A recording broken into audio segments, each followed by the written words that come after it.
The Art of Ancient Rome, From Republic to Empire, written by High Event, narrated by Kara Miller.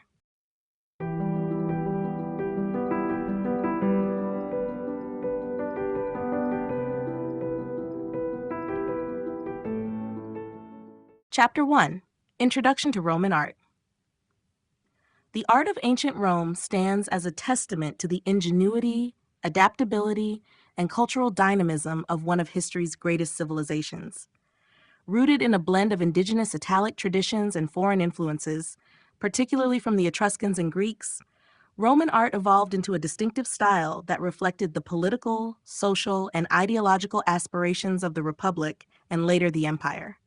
Unlike the Greeks, who pursued idealized beauty and harmony, Roman artists often focused on realism, practicality, and the glorification of power. One of the defining characteristics of Roman art is its emphasis on functionality and propaganda. Art was not created solely for aesthetic pleasure, but served a broader purpose, whether to commemorate military victories, reinforce social hierarchies, or assert the legitimacy of rulers.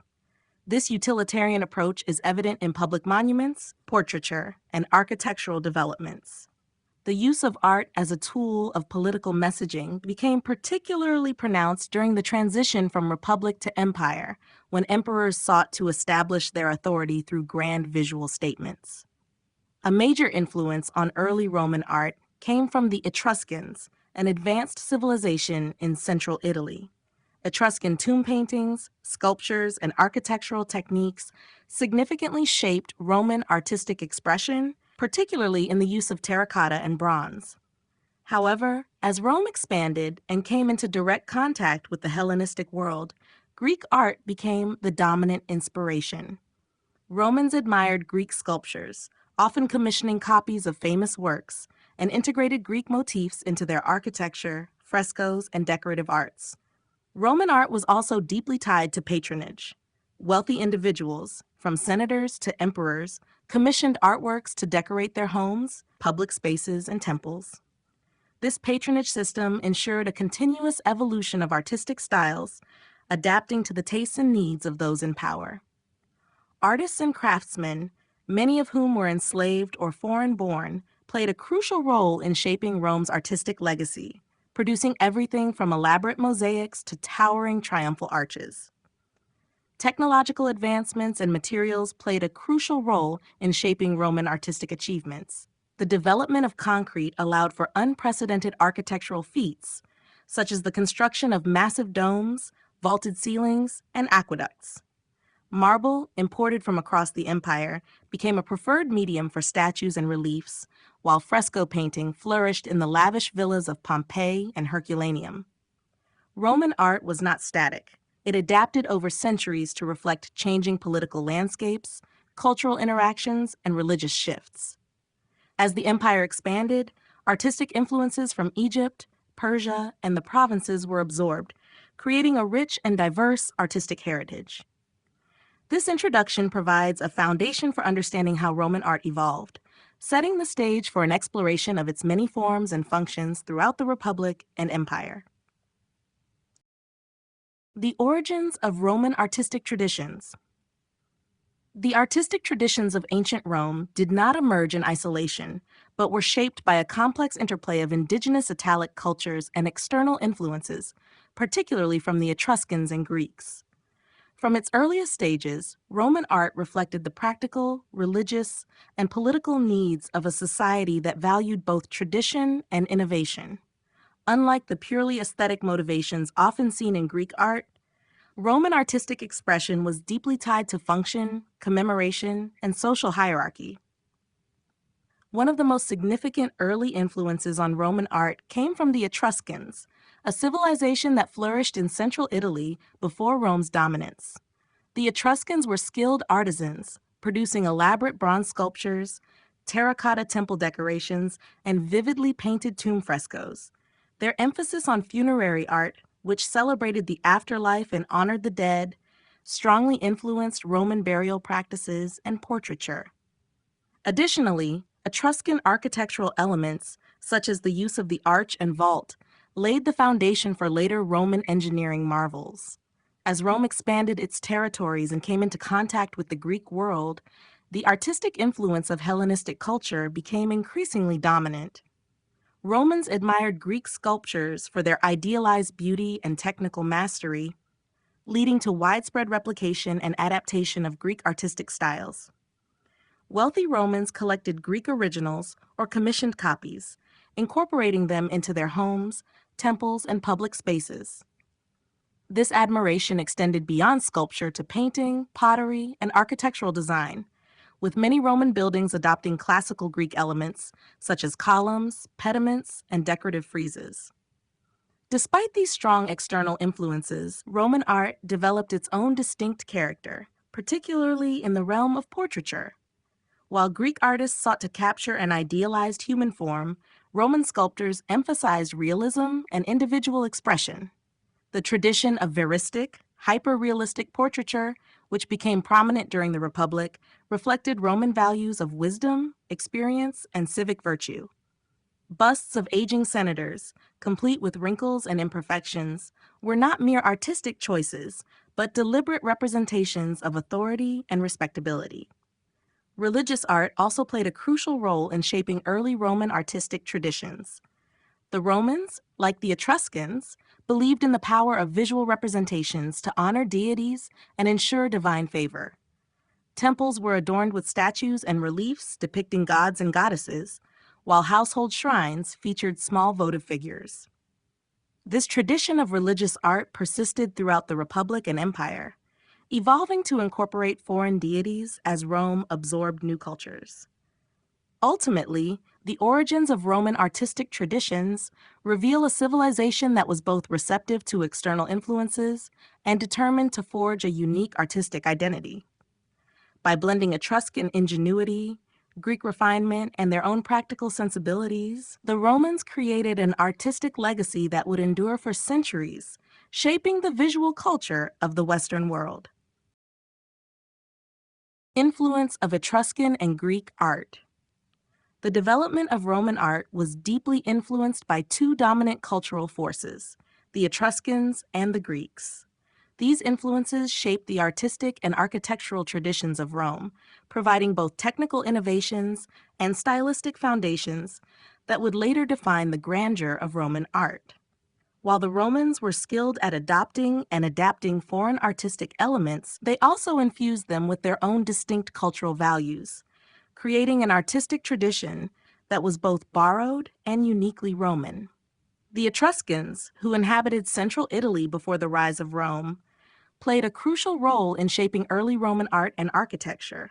They were master metalworkers, painters, and builders whose artistic traditions emphasized religious and funerary themes.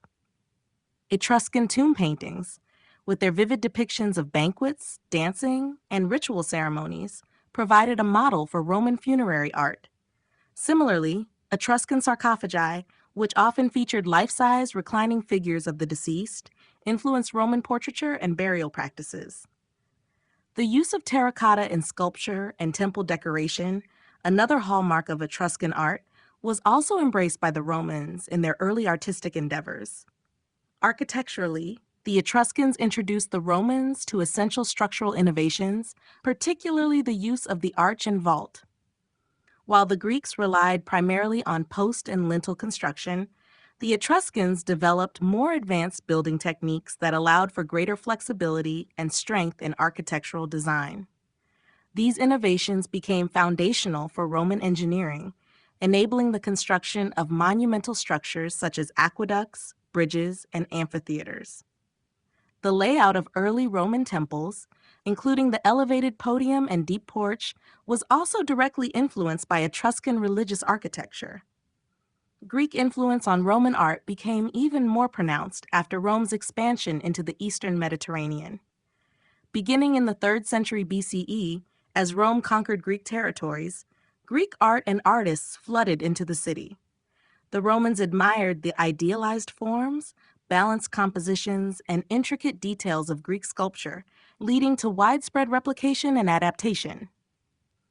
Greek statues, often depicting gods, athletes, and mythological figures, were imported to Rome in great numbers, and Roman patrons commissioned copies or modified versions to suit their tastes. Painting and decorative arts also bore the mark of Greek influence. The fresco techniques used in Roman villas, particularly those discovered in Pompeii and Herculaneum, were inspired by Greek traditions of illusionistic painting and architectural trompe-l'oeil effects. Greek myths and literary themes frequently appeared in Roman murals, mosaics, and decorative objects, underscoring the cultural prestige associated with Hellenistic art. While the Etruscans provided Rome with crucial technical and structural foundations, the Greeks contributed artistic refinement and intellectual depth. By merging these influences with their own practical and political needs, the Romans developed a distinctive artistic tradition that celebrated realism, power, and innovation, laying the groundwork for the grandeur of imperial Roman art. Key themes in Roman art. Roman art was shaped by the political, social, and religious values of the civilization, resulting in a diverse and dynamic artistic tradition. Unlike Greek art, which often emphasized idealized beauty and philosophical ideals, Roman art was deeply rooted in realism, propaganda, and the commemoration of historical achievements. These themes permeated various artistic forms, from sculpture and painting to architecture and decorative arts, reflecting the needs and ambitions of a vast and evolving empire. One of the most prominent themes in Roman art was realism, particularly in portraiture. Unlike the Greeks, who idealized the human form, Roman artists often depicted individuals with striking accuracy, emphasizing wrinkles, scars, and other signs of age. This tradition, known as verism, was especially prevalent during the Republic, where realistic depictions of senators and military leaders reinforced values of wisdom, experience, and civic duty. These lifelike portraits were not just personal representations, but served a political function, showcasing the virtues of discipline and service to the state. Another key theme in Roman art was power and propaganda. Art was frequently used as a tool to convey the authority and legitimacy of rulers, particularly during the imperial period. Emperors commissioned grand monuments, statues, and relief sculptures that depicted them as victorious military leaders, benevolent rulers, or even divine figures. Structures like the Arapacis, the Arch of Titus, and Trajan's Column were designed to reinforce imperial authority by commemorating conquests, public works, and the benefits of Roman rule. This use of art as political messaging helped unify the empire and maintain loyalty among its diverse populations. Religious devotion was also a central theme in Roman art. From grand temple architecture to small household shrines, visual representations of deities played an essential role in public and private life. Temples dedicated to Jupiter, Venus, and Mars featured elaborate sculptures and friezes depicting mythological scenes, reinforcing the connection between the gods and the state. As Rome expanded, it incorporated foreign deities into its pantheon, leading to the fusion of artistic styles and religious imagery from Egypt, Persia, and the eastern provinces. With the rise of Christianity in the later empire, religious art evolved to depict biblical themes, saints, and early Christian symbols, laying the foundation for medieval religious art. Commemoration and historical narrative were also significant themes in Roman art. Relief sculptures on triumphal arches and victory columns depicted detailed battle scenes, processions, and civic achievements, serving as lasting records of Rome's military and political history. These visual narratives not only celebrated Roman victories, but also educated the public, reinforcing a collective identity rooted in conquest and expansion. Ultimately, Roman art was not created in isolation, but was deeply tied to the values and ambitions of the civilization. Whether through realistic portraiture, imperial propaganda, religious devotion, or historical commemoration, Roman artists developed a visual language that celebrated power, tradition, and the enduring legacy of Rome. Patronage and artistic production. The flourishing of Roman art was largely driven by patronage, a system in which wealthy individuals, political leaders, and institutions commissioned works to serve personal, public, and political purposes. From the Republic to the Empire, art was not merely a product of individual creativity, but a tool for social status, political propaganda, and religious devotion. The relationship between patrons and artists shaped the development of Roman artistic traditions, influencing the styles, materials, and themes that defined the visual culture of the era. During the Republic, patronage was primarily associated with elite families and political figures who used art to enhance their reputations and assert their authority. Wealthy patricians commissioned busts, statues, and elaborate tombs to commemorate their lineage and achievements. Veristic portraiture, which emphasized realism and age, reflected the Republican values of wisdom, duty, and civic responsibility. Public buildings, such as basilicas, forums, and temples, were often financed by prominent citizens as acts of benefaction, reinforcing their influence in Roman society. The construction of these structures not only served practical purposes, but also demonstrated the patron's dedication to the prosperity of Rome. With the transition to the empire, the role of patronage expanded significantly, particularly under Augustus, who recognized the power of art as a means of consolidating his rule. Imperial patronage became a defining feature of Roman artistic production, with emperors commissioning grand monuments, public works, and sculptures that reinforced their divine authority and military success. Augustus famously transformed Rome into a city of marble, sponsoring projects such as the Arapacis, the Forum of Augustus, and the Temple of Mars Ultor. These works conveyed themes of peace, stability, and imperial grandeur, setting a precedent for later emperors who continued to use art as an instrument of state ideology. Beyond the imperial court, wealthy Romans also played a significant role in supporting artistic production for private and domestic spaces. Lavish villas were adorned with frescoes, mosaics, and sculptures that reflected the owner's wealth, education, and cultural sophistication. Scenes from mythology, nature, and daily life were common subjects, often inspired by Greek artistic traditions. Patronage extended to decorative arts as well, with luxurious objects such as silverware, jewelry, and furniture being commissioned to showcase status and refinement. Despite their contributions, the artists and craftsmen themselves often remained anonymous, working under the direction of their patrons rather than being recognized as individual creators. Many were enslaved or foreign-born artisans brought to Rome from conquered territories who contributed their skills to the city's artistic achievements. While some gained prominence through their craftsmanship, the primary focus of Roman art remained on the patron rather than the artist. Ultimately, patronage was the driving force behind artistic production in ancient Rome, shaping the visual and cultural landscape of the empire. Whether for political power, religious devotion, or personal prestige, Roman patrons ensured that art served both functional and ideological purposes, leaving behind a lasting artistic legacy. Materials and techniques. Roman art was distinguished not only by its themes and functions, but also by the wide range of materials and techniques used in its creation. The Romans were highly resourceful, utilizing both local and imported materials to produce sculptures, frescoes, mosaics, and monumental architecture. Their mastery of engineering and craftsmanship allowed them to develop innovative techniques that would influence artistic production for centuries. One of the most significant materials in Roman art was marble, which was used extensively in sculpture and architecture. Early Roman sculptors primarily worked with locally available stone, but as Rome expanded its influence, high-quality marble, particularly from Greece and Asia Minor, became a preferred medium. The famous white Carrara marble from Italy was widely used for statues, altars, and buildings. Roman sculptors employed a combination of carving, polishing, and sometimes painting to enhance the details of their works, creating realistic and dynamic representations of individuals and mythological figures. Bronze was another essential material, commonly used for statues, busts, and military equipment.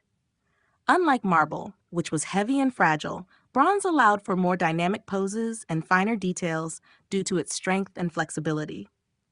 The lost wax casting technique was widely employed, in which a wax model was covered in clay, then melted away to create a mold for molten metal. Many bronze statues from antiquity have been lost due to their later reuse for weapons and tools, but surviving examples, such as the equestrian statue of Marcus Aurelius, highlight the sophistication of Roman metalwork. Fresco painting was a dominant technique used for decorating walls in private homes, public buildings, and tombs. Roman frescoes were created using the buon fresco method, in which pigments were applied to wet plaster, allowing the colors to bond permanently with the wall surface. This technique ensured durability and vibrant colors, as seen in the well-preserved frescoes of Pompeii and Herculaneum. Artists also employed shading and perspective techniques to create depth and realism, often depicting architectural illusions, landscapes, and mythological scenes. Mosaics were another significant artistic medium, commonly used for floors, walls, and ceilings. Roman mosaics were composed of small colored stones, glass, or ceramic tiles called tesserae, arranged to create intricate patterns and detailed images. Some mosaics depicted complex narratives, including scenes from mythology, hunting expeditions, and daily life.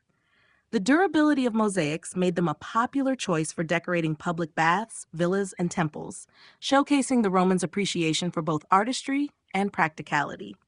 Concrete was perhaps the most revolutionary material developed by the Romans, allowing them to construct large-scale architectural feats such as the Pantheon and aqueducts. The use of concrete enabled the creation of vast interior spaces with domes and vaulted ceilings, transforming the possibilities of architectural design. By combining various materials and perfecting advanced techniques, the Romans left behind an artistic and architectural legacy that continues to inspire the modern world.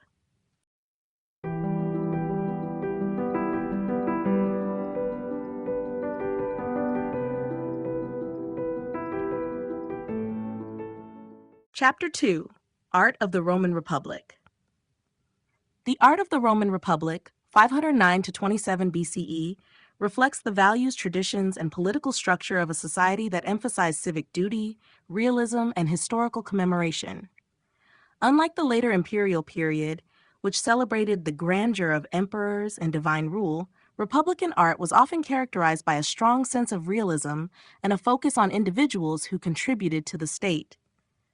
During this period, Roman artistic expression developed under the influence of Etruscan and Greek traditions, while also forging a unique identity that reflected the Republic's political ideals. One of the most distinctive features of Republican art was veristic portraiture, a style that emphasized hyper-realistic depictions of age, wrinkles, and facial imperfections. This style was particularly prominent in busts of senators, magistrates, and military leaders, who were often portrayed as older, stern, and wise. The emphasis on age and experience symbolized virtues such as gravitas, seriousness, and virtus, manly virtue, reinforcing the idea that leadership was earned through service and wisdom rather than inherited privilege. These portraits, typically sculpted in marble or bronze, were displayed in homes, forums, and public spaces as a means of honoring distinguished figures and preserving their legacy. Public monuments and historical reliefs were another key aspect of Republican art. Victory temples, triumphal arches, and commemorative columns were built to celebrate military successes and political achievements. Relief sculptures on these structures often depicted detailed battle scenes, processions, and religious ceremonies, serving both as historical records and as propaganda tools to reinforce the power of Rome. The altar of Domitius Ahenobarbus, one of the earliest known Roman reliefs, exemplifies this tradition, combining religious imagery with depictions of a military census and sacrificial rituals. Architecture during the Republican period also reflected the practical and political needs of the time. Roman engineers, building on Etruscan innovations, perfected the use of concrete arches and vaulting, which allowed for more ambitious construction projects. The development of basilicas, which served as administrative and judicial centers, demonstrated Rome's emphasis on civic organization and governance. Temples followed a blend of Etruscan and Greek styles, featuring high podiums, deep porches and columned facades. The Temple of Portunus in Rome is a well-preserved example, showcasing the fusion of Italic and Hellenistic architectural influences. In domestic art, frescoes and mosaics adorned the homes of wealthy Romans, depicting mythological scenes, landscapes, and still lifes. These decorations not only reflected artistic skill, but also conveyed social status and cultural refinement. The Republican period laid the foundation for many artistic traditions that would later flourish under the Empire, establishing a visual language that balanced realism, commemoration, and civic identity. Republican values and artistic expression. The art of the Roman Republic was deeply intertwined with the values and ideals that defined Roman society. Republican Rome was built on principles of duty, discipline, and service to the state, and these values were reflected in its artistic production. Unlike the later imperial period, which emphasized the divine authority of emperors, Republican art focused on realism, civic identity, and historical commemoration. Through portraiture, public monuments, and architectural developments, Roman artists visually reinforced the ideals of the Republic, celebrating the achievements of individuals who dedicated themselves to Rome's prosperity. One of the most striking features of Republican art was its commitment to verism, a hyper-realistic style of portraiture that emphasized age, experience, and wisdom. Busts of senators, magistrates, and military leaders often depicted deep wrinkles, sunken cheeks, and other signs of aging. This realism was not simply an artistic choice, but a deliberate reflection of Republican virtues. In a society that valued service to the state above personal ambition, older, battle-hardened faces symbolized experience, integrity, and dedication to Rome. Unlike Greek art, which idealized youth and physical perfection, Roman portraiture presented an unflinching honesty, reinforcing the belief that true leadership came through years of sacrifice and responsibility. Public art and architecture also played a significant role in expressing Republican values. Victory monuments, triumphal arches, and civic buildings were designed not to glorify a single ruler, but to commemorate Rome's collective achievements.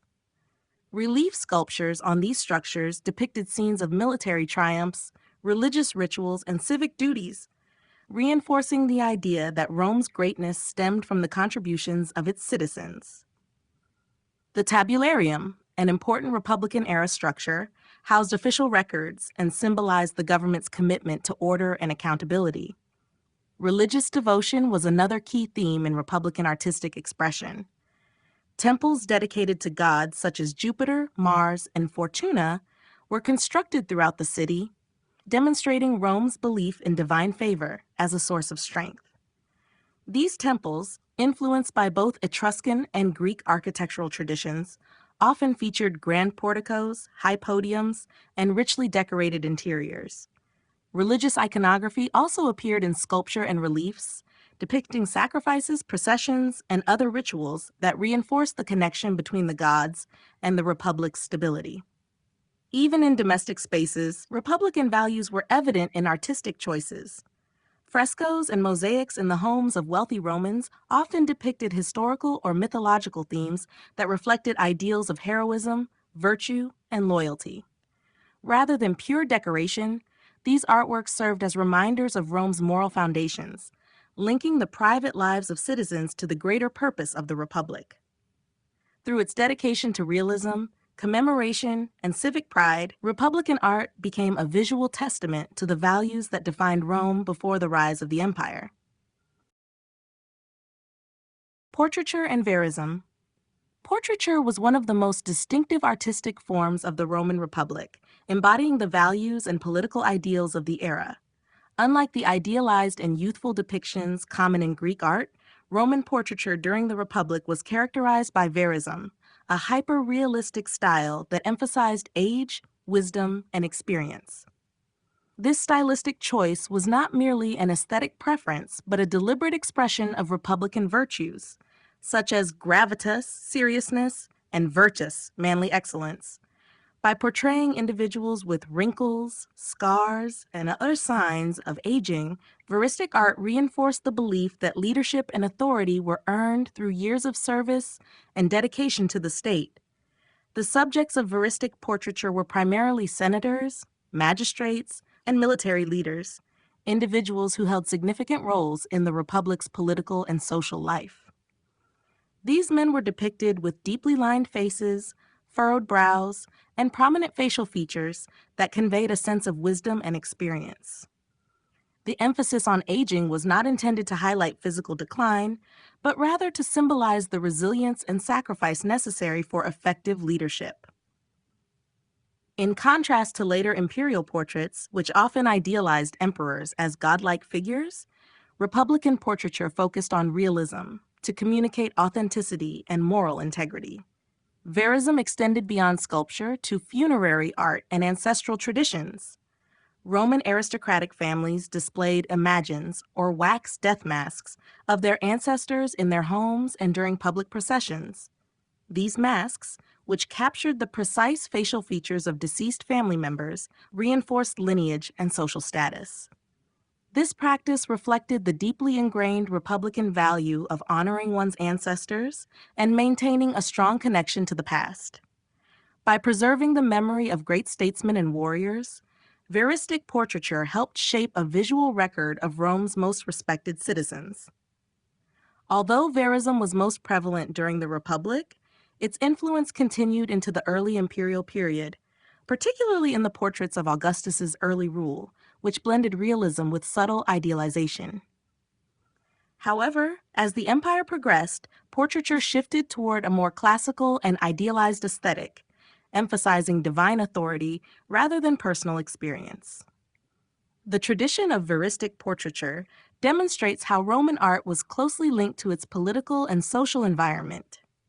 It was not simply a means of artistic expression, but a powerful visual language that communicated the ideals of the Republic. By prioritizing realism over idealism, Republican portraiture reflected the values of a society that placed duty, experience, and civic service above personal vanity, leaving behind a lasting legacy in the history of art.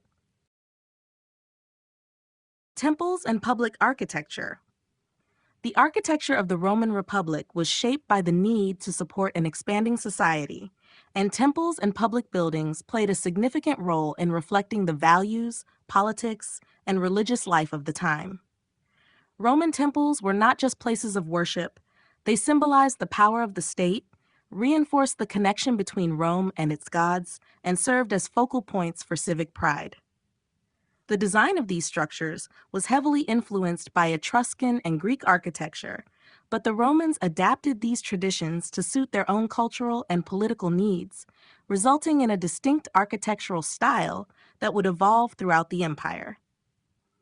Roman temples, such as the Temple of Jupiter, Optimus Maximus, which stood at the heart of the Capitoline Hill, were designed to honor the gods and solidify the power of the state. These temples often followed an Etrusco-Campanian style, with a high podium and a deep porch supported by columns. The raised platform was significant, as it symbolized the distance between the human realm and the divine.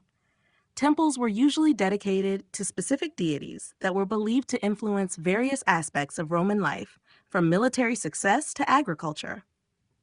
The temple's grandeur and location were intended to reflect the importance of the gods in the public and political spheres of the Republic. The Tuscan order, a simplified version of the Doric column, was frequently used in Republican temple design, reflecting Roman practicality and functionalism. This architectural order, characterized by its sturdy and straightforward appearance, symbolized the no-nonsense, disciplined nature of the Roman people. Additionally, Roman temples incorporated decorative features such as sculptures, friezes, and reliefs, many of which depicted gods, mythological figures, or scenes from Roman history.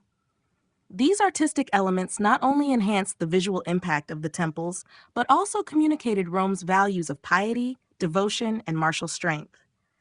Public architecture in the Roman Republic extended beyond temples and included important civic structures such as basilicas, forums, and monuments. The basilica served as a multifunctional building used for public meetings, legal proceedings, and commercial activities. These long, rectangular structures were typically adorned with rows of columns, and their design was later adapted by early Christians for church construction. The Roman Forum was the center of political and social life, hosting both government buildings and public spaces where citizens gathered to discuss politics and socialize. The triumphal arches and commemorative columns, often built to celebrate military victories, were also important examples of Republican public architecture. These monumental structures, such as the Arch of Augustus, commemorated the achievements of military leaders and reinforced the authority of the Republic. Roman public architecture was not just a means of artistic expression, but a tool for creating and maintaining a public identity. It was designed to showcase the greatness of Rome and solidify its power, with temples and civic buildings serving as reminders of Rome's connection to the divine, its military prowess, and its commitment to civic duty. These structures laid the foundation for the monumental architecture that would define the Roman Empire. Funerary art and inscriptions. Funerary art and inscriptions were integral components of Roman cultural expression, particularly during the Republic, as they embodied the values of family, ancestry, and civic duty. Romans took great pride in commemorating the deceased, and funerary art became a powerful means of preserving memory, asserting social status, and reinforcing the Roman ideal of virtus. These artworks, found in tombs, monuments, and funerary reliefs, were designed not only to honor the dead, but also to remind the living of the virtues that upheld Roman society, such as family loyalty, courage, and service to the state. The most common form of funerary art in the Roman Republic was the funerary relief, a sculpted depiction of the deceased, often shown with their family or in a scene that reflected their achievements. These reliefs were typically placed on tomb monuments or funerary altars and were often highly individualized, capturing the distinct features of the deceased. Some reliefs depicted scenes from everyday life, while others portrayed more idealized or symbolic images, such as the deceased participating in religious rites or military victories. In this way, Roman funerary art celebrated both personal accomplishments and the broader societal values that defined Roman identity. Alongside these reliefs, funerary inscriptions played an important role in Roman burial practices. Inscribed on tombstones, walls, and monuments, these texts recorded the names, titles, and achievements of the deceased. The inscriptions were often brief but served as a lasting record of the individual's identity and their contributions to Roman society. Inscriptions on funerary monuments were carefully crafted to convey the social standing and lineage of the deceased, often emphasizing their roles as soldiers, magistrates, or benefactors to the state. For example, the inscriptions on the tomb of the Scipios, a prominent Roman family, outline the importance of family heritage, military success, and public service. These inscriptions were part of the Roman belief in the eternal preservation of one's name and honor. Funerary art also provided a space for family members to express their grief and devotion. Family tombs often featured multiple memorials for different generations, highlighting the continuity of the family line and its connection to Roman traditions. The sarcophagi, large stone coffins adorned with elaborate reliefs, were common in the late Republic, and they frequently depicted mythological or allegorical scenes. These sarcophagi were often made of marble and designed with great attention to detail, serving as both a final resting place and a lasting tribute to the deceased. In sum, funerary art and inscriptions were more than mere commemorative objects in Roman society. They were symbols of Rome's values of civic duty, family pride, and legacy. These works connected the individual to the larger Roman community, reinforcing the social and moral fabric that underpinned the Republic. Through these artistic expressions, the Romans ensured that their ancestors would be remembered not only by their families, but by the society they helped to shape. The role of art in Roman society. Art in ancient Rome was not merely a decorative or aesthetic pursuit. It played a crucial role in reflecting and shaping the values, ideologies, and political life of Roman society. From the grandeur of public monuments to the intimate settings of private homes, art was interwoven with the everyday experience of Romans, offering insight into their social, political, and religious beliefs. Art served not only as a form of expression, but also as a means of communication, propaganda, and cultural identity. One of the primary functions of art in Roman society was political propaganda. Emperors and political leaders understood the power of art as a tool for consolidating their authority and shaping public perception. Statues, reliefs, and monuments were often commissioned to celebrate military victories, honor military leaders, and project the image of the ruler as both a divine and capable figure. The Column of Trajan, for example, commemorated Emperor Trajan's victory in the Dacian Wars and presented a visual narrative of the emperor's military prowess. Similarly, the Arch of Titus celebrated the conquest of Jerusalem, reinforcing Rome's dominance and the emperor's divine favor. These monuments were strategically placed in public spaces, ensuring that Roman citizens would regularly encounter them, reinforcing the ideals of power, order, and Roman superiority. In addition to political and military symbolism, art also had a religious and spiritual role in Roman society. Temples, altars, and statues of gods were central to religious practices, reflecting Rome's polytheistic beliefs. Public art often depicted deities and religious rituals, reinforcing the connection between the divine and the Roman state. Religious iconography was also present in funerary art, where depictions of the deceased often included scenes of their devotion to the gods, highlighting the belief that honoring the gods and maintaining divine favor was key to securing a favorable afterlife. Art was also integral to social and family life. Wealthy Romans adorned their homes with frescoes, mosaics, and sculptures that not only demonstrated their social status, but also expressed personal tastes and interests. The artwork in domestic spaces often depicted mythological scenes, daily life, and nature, emphasizing the cultured and educated identity of the homeowner. For the Romans, the visual decoration of their homes was a way of showcasing their connection to elite culture, education, and refinement.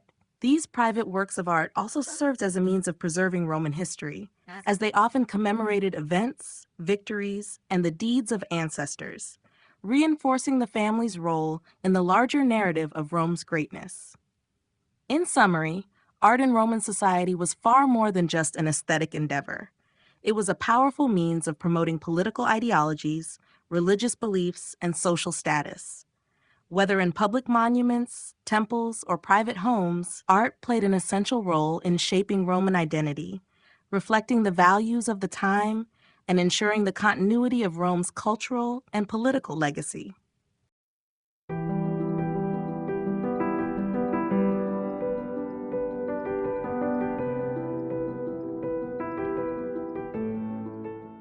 Chapter 3: The Transition to Empire. The transition from the Roman Republic to the Roman Empire marked a dramatic shift in both the political structure of Rome and the nature of its artistic expression. This period, which spanned from the late Republic to the reign of Augustus, was defined by political upheaval, civil wars, and the eventual consolidation of power under a single ruler. As Rome moved away from its republican ideals and embraced imperial rule, the art and architecture of the time reflected the profound changes in society, governance, and the relationship between the ruler and the ruled. One of the most significant shifts in this period was the rise of individual authority, particularly under Julius Caesar and later Augustus. During the Republic, art and public monuments often focused on collective achievements, emphasizing the virtues of Roman citizens and military leaders. However, with the rise of Julius Caesar and his eventual deification, there was a marked change in how power was represented in art. Caesar's image began to be used as a symbol of authority, with his portrait appearing on coins and public monuments.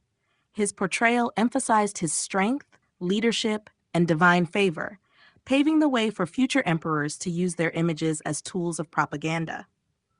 Augustus, the first Roman emperor, took this concept further by using art and architecture to consolidate his power and legitimize his reign. The art of Augustus's time was specifically designed to celebrate the peace and prosperity he brought to Rome, a period known as the Pax Romana. The Arapacis, Altar of Peace, is a prime example of how Augustus used art to communicate his vision of Rome's future. The altar depicted scenes of peace, fertility, and the emperor's family, reinforcing his role as a bringer of stability and prosperity to the empire. Augustus's portraits also became more idealized, emphasizing youthful vigor and divine attributes, presenting him not just as a ruler, but as a semi-divine figure destined to lead Rome to greatness. Public architecture also underwent a transformation during this period. The building of monumental structures, such as the Pantheon and the Forum of Augustus, became a way for emperors to display their power and solidify their legacy. These grandiose buildings were not just functional spaces. They were symbols of the emperor's authority and the permanence of the empire. The shift from republican buildings, focused on civic life, to imperial monuments focused on imperial power, marked a significant change in how art was used to communicate political ideals. The transition to empire also saw changes in the style and iconography of Roman art. While earlier art had emphasized veristic portraiture and realism, the imperial period saw a greater focus on idealization and divine representation. Emperors were often depicted as godlike figures, embodying both military strength and divine favor. This shift reflected the changing role of the emperor as not only a political leader, but also a religious and symbolic figurehead. In summary, the transition from the Roman Republic to the empire was a period of profound political, social, and artistic transformation. As the power of the Roman state became increasingly centralized under a single ruler, art became a vital tool for legitimizing imperial authority and shaping public perception of the emperor. Through monumental architecture, idealized portraits, and propaganda-driven works, the art of this period reflected and reinforced the changing identity of Rome as it moved from a republic to an empire. The fall of the Republic and Augustus' rise. The fall of the Roman Republic and the rise of Augustus were pivotal events in Roman history, marking the end of a centuries-old political system and the dawn of the Roman Empire. The collapse of the Republic was not the result of a single event, but rather a series of social, political, and military crises that destabilized the Roman state. During the late Republic, Rome faced increasing internal division characterized by political corruption, class conflict, and a weakened political structure, which ultimately led to civil war. The rise of powerful military leaders, such as Julius Caesar, Pompey, and Crassus, further eroded the authority of the Senate and traditional Republican institutions. The Republic's transformation was most dramatically exemplified by Julius Caesar's crossing of the Rubicon in 49 BCE, an act that symbolized the irreversible breakdown of Republican principles. Caesar's ascent to power as dictator for life and his eventual assassination in 44 BCE set the stage for a bitter struggle for control over Rome. In the aftermath of Caesar's death, the Roman world descended into a series of civil wars, pitting factions loyal to Caesar's memory, such as those led by his adopted heir Octavian, against those seeking to restore the old republican system. These wars culminated in Octavian's victory at the Battle of Actium in 31 BCE, where he defeated Mark Antony and Cleopatra, securing his position as the sole ruler of Rome. Octavian's victory marked the beginning of Augustus' reign, which he carefully crafted to maintain the facade of republican values while consolidating his power as the first emperor. Augustus, originally known as Octavian, positioned himself as the savior of Rome, restoring order after years of civil war. He was careful to avoid the title of king, instead taking the title of princeps, or first citizen, emphasizing his role as a leader in a republican-style government. However, in reality, Augustus held supreme power, controlling the military, the administration, and religious authority, consolidating his influence over all aspects of Roman life. Augustus' rise also heralded the Pax Romana, a period of relative peace and stability that lasted for over 2 centuries. The art and architecture of this period reflected Augustus's political agenda, as he used public monuments and representations to reinforce his image as the bringer of peace and prosperity. Monuments like the Arapacis, an altar celebrating peace, and Augustus' idealized portraits were used as powerful tools to shape his legacy, showcasing his role in bringing Rome out of chaos and into a new era of imperial grandeur. In sum, the fall of the Republic and Augustus's rise represented a dramatic shift in Roman politics, from a system of republican ideals to the autocratic rule of the emperor. Augustus skillfully manipulated political events and artistic expression to solidify his authority, laying the groundwork for the Roman Empire and its enduring legacy. Augustan art and propaganda. Augustan art played a crucial role in shaping the political and social landscape of early imperial Rome. As the first emperor, Augustus sought to establish his rule after a period of civil war and unrest, and art became one of his primary tools for consolidating power and legitimizing his regime. Augustus carefully used art and architecture not only to reinforce his authority, but also to promote his vision of Rome's future, presenting himself as a leader who had restored peace and prosperity to the Roman world. His reign marked a shift from the earlier Republican focus on collective civic values to the imperial cult, where the emperor's image was central to Roman identity. One of the key strategies Augustus employed in his use of art was the idealization of his image. Augustus's portraits often depicted him as youthful, strong, and divinely favored, conveying qualities that were designed to evoke respect and admiration. His public image was carefully curated to reflect both military strength and the wisdom of a ruler who had brought stability after years of civil conflict. A prime example is the Augustus of Prima Porta, a statue that portrays him in military attire with an idealized youthful face, symbolizing his role as a victorious leader. The figure's stance and gesture, with a raised arm as if addressing his troops, reinforced his image as a charismatic and capable ruler. The presence of Cupid riding a dolphin at Augustus's feet also linked him to the divine, as Cupid was the son of Venus, reinforcing Augustus' claim of divine ancestry. Augustus also used art as a form of political propaganda to communicate his vision of the Pax Romana. Public monuments and buildings, such as the Arapacis, were used to celebrate the peace and stability he had brought to Rome. The Arapacis is an altar adorned with reliefs that depict processions of Roman citizens and gods, emphasizing Augustus's role in fostering unity and prosperity. The altar's depictions of familial unity, especially the image of Augustus' family, were designed to highlight his efforts to restore traditional Roman values and strengthen the empire through moral leadership. Art, during Augustus's reign, also served to reinforce the emperor's religious authority. He portrayed himself as not only a political leader, but as a Pontifex Maximus, the high priest of Roman religion, symbolizing his central role in the religious and spiritual life of the empire. Statues and reliefs often depicted him in the context of religious ceremonies or with divine symbols, positioning him as the mediator between the gods and the Roman people. In sum, Augustan art was an essential element of imperial propaganda.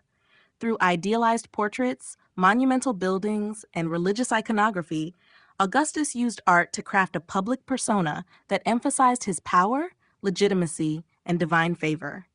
These artistic choices were designed not only to solidify his rule, but also to communicate the stability, peace, and moral revival he claimed to have brought to the Roman Empire. The Arapacis and imperial imagery. The Arapacis, or Altar of Peace, stands as one of the most significant monuments commissioned by Emperor Augustus to celebrate the peace and prosperity he brought to Rome after the tumultuous years of civil war. Completed in 9 BCE, the Arapacis is a prime example of how Augustus used art and architecture to reinforce his political agenda, consolidate his power, and promote a new vision of Roman identity under the empire.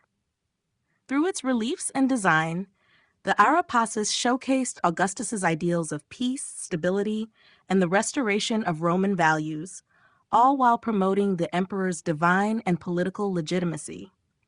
The altar was designed to commemorate Augustus's successful return from his campaigns in Spain and Gaul, which were seen as pivotal in bringing peace to the Roman world. The reliefs that adorn the altar represent a fusion of political propaganda and religious symbolism, reinforcing the idea that Augustus was not only a military leader, but also a divinely appointed ruler. The processional frieze, one of the most famous features of the Areopagus, depicts a procession of senators, priests, and members of Augustus' family, including Augustus himself, along with his wife Livia and children. This scene emphasizes the importance of family and continuity, linking the emperor's reign to the future of Rome through the next generation of his family. It also symbolizes the unity of the Roman people under Augustus' leadership, portraying him as the protector and restorer of Roman virtues. The reliefs on the Areopagus also display imperial imagery designed to associate Augustus with Roman gods and ideals. On one side of the altar, there are reliefs of the goddess Tellus, symbolizing peace and fertility, while another relief depicts Roma, the personification of the city of Rome, surrounded by divine figures. These images are meant to evoke Augustus' role as the bringer of peace, harmony, and prosperity. Furthermore, the depictions of the emperor's family on the Areopagus emphasize the importance of lineage and succession, a key element of Augustus's propaganda. By showcasing his own family in religious and public rituals, Augustus sought to establish a lasting dynastic legacy, securing the future of his rule and the stability of the empire. The architectural design of the Areopagus also speaks to Augustus' political message. The altar was placed in a prominent public location near the Campus Martius, ensuring it would be seen by a wide audience. The very materials used to construct the Areopagus, such as the marble, were meant to symbolize the permanence and grandeur of Augustus's reign. In conclusion, the Areopagus is a masterpiece of Roman art and propaganda. Through its iconography and design, it effectively communicated Augustus's vision for Rome, portraying him as both a divine figure and the embodiment of peace and prosperity. The altar not only celebrated Augustus' achievements, but also solidified his image as the ruler who had brought Rome into a new era of imperial stability. Public monuments and forums. Public monuments and forums were essential to the visual and ideological fabric of Rome, particularly during the reign of Augustus. These structures were not only architectural feats, but also powerful tools of propaganda, used to convey the power, stability, and greatness of the emperor and the empire. Augustus, aware of the symbolic value of public spaces, oversaw the construction of numerous monuments and forums, transforming the city of Rome into a monumental landscape that visually reinforced his authority and the ideals of imperial rule. The Forum of Augustus, built between 2nd BCE and 2nd CE, is one of the most significant examples of Augustus's use of public monuments to solidify his legacy. This forum was designed to serve both as a functional space for political and legal activities and as a visual symbol of Augustus's power. The center of the forum featured a large temple dedicated to Mars Ultor, Mars the Avenger, which commemorated Augustus's victory over Brutus and Cassius at the Battle of Philippi. This temple symbolized Augustus' role as a restorer of Roman order and a protector of Roman values. The walls of the forum were adorned with statues of great Roman heroes and military leaders, connecting Augustus to the legacy of Rome's past and suggesting that his reign was the culmination of Roman greatness. In addition to the Forum of Augustus, the emperor commissioned other monumental structures to reinforce his image. The Pantheon, originally built by Marcus Agrippa during the reign of Augustus and later rebuilt by Emperor Hadrian, is another example of imperial grandeur. With its massive dome and classical portico, the Pantheon symbolized the divine favor bestowed upon the emperor. Its inscription dedicating the temple to all the gods reflected the emperor's role as the high priest of Rome, connecting him to the divine sphere and emphasizing the unity of the empire under his rule. Public monuments, such as the Arch of Augustus and the Column of Augustus, were designed to commemorate Augustus's military victories and military prowess. The Arch of Augustus, for example, depicted scenes of military triumph and celebrated the emperor's divine protection, reminding the public of Augustus's ability to bring peace through strength. The Column of Trajan, though built later, similarly celebrated military conquests with its intricately carved frieze, illustrating the emperor's military achievements and connecting his reign to the divine.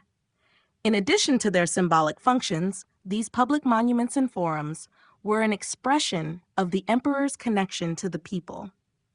By constructing monumental spaces that were accessible to the public, Augustus was able to use art and architecture to create a sense of awe and reverence, reinforcing his power while also contributing to the identity and civic pride of the Roman people. Through these public works, Augustus's reign was not only documented, but also enshrined in the very fabric of Rome, immortalizing his achievements and ideals for future generations. In summary, public monuments and forums were integral to Augustus's propaganda strategy, serving as visual representations of his power and the stability he brought to the Roman Empire.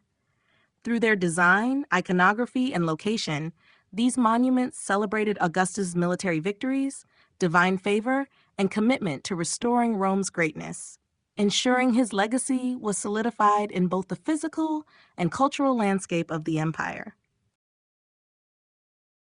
Changes in sculpture and architecture. The transition from the Roman Republic to the Roman Empire, particularly under Augustus, brought significant changes to Roman sculpture and architecture.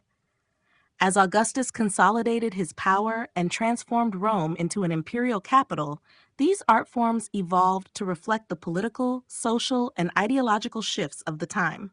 The changes in both sculpture and architecture were not only a reflection of Augustus's imperial vision, but also a conscious effort to establish a new identity for Rome that blended its republican past with its imperial future.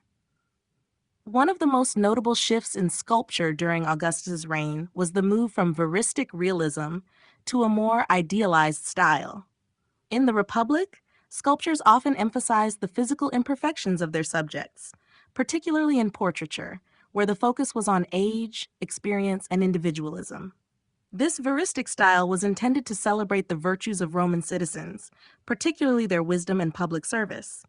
However, under Augustus, portraiture evolved to emphasize youthful vigor, physical perfection, and divine ancestry. Augustus's own portraits, such as the Augustus of Prima Porta, depict him as a youthful and confident figure, with smooth features and a strong idealized body. This shift reflected Augustus's desire to present himself not just as a political leader, but as a heroic and almost divine figure, embodying the virtues of strength, leadership, and divine favor. In addition to changes in portraiture, historical reliefs also became more stylized during the Augustan period. Rather than focusing on detailed, realistic depictions of events, as seen in earlier works, reliefs from the time of Augustus often depicted events in a more symbolic and dramatic manner. The Ara Pacis, for instance, shows a procession of senators and imperial family members in idealized forms, reinforcing the notion of family unity and the restoration of peace. These reliefs were not only artistic expressions, but also served as political propaganda, emphasizing the themes of unity, divine favor, and the emperor's role in bringing peace and stability to Rome. In architecture, Augustus also initiated a transformation of Rome's urban landscape. The construction of monumental public buildings and forums became a way to showcase imperial power and grandeur. One of the most significant architectural projects during Augustus's reign was the creation of the Forum of Augustus, which featured a large temple to Mars Ultor and served as a space for political and legal activities. The Pantheon, which was rebuilt by Hadrian but originally commissioned by Augustus, represented the imperial connection to the divine, with its grand dome symbolizing the heavens and the emperor's role as the earthly representative of divine authority. Overall, The changes in sculpture and architecture during Augustus's reign were integral to the establishment of the imperial cult and the solidification of the emperor's image as both a divine and political figure. Through idealized portraits and monumental buildings, Augustus not only celebrated his rule, but also created a visual narrative of peace, stability, and divine favor that would define the Roman Empire for centuries to come.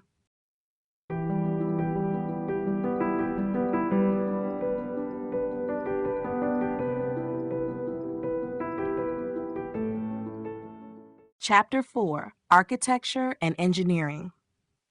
The achievements of Roman architecture and engineering are among the most lasting legacies of the Roman Empire. The Romans were known for their ability to blend functionality, beauty, and innovation in their architectural designs. Under the reign of Augustus and throughout the empire, the Romans revolutionized architecture with the development of new building materials, techniques, and engineering solutions that allowed for the construction of monumental structures that were both durable and aesthetically grand. These innovations not only served practical needs, but also symbolized the power and permanence of the Roman Empire. One of the most significant advances in Roman architecture was the extensive use of concrete. While the Greeks and earlier civilizations used stone or marble, the Romans developed a form of concrete that could set underwater, allowing them to create structures in more varied environments. Roman concrete was mixed with volcanic ash, which made it stronger and more durable than any previous material. This allowed the Romans to build vast, complex structures such as aqueducts, bridges, and the famous Roman basilicas and thermae, public baths, which required enormous and enduring infrastructure. Roman engineering also saw tremendous progress with the construction of the arch and the vault, which revolutionized the way buildings and bridges could be designed. The arch, in particular, was used extensively in the construction of aqueducts and bridges, allowing for the creation of long spans without the need for supporting columns. This innovation enabled the Romans to build larger, more stable, and longer-lasting structures.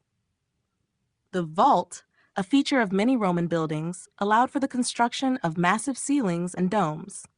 The Pantheon, with its famous concrete dome and oculus, stands as a testament to Roman ingenuity in engineering, demonstrating the Romans' ability to create vast interior spaces that were both structurally sound and aesthetically pleasing.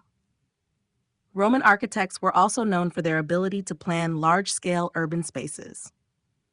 The Roman Forum, the Circus Maximus, and the Colosseum are all examples of Roman urban planning, which sought to organize public spaces in ways that reflected both the practical needs of the population and the power of the emperor. The Colosseum, for instance, was not just an arena for gladiatorial games, but also a symbol of Roman power, engineering prowess, and entertainment. The arena was an engineering marvel of its time, with its complex system of corridors, elevators, and trapdoors used to facilitate the dramatic spectacles that took place within it. Roman aqueducts, which carried water into the city from distant sources, were also a remarkable feat of engineering. These structures, such as the Aqua Appia and the Aqua Claudia, provided Rome with a reliable water supply, which was essential for the city's growth, sanitation, and public baths. The aqueducts, precision, and durability demonstrate the advanced understanding the Romans had of hydraulics and engineering. In conclusion, Roman architecture and engineering were not just practical concerns, but tools of imperial propaganda. Through monumental public works, the Romans communicated their power and technological sophistication.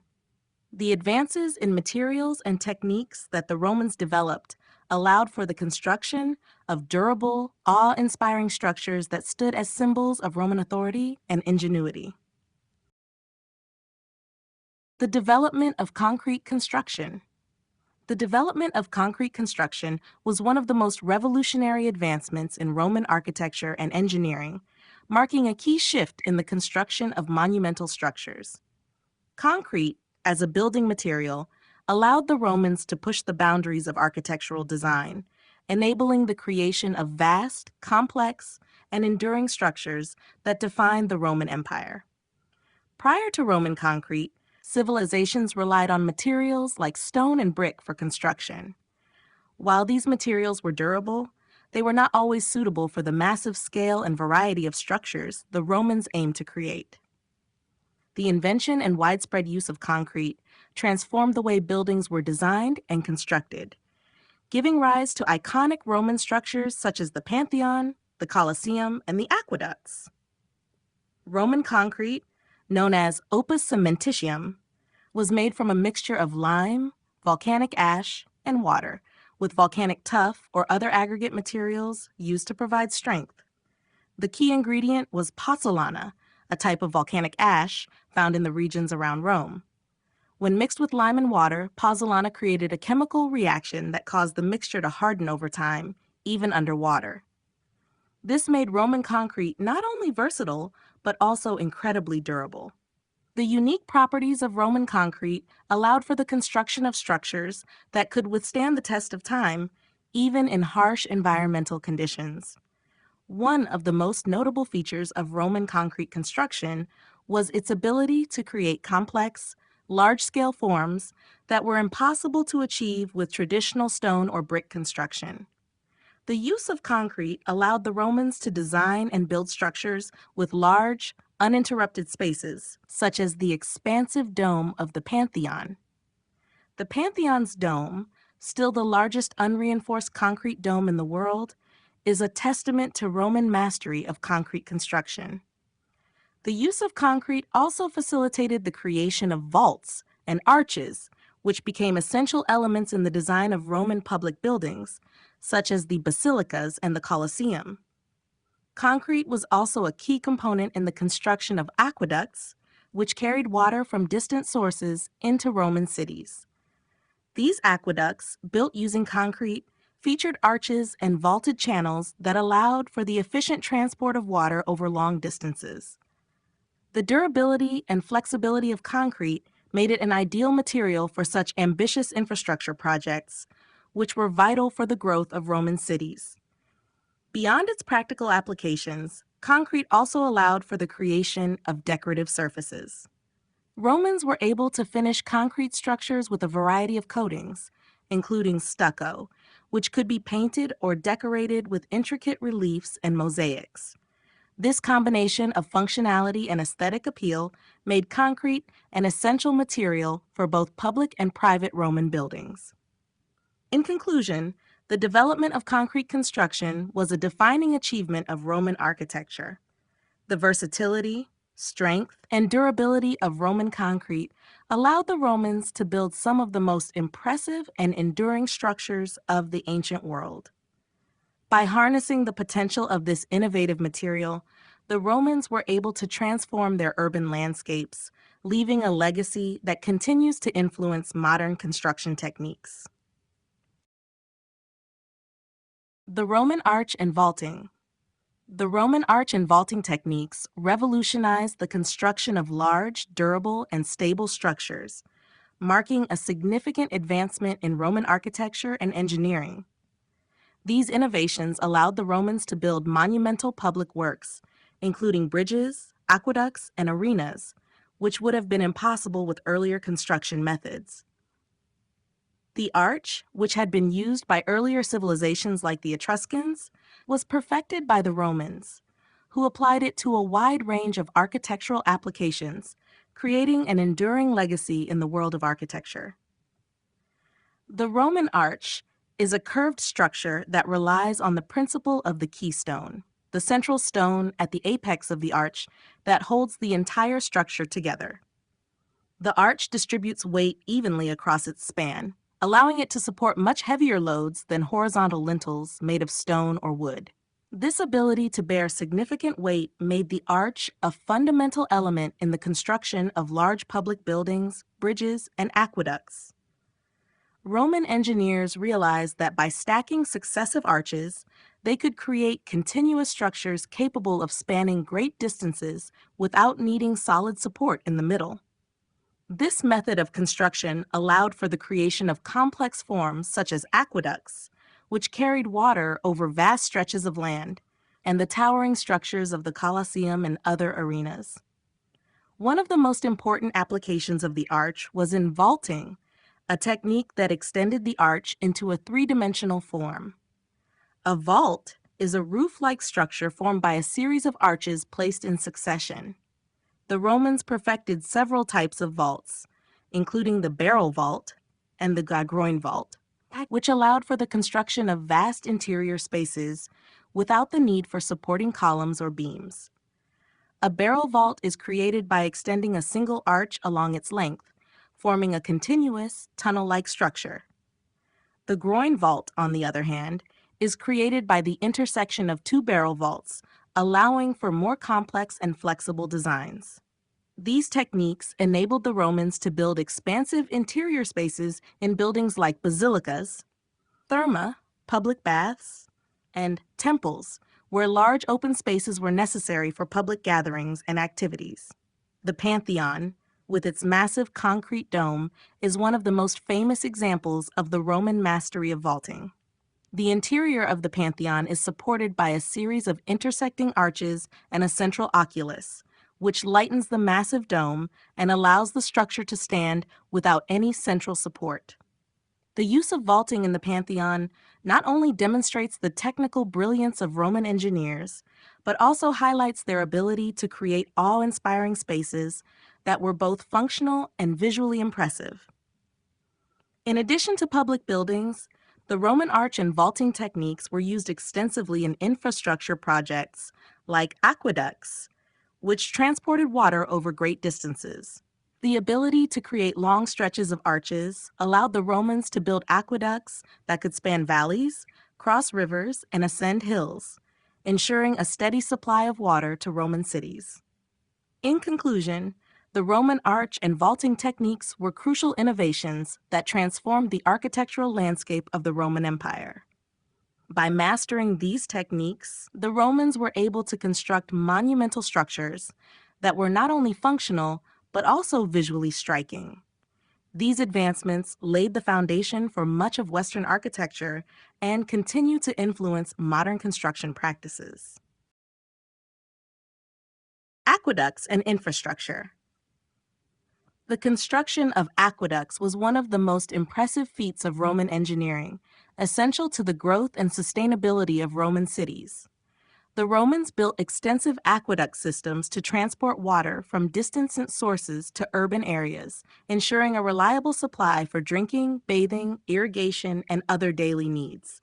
These systems were integral to the success of Rome and its provinces, playing a vital role in the development of Roman cities and their infrastructure.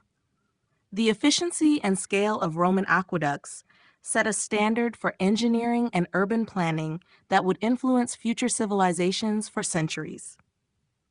Roman aqueducts were an innovative response to the challenges of providing large urban populations with fresh water.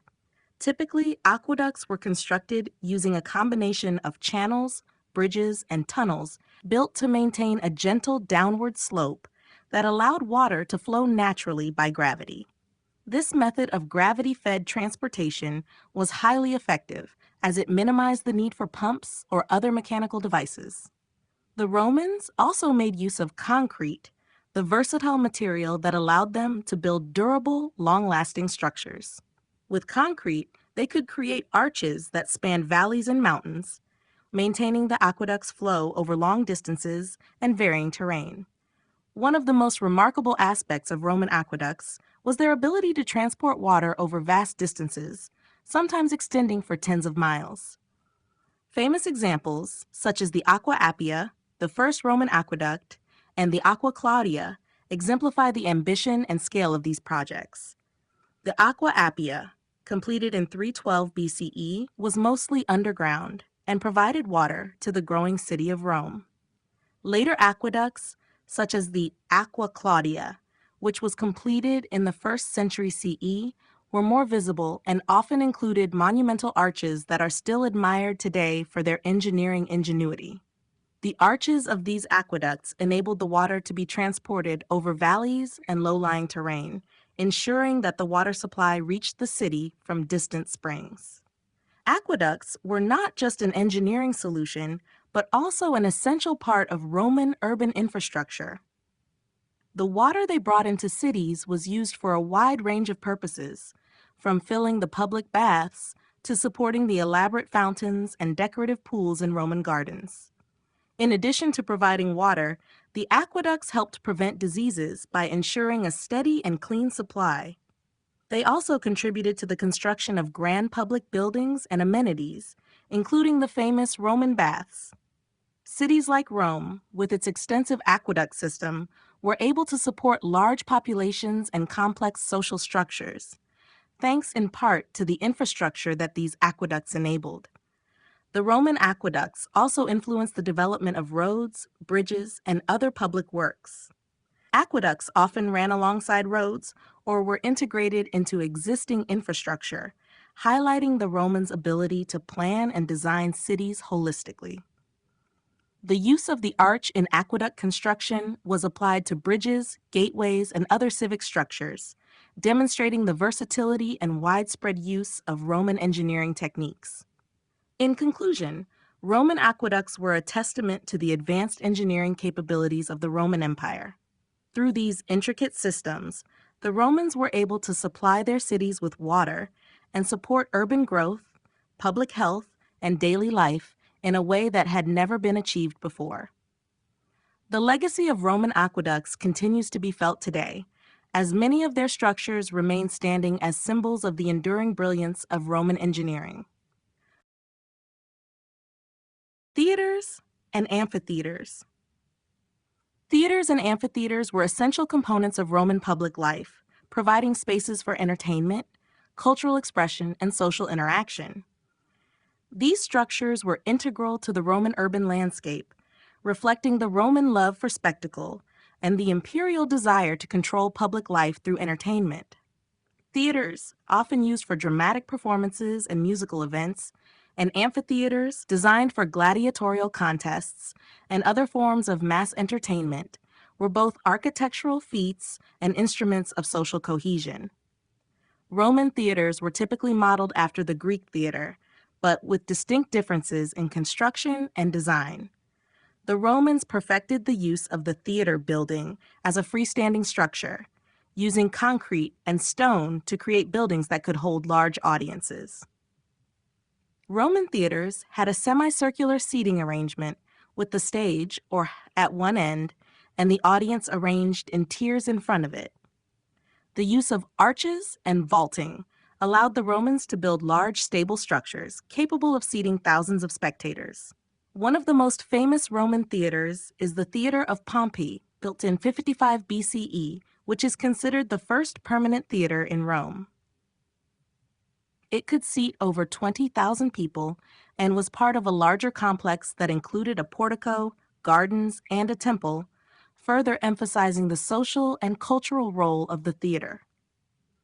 Amphitheaters, on the other hand, were designed for gladiatorial combat and other public spectacles, such as animal hunts and mock naval battles. Unlike theaters, amphitheaters were elliptical in shape, designed to ensure all spectators had a clear view of the action in the center.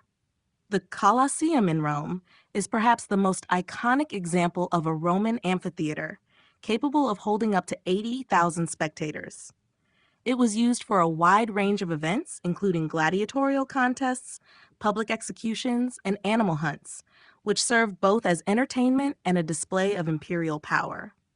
The Colosseum's design incorporated innovative architectural elements, including a system of elevators and trapdoors that allowed for dramatic entrances and surprise elements during the games.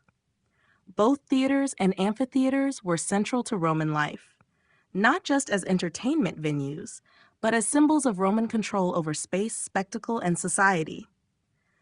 The events held within these structures were often free to the public, provided by emperors and politicians as a form of public patronage, ensuring political favor and reinforcing the image of benevolent rulers.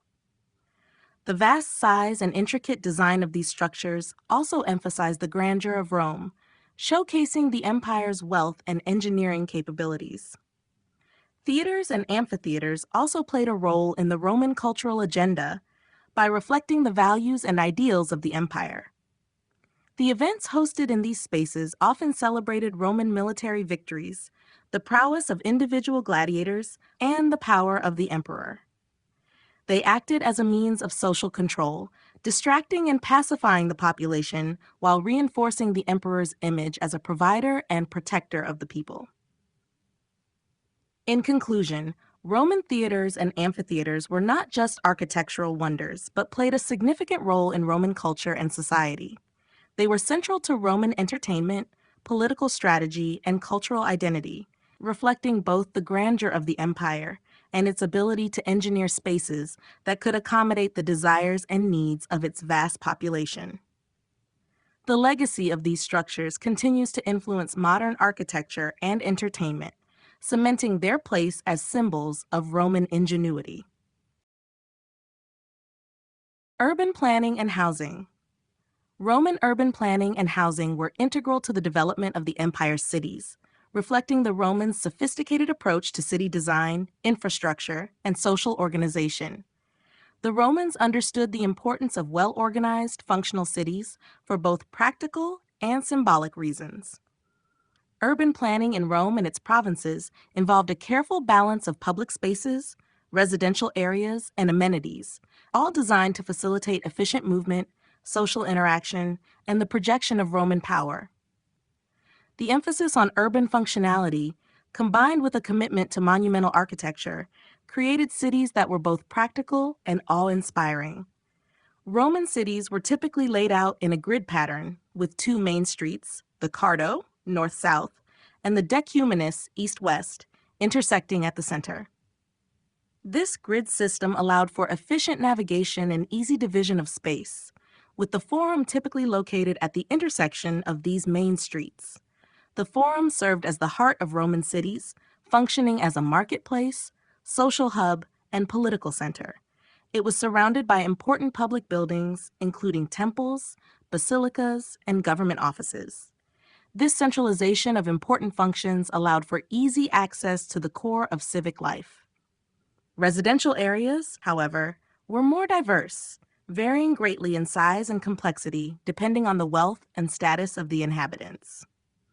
Wealthier Romans lived in large private homes known as domus, often located in the city's more affluent neighborhoods. The domus was typically a single-story house centered around an open courtyard, known as the atrium, with rooms arranged around it. These homes were designed for privacy and comfort, with elaborate decorations, including frescoes and mosaics, that reflected the owner's wealth and status. Wealthy families also had access to luxurious baths, gardens, and private spaces for entertaining guests. For the majority of the population, however, housing was much more modest. Insulae, or apartment buildings, were common in Rome and other major cities. These multi-story buildings housed the lower and middle classes, with commercial spaces often located on the ground floor. Insulae were typically cramped and often poorly constructed, with little regard for privacy or sanitation. These buildings were densely packed and could be quite dangerous, with the risk of fire being a constant concern due to the flammable materials used in construction. Despite these challenges, insulae were a necessary response to the rapid urbanization of Rome, where space was limited and the demand for housing was high. In addition to the residential and commercial areas, the Romans also incorporated a range of amenities into their urban designs. Public baths, thermae, were one of the most important features of Roman cities, serving as centers of social interaction, relaxation, and hygiene. The Roman baths were equipped with hot and cold pools, steam rooms, and exercise areas, offering a place for people from all walks of life to gather.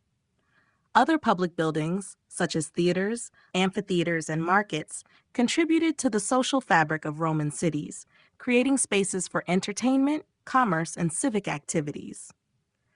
Roman urban planning also included advanced infrastructure like roads, aqueducts, and sewer systems, all designed to ensure the smooth functioning of the city. The roads connected Roman cities and facilitated trade and military movement across the empire, while the aqueducts brought water into the city, feeding public fountains, baths, and private homes. The Romans were pioneers in urban infrastructure, with their engineering innovations laying the groundwork for future city development. In conclusion, Roman urban planning and housing were crucial to the success of the Roman Empire, providing the necessary infrastructure for a growing population while maintaining order and promoting social interaction. The organization of space in Roman cities, combined with their impressive architectural achievements, helped to shape the urban environment in a way that was both practical and symbolic, reflecting the empire's power, wealth, and technological prowess.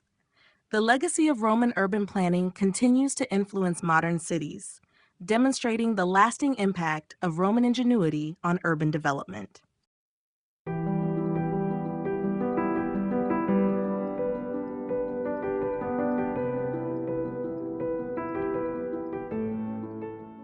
Chapter 5: Sculpture and Portraiture. Sculpture and portraiture in ancient Rome were not only important art forms, but also powerful tools for communication and self-expression. The Roman approach to sculpture was deeply influenced by Greek art, yet they developed distinct styles and techniques that reflected their own cultural values, political ambitions, and social structures. Roman sculpture, especially in the form of portraiture, became one of the most enduring symbols of the empire, serving both as a means to immortalize individuals and convey ideals of Roman power, leadership, and identity. One of the most significant aspects of Roman sculpture was the portraiture of individuals, especially emperors, politicians, and military leaders. Roman portraiture emphasized realism or verism, which sought to depict the subject with precise and often unflattering detail. This focus on naturalistic features set Roman portraiture apart from the idealized, youthful depictions of Greek statues. Roman portraits often highlighted the physical signs of aging, such as wrinkles and sagging skin, in order to convey the wisdom, experience, and gravitas associated with maturity. This technique not only portrayed the individual's personal features, but also acted as a reflection of their social status and moral integrity. By showing themselves as serious, experienced, and grounded, Roman leaders presented an image of authority and trustworthiness to the public. The bust became the most common form of Roman portraiture, usually created in marble or bronze. These sculptures typically focused on the face and upper torso, often with an emphasis on intricate details like facial wrinkles, hairstyles, and expressions.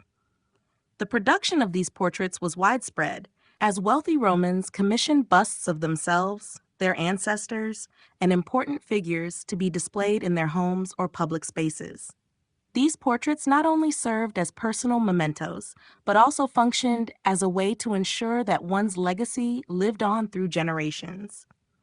The display of family portraits became a sign of respect for one's lineage and a means of honoring ancestors. In addition to personal portraiture, Roman sculpture was also used to convey political and ideological messages. Emperors and military leaders were often depicted in grand statues that idealized their strength and authority. The famous equestrian statue of Marcus Aurelius, for example, portrays the emperor as a strong and noble ruler, exuding power and dignity. These monumental sculptures were often placed in public spaces, such as forums or temples, where they would serve as a constant reminder of the emperor's presence and the strength of the empire. Roman sculpture also included larger works like reliefs and monumental statues that adorned public buildings and commemorated military victories or significant events. The Trajan's Column, for example, is a towering monument that depicts the story of Emperor Trajan's victory in the Dacian Wars, with intricate reliefs that tell a narrative of military conquest. These sculptures serve not only as commemorations of the emperor's achievements, but also as propaganda tools, reinforcing the image of imperial power and success. In conclusion, Roman sculpture and portraiture played a crucial role in the empire's visual culture. The focus on realism in portraiture, combined with the use of monumental statues and reliefs, allowed the Romans to communicate power, status, and ideology in highly effective ways.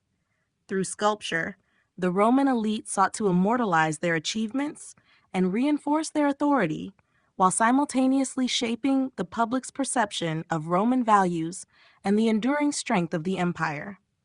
The influence of Roman portraiture and sculpture can still be seen in the art and portraiture of later civilizations, continuing to serve as a symbol of political and personal identity.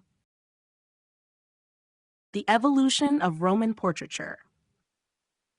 Roman portraiture underwent significant evolution throughout the history of the Roman Republic and Empire, reflecting shifts in political, social, and cultural priorities. Initially influenced by Greek art, Roman portraiture gradually developed its own distinct style, moving from idealized representations to more realistic and individualized depictions. This evolution was intertwined with the changing nature of Roman society as well as the growing influence of the empire, which saw portraiture become a tool of political propaganda and a means of solidifying imperial power.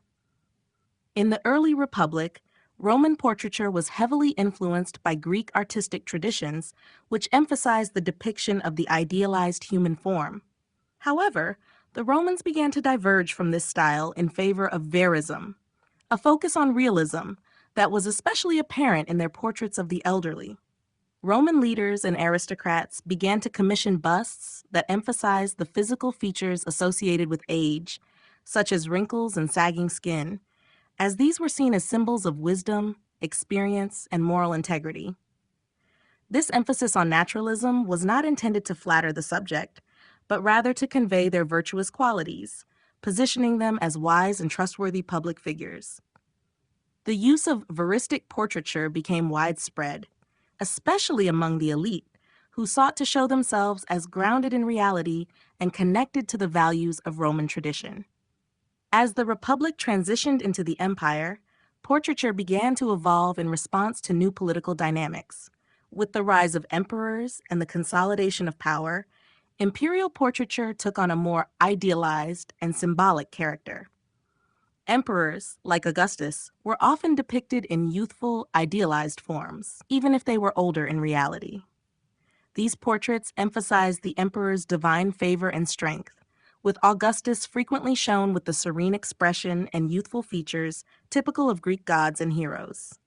This shift from veristic portraits to idealized representations marked the increasing use of portraiture as a tool of imperial propaganda, used to project an image of power, invincibility, and eternal youth.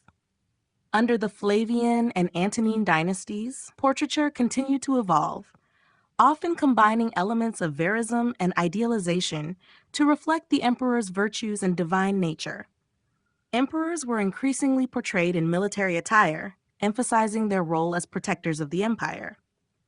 The busts of emperors such as Trajan, Hadrian, and Marcus Aurelius began to reflect their authority and accomplishments, often in more dignified and controlled poses.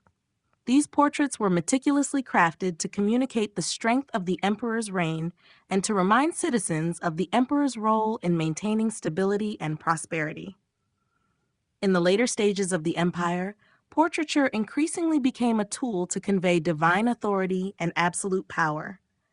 The portrayal of emperors as godlike figures became more pronounced, with portraits adopting highly stylized features and exaggerated iconography.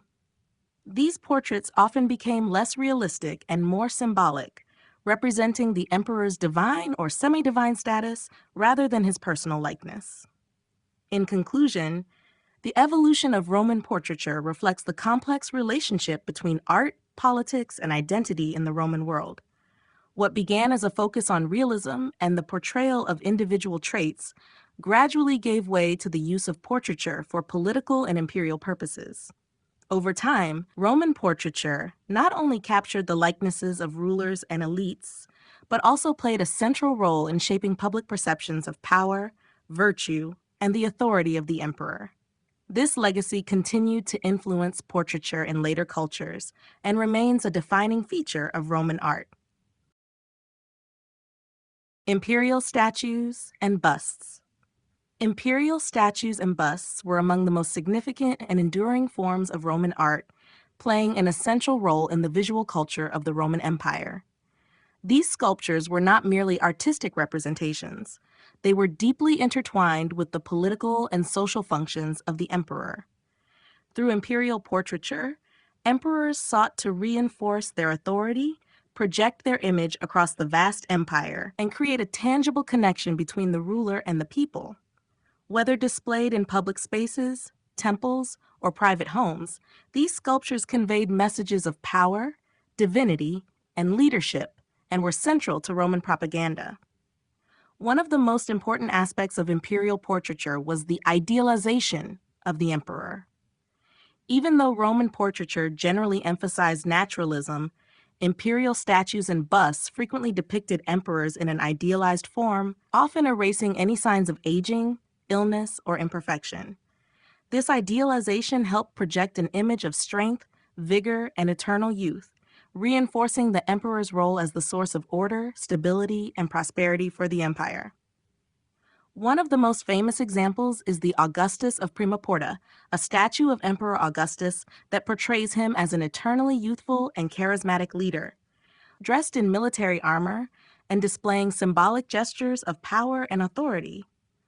This statue not only conveyed Augustus's physical presence, but also linked him to divine figures, as evidenced by the inclusion of the god Cupid at his feet, suggesting Augustus's divine lineage through the goddess Venus. In addition to idealization, imperial busts and statues were used as tools of imperial propaganda. The busts of emperors like Trajan, Hadrian, and Marcus Aurelius were crafted to communicate a sense of dignity, power, and wisdom.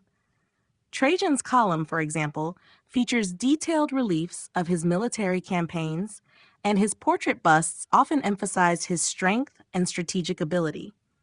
These statues and busts were typically displayed in public spaces such as forums, marketplaces, and temples, ensuring that the emperor's image was omnipresent throughout the empire.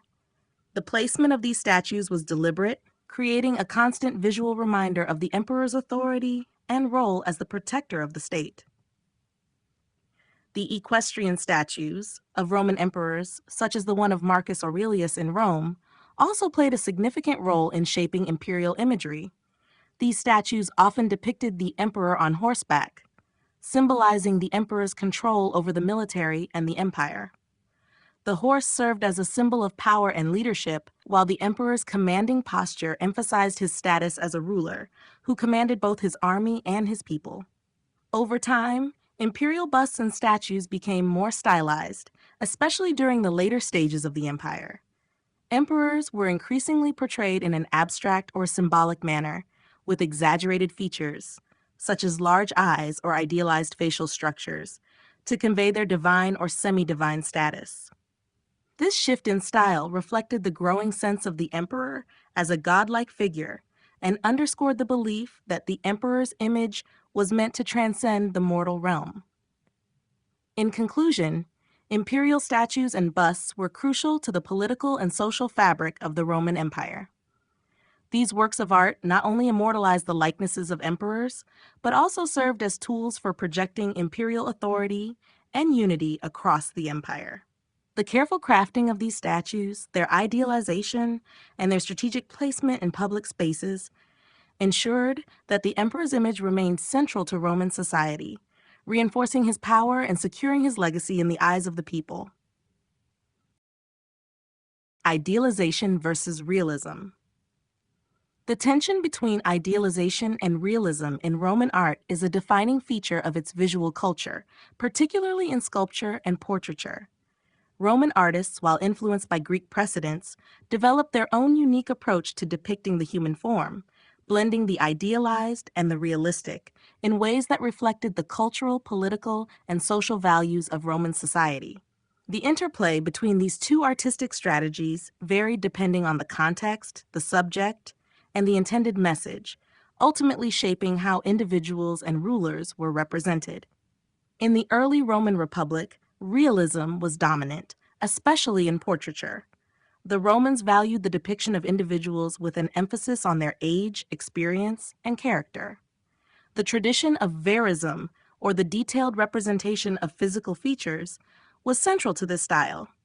Roman portraits, especially those of the aristocracy, often highlighted signs of aging, such as wrinkles, sagging skin, and furrowed brows, which were meant to symbolize wisdom, gravitas, and moral integrity. This focus on realism served a political purpose. By depicting themselves in a naturalistic manner, Roman leaders and elites conveyed their connection to the values of Roman tradition, which emphasized virtue and experience over youthful beauty. The idea was that the aging process was an indicator of a lifetime of service to the state, and thus the appearance of age was seen as a mark of honor and respect. However, as the Roman Empire expanded and became more centralized, idealization began to play a larger role in Roman art, particularly in the portraiture of emperors and military leaders. Emperors like Augustus sought to portray themselves as ageless, godlike figures, reflecting their divinely sanctioned power and eternal rule. The Augustus of Primaporta, for example, shows Augustus in a youthful, idealized form, emphasizing his authority, strength, and divine connection, rather than his actual age or appearance. This shift towards idealization was not just about beauty, but about constructing an image of the emperor as the embodiment of Roman ideals, eternal, strong, and virtuous. It was a form of political propaganda, as the emperor's image needed to convey not just personal likeness, but also the qualities of a perfect ruler. Throughout the imperial period, this tension between idealization and realism continued. Emperors and elites were often depicted in idealized forms in public monuments and statues, while more realistic portraits were used in private settings or for commemorative purposes. Over time, however, the idealized portraits of emperors increasingly came to reflect their divine or semi-divine status, especially as Roman emperors were increasingly deified. In conclusion, the balance between idealization and realism in Roman art was a reflection of the broader social, political, and cultural values of the time. While realism focused on the truthful depiction of individuals, idealization served to elevate figures, particularly emperors, into symbols of power, virtue, and divine favor. Together, these two approaches helped construct the visual identity of Rome, blending the real and the ideal in ways that reinforced the values and aspirations of Roman society. Relief sculptures and historical narratives.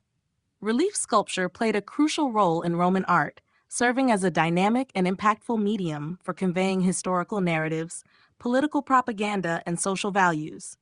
These sculptures, which were carved into flat surfaces and often placed on public monuments, were an important means of storytelling. Roman reliefs depicted scenes from military campaigns, political events, and mythological tales, blending art with history to communicate messages to the public. The use of relief sculpture in Roman art transformed the way historical events were recorded and remembered, creating a visual language that was accessible to both the literate and the illiterate. One of the most significant aspects of Roman relief sculpture was its ability to tell historical narratives in a continuous flowing manner. The most famous example of this is Trajan's Column, a monumental relief sculpture in Rome that commemorates Emperor Trajan's victory in the Dacian Wars. The column, which stands over 100 feet tall, is covered in a spiral band of reliefs that chronicle the military campaign in intricate detail. These reliefs are not static images, but tell a continuous story, with each scene flowing into the next, allowing viewers to follow the events of the war from beginning to end. The narrative style used in these reliefs was both dramatic and informative, capturing the drama of battle as well as the strategic movements of the Roman army. Roman reliefs were also used to highlight the imperial achievements and virtues of emperors. The reliefs on the Arch of Titus in Rome, for example, celebrate the emperor's victory in the Jewish War and his subsequent triumphal procession. These reliefs not only depict the military victories, but also emphasize the emperor's divine right to rule, showcasing him as the central figure in the empire's success. The use of relief sculpture in this way was a form of imperial propaganda, ensuring that the emperor's accomplishments were immortalized and glorified for the public. These monumental reliefs were typically placed in public spaces, such as forums or near temples, where they would be seen by large numbers of people, reinforcing the emperor's image and authority. In addition to military and imperial themes, Roman reliefs also depicted everyday life, including scenes of labor, entertainment, and social customs. These more intimate depictions served as a way to portray Roman society in all its aspects, from the mundane to the extraordinary. The reliefs on the altar of peace, Arapacis, depict a procession of Roman citizens, emphasizing the unity and harmony of the state under Augustus's rule. These scenes of peaceful celebration not only commemorate the emperor's achievements, but also reinforce the Roman ideals of civic duty, piety, and order. Overall, Roman relief sculptures were a vital tool for visual storytelling, capable of recording and preserving historical events, celebrating imperial power, and communicating cultural values. Through these intricate, narrative-driven works of art, the Romans were able to convey their political and historical identity in a way that was both public and permanent, ensuring that their legacies would endure for generations to come. Techniques and materials used in sculpture. Roman sculpture was characterized by a diverse range of techniques and materials that allowed artists to create highly detailed and lifelike works of art. The Romans were skilled in both stone and metal working, and they adopted and refined various methods to produce sculptures that ranged from small portrait busts to monumental public monuments.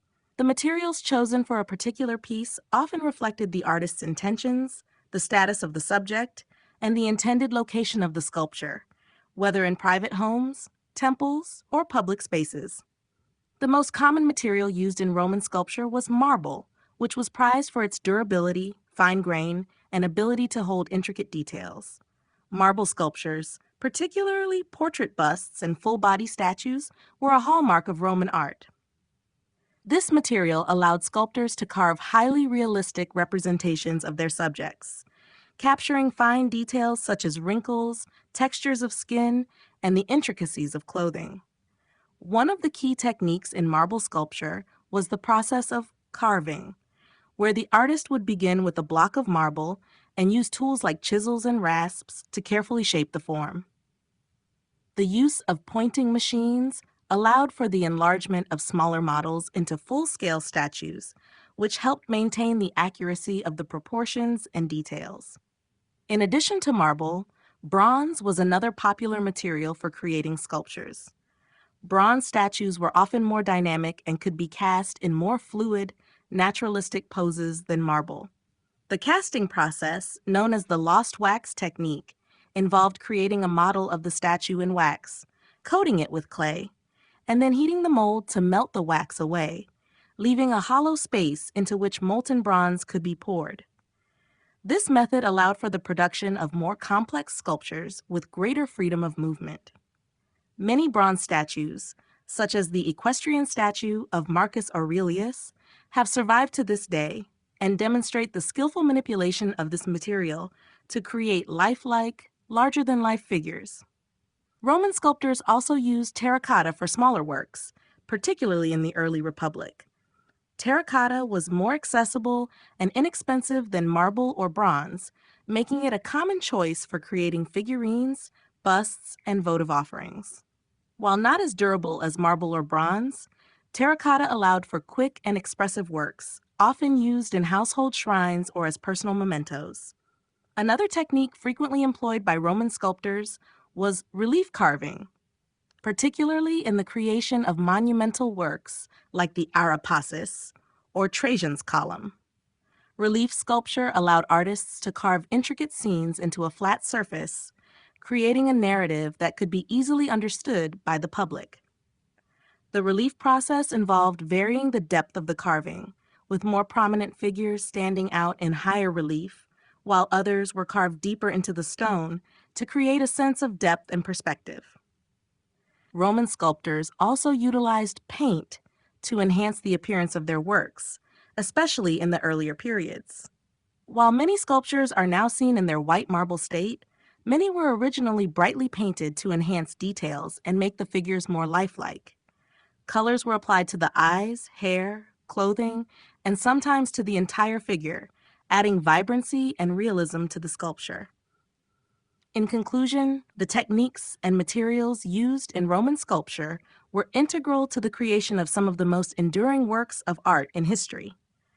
From the detailed carvings in marble to the dynamic bronzes and intricate reliefs, Roman sculptors combined skill, innovation, and creativity to produce pieces that were not only aesthetically remarkable, but also carried profound political, cultural, and historical significance. The materials and techniques of Roman sculpture played a vital role in shaping how the empire understood itself, its rulers, and its legacy.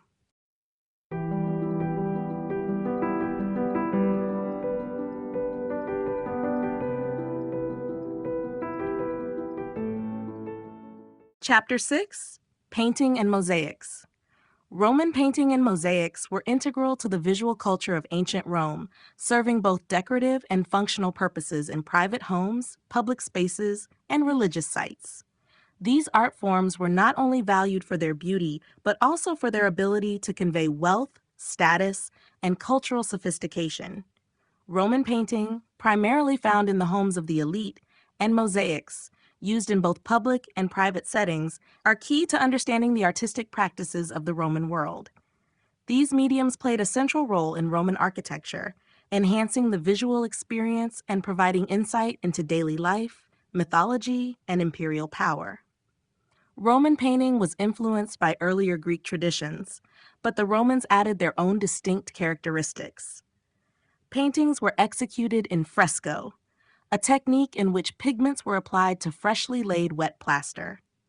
This method allowed the paint to bond directly with the surface, ensuring the durability of the artwork. The frescoed walls in Roman villas, such as those in Pompeii and Herculaneum, reveal a rich variety of styles, ranging from intricate landscapes and still lifes to mythological scenes and depictions of daily life. The paintings in these homes often had a decorative function, creating the illusion of space and grandeur within rooms. Some rooms featured architectural illusionism, where painted columns, windows, and landscapes gave the appearance of extending the room into the outdoors.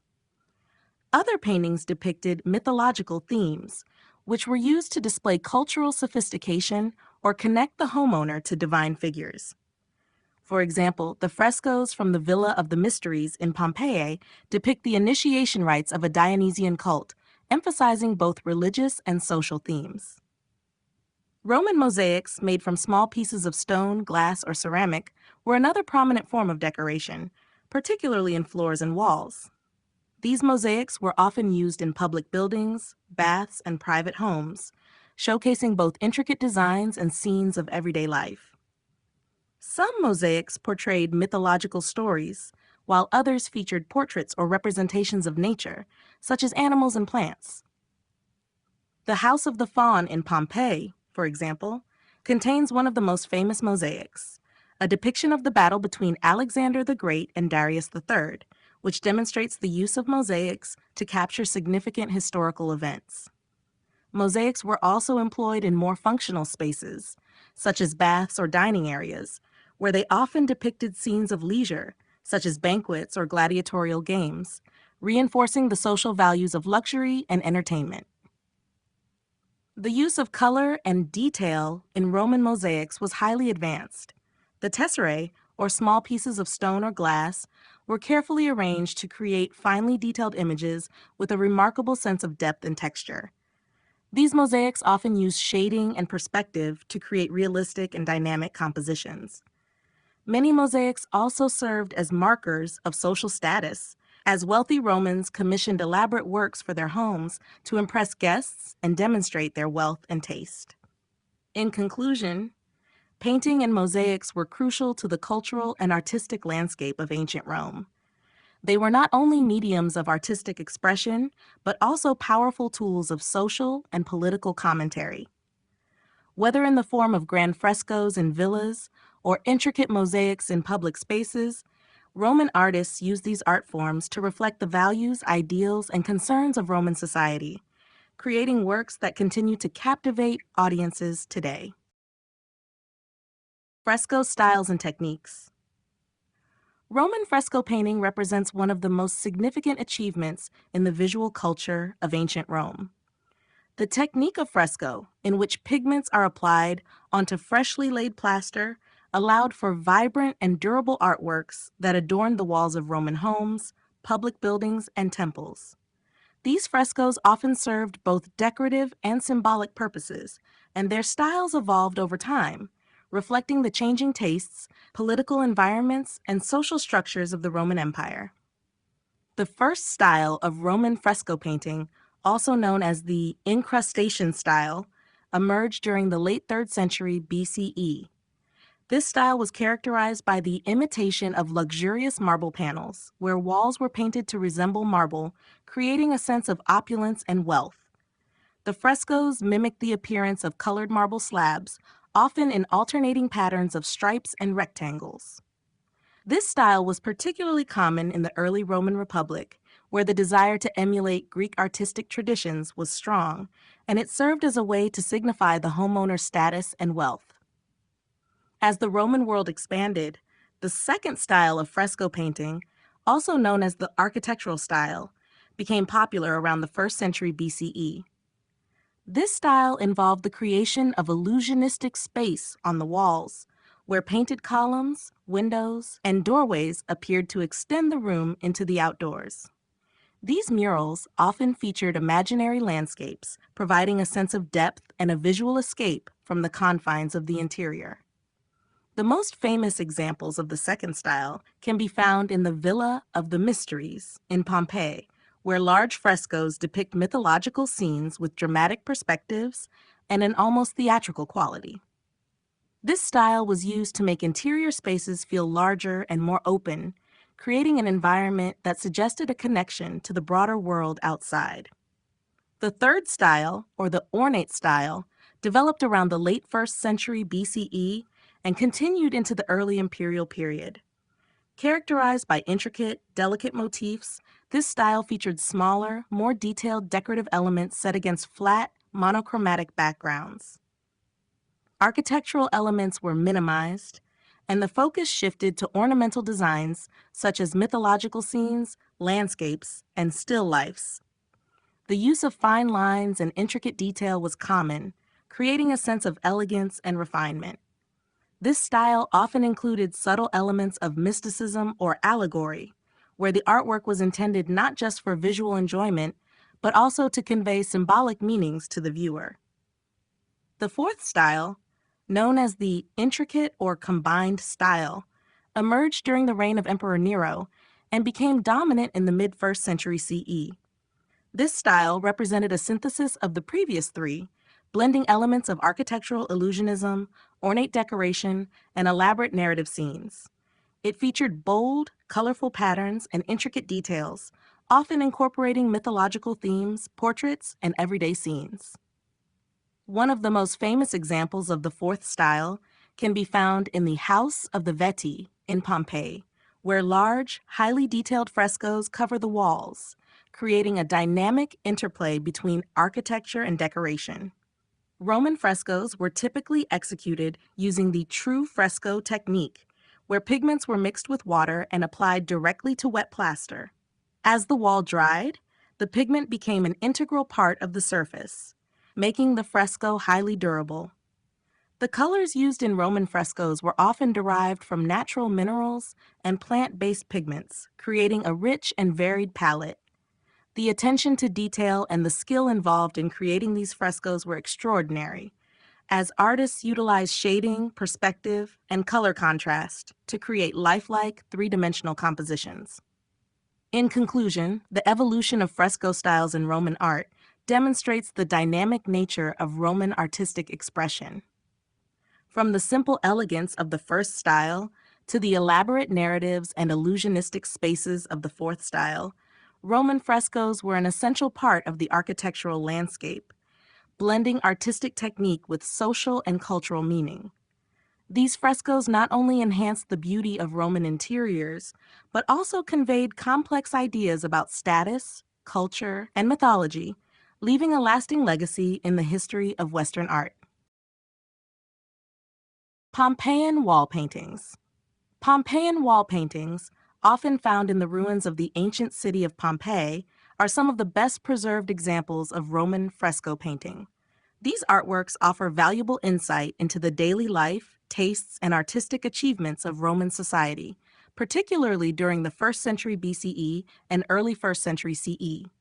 The frescoes from Pompeii reflect a range of styles and themes, revealing the Romans' love of opulence, their connection to Greek culture, and their evolving aesthetic sensibilities. The wall paintings of Pompeii are typically classified into 4 distinct styles that evolved over time, each reflecting different artistic priorities and techniques. The first style, known as the incrustation style, was prevalent in the early Republic and was characterized by paintings that imitated the appearance of costly marble. These frescoes created the illusion of luxurious stone panels, often in vibrant colors like red, yellow, and black, and were commonly used in atriums or other central spaces of Roman homes to convey wealth and refinement. The illusion of marble was meant to suggest a sense of sophistication, even in less costly materials. By the 1st century BCE, the second style, or architectural style, became dominant. This style was marked by highly illusionistic frescoes that transformed the interior walls of Roman homes into seemingly open spaces. Artists painted elaborate architectural features, such as columns, windows, and doors, which appeared to extend the walls outward into a fantastic landscape or a view of the outdoors. This style reflected the Roman desire to bring the outside world into their private spaces, often incorporating mythological themes or idealized natural settings. The Villa of the Mysteries in Pompeii is one of the most famous examples of the second style, with its dramatic scenes of Dionysian rites painted in vivid color and intricate detail. The third style, or ornate style, emerged around the late 1st century BCE. This style favored delicate, intricate designs set against plain backgrounds, and it often featured mythological subjects or ornamental patterns. The focus shifted from large, architectural illusions to smaller-scale, more refined motifs, such as figures framed in elaborate borders or fine detail in landscapes. The frescoes from the Villa of the Livia in Rome showcase the elegance of this style, with its beautifully detailed depictions of natural settings, including plants, animals, and mythological scenes. The fourth style, also known as the intricate style, became prominent in the early imperial period, particularly under Emperor Nero's reign. This style combined elements of the earlier styles with a mix of architectural illusionism, small-scale decoration, and large narrative scenes. Frescoes from the House of the Veti in Pompeii, for example, incorporate bright colors, intricate patterns, and mythological stories, creating a lively and complex visual experience. The fourth style was the most elaborate and ornate, often using multiple layers of imagery and illusion to create a sense of depth and complexity on the flat surface of the wall. Pompeian wall paintings offer rich insight into Roman society, as they reflect not only artistic tastes, but also social values and political propaganda. Many of the frescoes contain references to mythological stories, Roman gods and goddesses, and scenes from the lives of emperors, reinforcing the cultural importance of religion and politics. Additionally, the subject matter of the frescoes often had a symbolic meaning, such as themes of luxury, wealth, and the power of Rome, reinforcing the status of the homeowner or the patron who commissioned the work. In conclusion, the Pompeian wall paintings are a testament to the artistic sophistication of Roman fresco artists.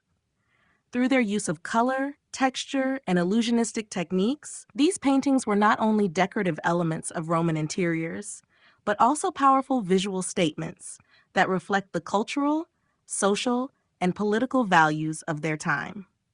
The frescoes continue to captivate audiences today, offering a window into the past and a glimpse into the lives of the people who lived in one of the most influential cities of the Roman Empire. Mythological and daily life themes. The frescoes of Pompeii are rich in imagery, offering a glimpse into the diverse themes that defined Roman art and culture. Two of the most prevalent categories of subject matter found in these wall paintings are mythological themes and depictions of daily life.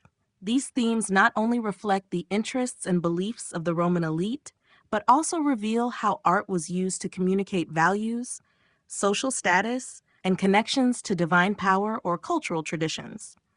Mythological themes were particularly prominent in Pompeian frescoes, as they served both as visual narratives and as expressions of Roman religious and cultural identity. Many homes, especially those of the wealthy, featured mythological scenes that drew on Greek and Roman legends, including tales of gods, heroes, and divine interventions. The Villa of the Mysteries, for example, contains a series of frescoes that depict the initiation rites of a Dionysian cult, filled with vivid and dramatic representations of the god Dionysus and his followers. These mythological depictions often portrayed gods and heroes in idealized settings, emphasizing their power, beauty, and moral lessons. The inclusion of such scenes also served to elevate the status of the homeowner, associating them with divine figures or showing their cultural sophistication through the appreciation of mythological tradition. The mythological frescoes were not purely decorative, but were also imbued with symbolic meaning. The gods represented in these artworks were seen as powerful protectors and figures of moral guidance, and many Roman households would feature images of gods such as Jupiter, Venus, and Neptune to invoke their favor. For example, the myth of Persephone's abduction by Pluto, as seen in several Pompeian frescoes, can be interpreted as a reflection on themes of death and rebirth, highlighting the Romans' complex relationship with mortality, the afterlife, and the gods who governed these realms. In contrast to these mythological themes, Roman frescoes also captured the everyday life of the people, reflecting the culture's emphasis on luxury, leisure, and the status of its citizens. These depictions were often more grounded and relatable, offering a window into the social practices, habits, and ideals of Roman society. Frescoes in the House of the Faun and House of the Veti, for instance, show banquets, gatherings, and even glimpses of domestic activities like cooking and bathing. Scenes of domestic life were not only meant to entertain and provide a sense of realism, but also to reinforce Roman values surrounding hospitality, family, and social status. Additionally, many frescoes also portrayed still life scenes where the abundance of food, flowers, and everyday objects symbolized wealth, prosperity, and the enjoyment of luxury. These images served as reminders of the pleasures of life, which were highly valued in Roman culture. In some cases, they also functioned as subtle symbols of the transitory nature of life, as the enjoyment of material goods could be fleeting.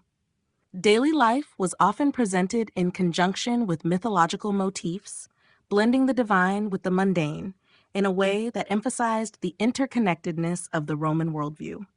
For example, frescoes might depict a banquet scene with divine figures watching over or participating in the feast, thus reinforcing the idea that the gods were present in all aspects of daily life and that the enjoyment of worldly pleasures was a part of divine order.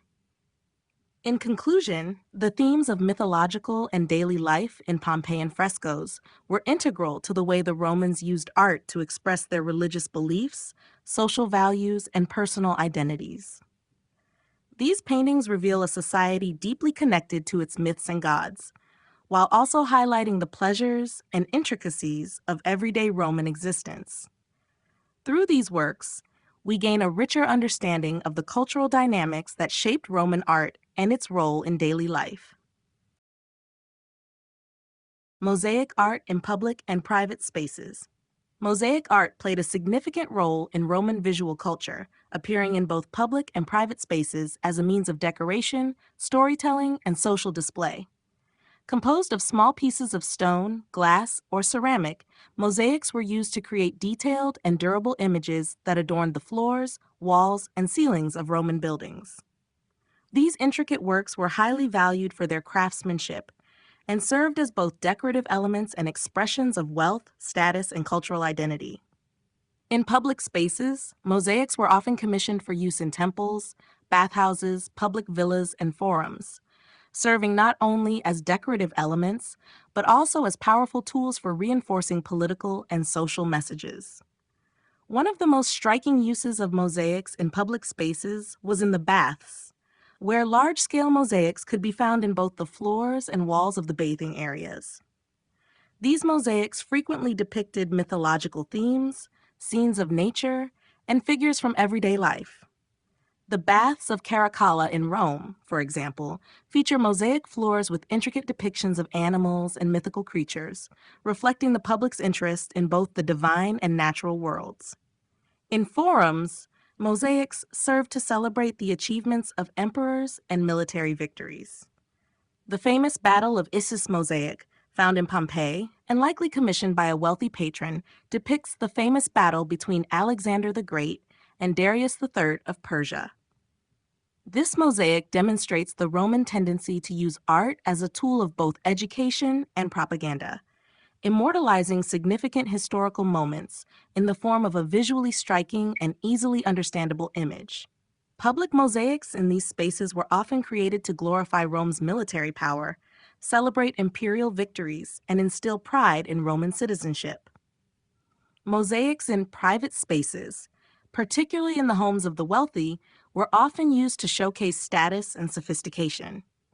In private villas, such as those in Pompeii and Herculaneum, mosaics adorned the floors of atriums, dining rooms, and courtyards, providing a visual narrative of the homeowner's lifestyle and values.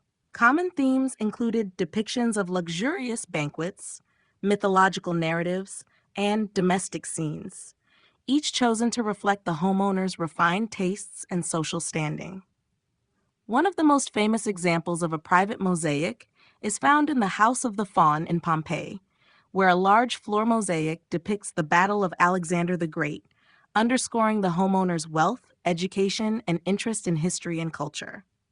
Another important feature of mosaics in private homes was their ability to reflect the homeowner's personality and cultural sophistication. Some mosaics depicted scenes from everyday life, such as animals, flowers, and domestic activities, while others showcased elaborate geometric patterns or mythological figures, often intended to provoke thought or admiration.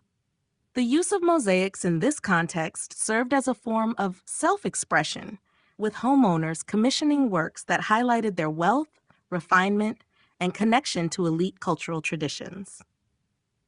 The use of mosaic floors in Roman homes also served a practical purpose, as they were durable and easy to maintain, making them a practical and long-lasting choice for decoration. The wide variety of scenes and themes found in both public and private spaces reveals the versatility of mosaics, which could adapt to different settings and purposes, whether they were commemorating important historical events, celebrating leisure, or simply creating an aesthetically pleasing environment. In conclusion, mosaic art in both public and private Roman spaces served multiple purposes. It was a means of displaying wealth and power, conveying political or cultural messages, and adding beauty and refinement to living spaces. Whether in the grand halls of public buildings or the intimate spaces of private homes, Roman mosaics left a lasting impact on the visual culture of the empire, providing future generations with vivid depictions of Roman life, politics, and aesthetics. Color and perspective in Roman painting. Roman painting is renowned for its sophisticated use of color and perspective, techniques that helped artists create realistic and engaging compositions in frescoes and murals. The Roman mastery of these elements allowed them to produce dynamic works of art that not only served decorative functions, but also conveyed deep symbolic meanings and narratives.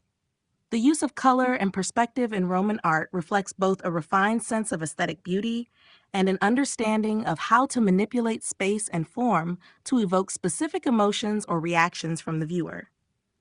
Color played a central role in Roman painting, with artists carefully selecting pigments from natural minerals, plants, and other materials to create a wide range of hues.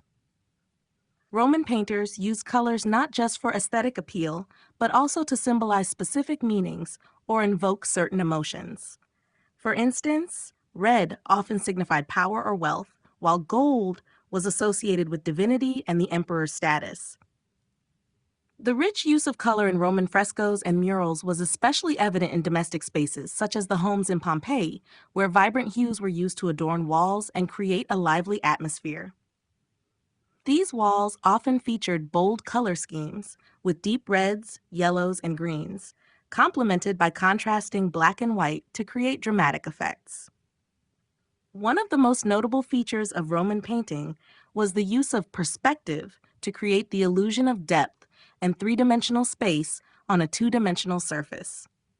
While the Romans did not develop the mathematical perspective system seen in Renaissance art, they employed a form of illusionistic perspective that made interior spaces appear larger and more open. This technique was particularly evident in the second style of Roman fresco painting, which emerged in the 1st century BCE. Artists used painted columns, windows, and architectural elements to create the illusion of extending the interior room into an imagined outdoor landscape. This allowed them to visually enlarge the space and create a sense of connection between the viewer and the natural world outside. The use of perspective in Roman painting also involved foreshortening, a technique that made figures appear more three-dimensional by adjusting their proportions to simulate depth. This was particularly useful in depicting human figures or objects that receded into the background, as seen in the frescoes of the Villa of the Mysteries in Pompeii. In these paintings, figures and architectural elements are arranged in ways that seem to recede into space, creating a dynamic visual experience for the viewer. In addition to these formal techniques, Roman artists also paid great attention to the gradation of color to enhance the illusion of light and shadow. This technique, known as chiaroscuro, involved using darker shades to suggest depth and lighter hues to represent highlights. The careful manipulation of light and shadow gave figures and objects a sense of volume, making them appear more lifelike and grounded within the painted space. Overall, the use of color and perspective in Roman painting reflects the culture's appreciation for both realism and idealization. Through their understanding of color symbolism and perspective techniques, Roman artists were able to create paintings that were not only visually impressive, but also rich in meaning. These paintings offered a glimpse into the sophisticated artistic practices of the ancient Romans, providing future generations with examples of how color and perspective could be used to create compelling, lifelike, and meaningful works of art.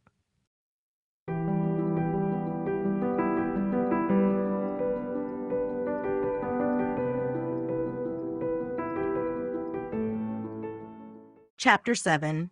Public Monuments and Commemorative Art. Public monuments and commemorative art were essential elements of Roman society, serving as both physical landmarks and visual symbols of Roman power, military prowess, and imperial propaganda.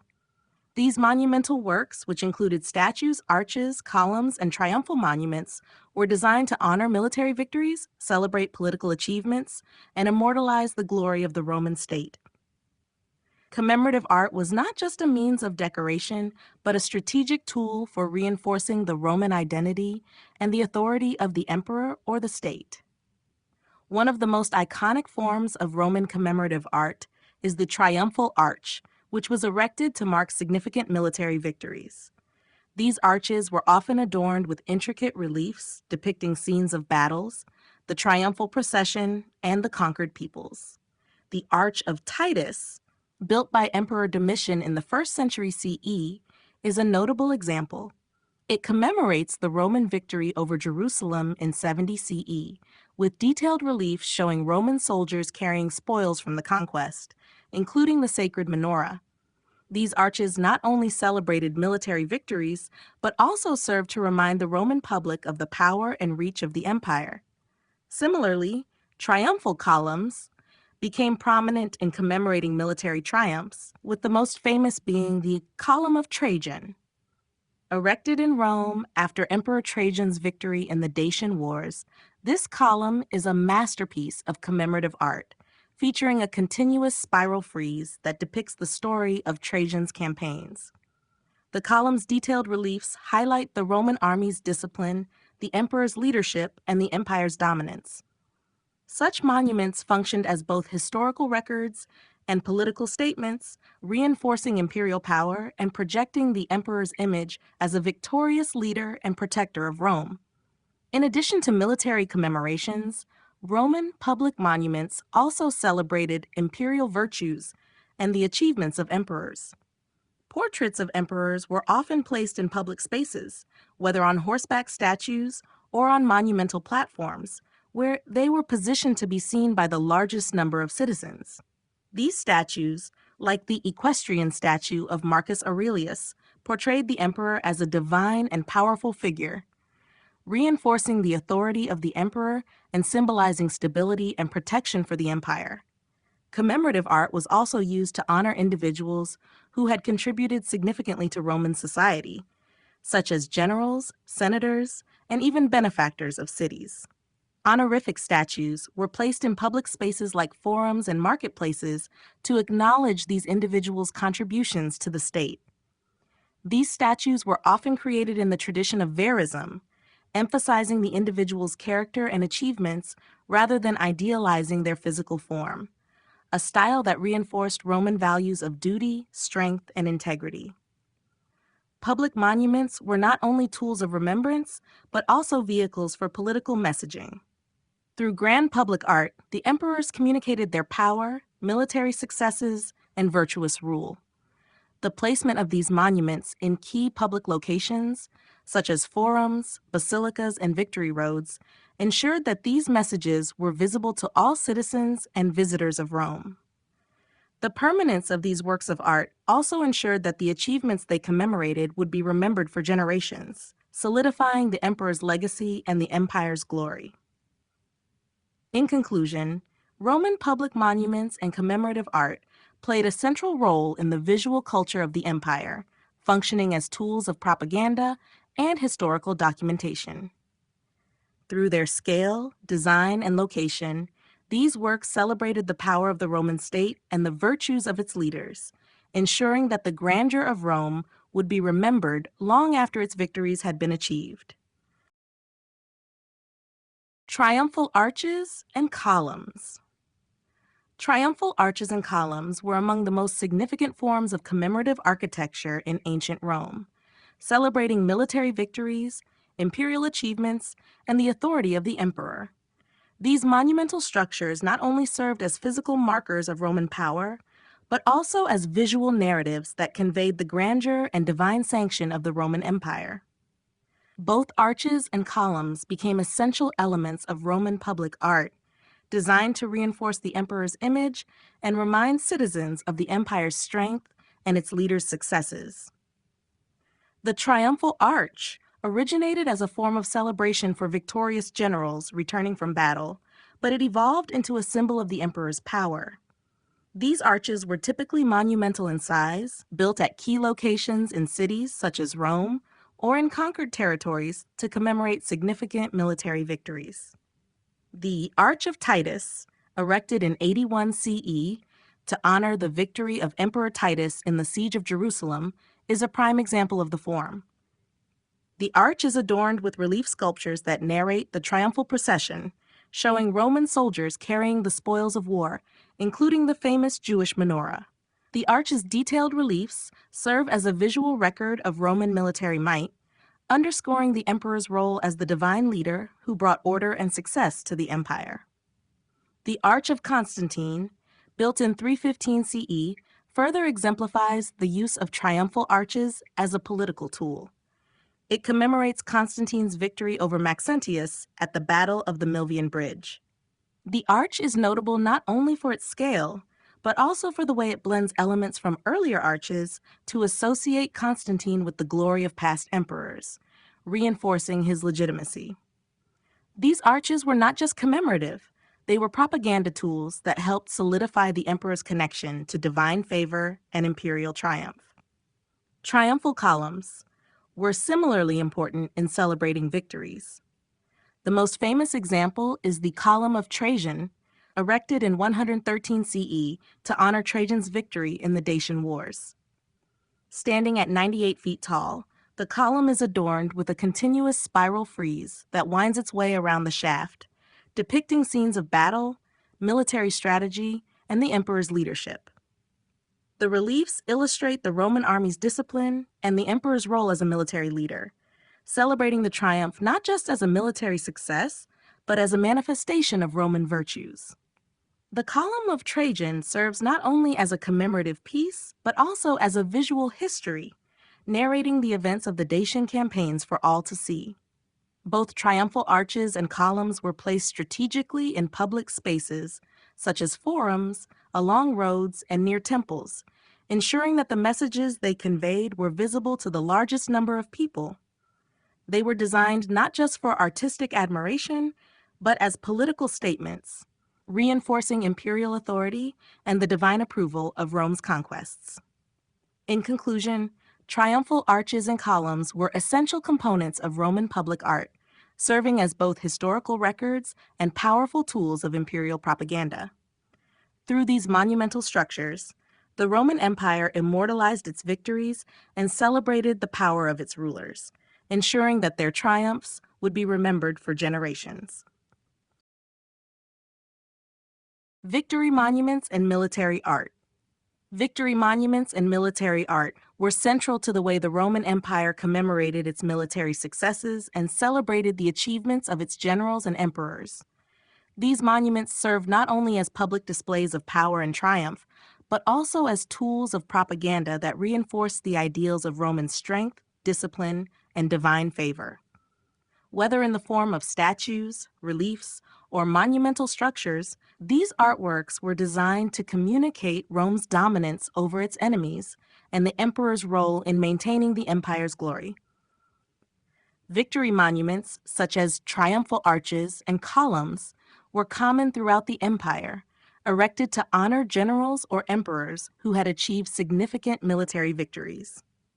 These structures typically featured detailed relief sculptures that depicted scenes from the battlefield, celebrating the victory and highlighting the bravery and leadership of the emperor. One of the most famous examples of a victory monument is the Column of Trajan, built in 113 CE to commemorate Emperor Trajan's conquest of Dacia. The column's continuous frieze wraps around the structure, showcasing detailed scenes of the military campaign, from the preparation for battle to the final victory. These images not only celebrated Trajan's personal triumph, but also served as a record of the Roman military's organization, tactics, and discipline. Military art in the Roman world extended beyond monumental architecture to include sculptural reliefs and statues. The reliefs found on triumphal arches, such as the Arch of Titus, also functioned as victory monuments. The Arch of Titus, for example, depicts Roman soldiers carrying spoils from the siege of Jerusalem, including the sacred treasures of the Jewish temple. These reliefs conveyed the narrative of conquest and emphasized the Roman army's ability to subdue even the most rebellious of peoples. The use of such imagery was not only to commemorate the victory, but also to remind the Roman public of the emperor's power and the empire's global reach. Another significant form of military art was the equestrian statue, which depicted emperors or military leaders on horseback, emphasizing their authority, strength, and leadership. The equestrian statue of Marcus Aurelius, for example, portrays the emperor as a commanding figure, exuding power and control. Such statues were placed in public spaces, reinforcing the emperor's image as the central figure of Roman military might and leadership. In addition to celebrating military victories, victory monuments also served as a reminder of the Roman ideals of discipline, courage, and duty. The depiction of Roman soldiers, often shown in highly idealized and heroic forms, reinforced the virtues that were essential to the success of the empire. These military artworks aim to inspire admiration, instill pride in the Roman populace, and emphasize the importance of the Roman military in maintaining the empire's stability and expanding its borders. In conclusion, victory monuments and military art were vital to the Roman Empire's strategy of commemoration and propaganda. Through triumphal arches, columns, statues, and reliefs, the Romans not only celebrated their military achievements, but also projected an image of invincibility and divine favor.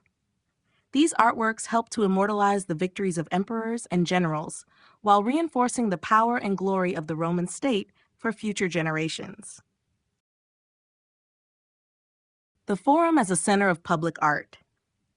The Roman Forum was the heart of political, social, and religious life in ancient Rome, and it also served as a central space for public art. It was here that the most important public monuments, sculptures, and architectural masterpieces were placed to both commemorate historical events and assert the power of the state. The Forum was more than just a marketplace or gathering space. It was a carefully curated environment where art was strategically positioned to reinforce Roman values, glorify imperial achievements, and legitimize the power of the emperor and the Roman state. One of the most prominent features of the Roman Forum was the presence of triumphal arches, columns, and statues that celebrated military victories and political success. The Forum of Augustus, for example, was adorned with large statues of important figures, including Augustus himself, as well as reliefs depicting his military triumphs. These statues were not merely decorative, they were a form of public propaganda, reinforcing Augustus's image as the bringer of peace and stability to Rome. The Forum was designed to communicate power and legitimacy to those who passed through it, often placing visual reminders of the emperor's achievements at every turn. In addition to the triumphal monuments, the Forum was home to honorific statues and busts of generals, consuls, and other prominent figures who had contributed to the Roman state. These statues were placed in prominent locations within the Forum, allowing citizens and visitors to pay homage to those who upheld the ideals of Roman leadership and virtue. Statues like those of Julius Caesar and Marcus Aurelius were not only representations of these figures, but also embodied Roman ideals of power, honor, and strength. They often stood in strategic positions, ensuring that their image was visible to the public as a constant reminder of Roman greatness. Another key feature of public art in the Forum was the use of reliefs on monuments such as the Column of Phocas and the Arch of Titus. These reliefs told the stories of military victories, conquests, and the emperor's divine favor, often highlighting key moments such as the emperor's victory over foreign enemies or his celebrations of peace. The reliefs in the Forum served as visual narratives that conveyed Rome's power and divine right to rule, ensuring that every visitor was aware of the empire's dominance and the emperor's role as its leader.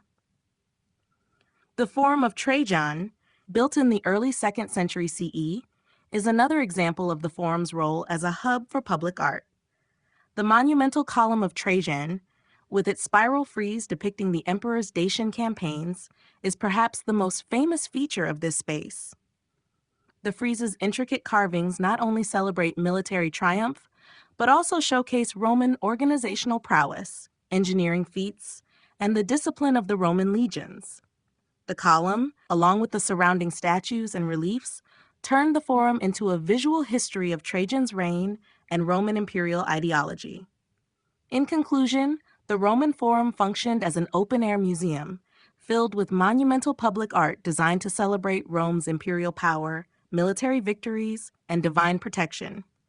The strategically placed sculptures, statues, and reliefs transformed the Forum into a space of constant visual reinforcement of Roman values and the legitimacy of imperial rule.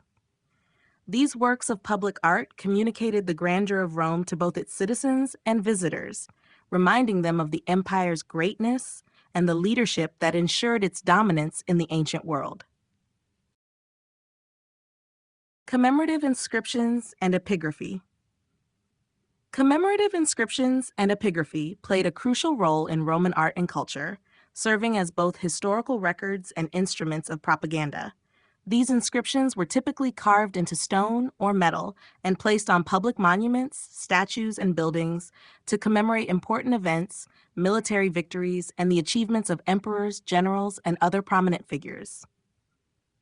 Epigraphy, the study of these inscriptions, offers valuable insight into the social, political, and religious life of ancient Rome, allowing us to understand how the Romans memorialized their past and projected their power.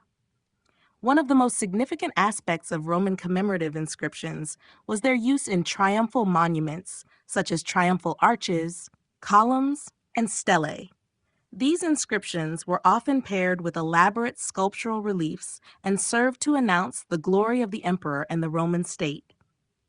For example, the Arch of Titus, built to commemorate the Roman victory over Jerusalem in 70 CE, contains an inscription that identifies the emperor and celebrates his divine right to rule. This inscription, along with the reliefs depicting the victory, served as both a historical record and a statement of imperial authority. The use of inscriptions in these monuments ensured that future generations would remember the emperor's military successes and his role in expanding and preserving the empire. Inscriptions on honorific statues also served as a key form of commemorative art. These statues were often accompanied by inscriptions that recorded the individual's accomplishments and virtues. For instance, statues of generals or consuls were typically inscribed with their names, titles, and achievements. These inscriptions were designed to immortalize the individual's contributions to the state, allowing their memory to endure long after their death.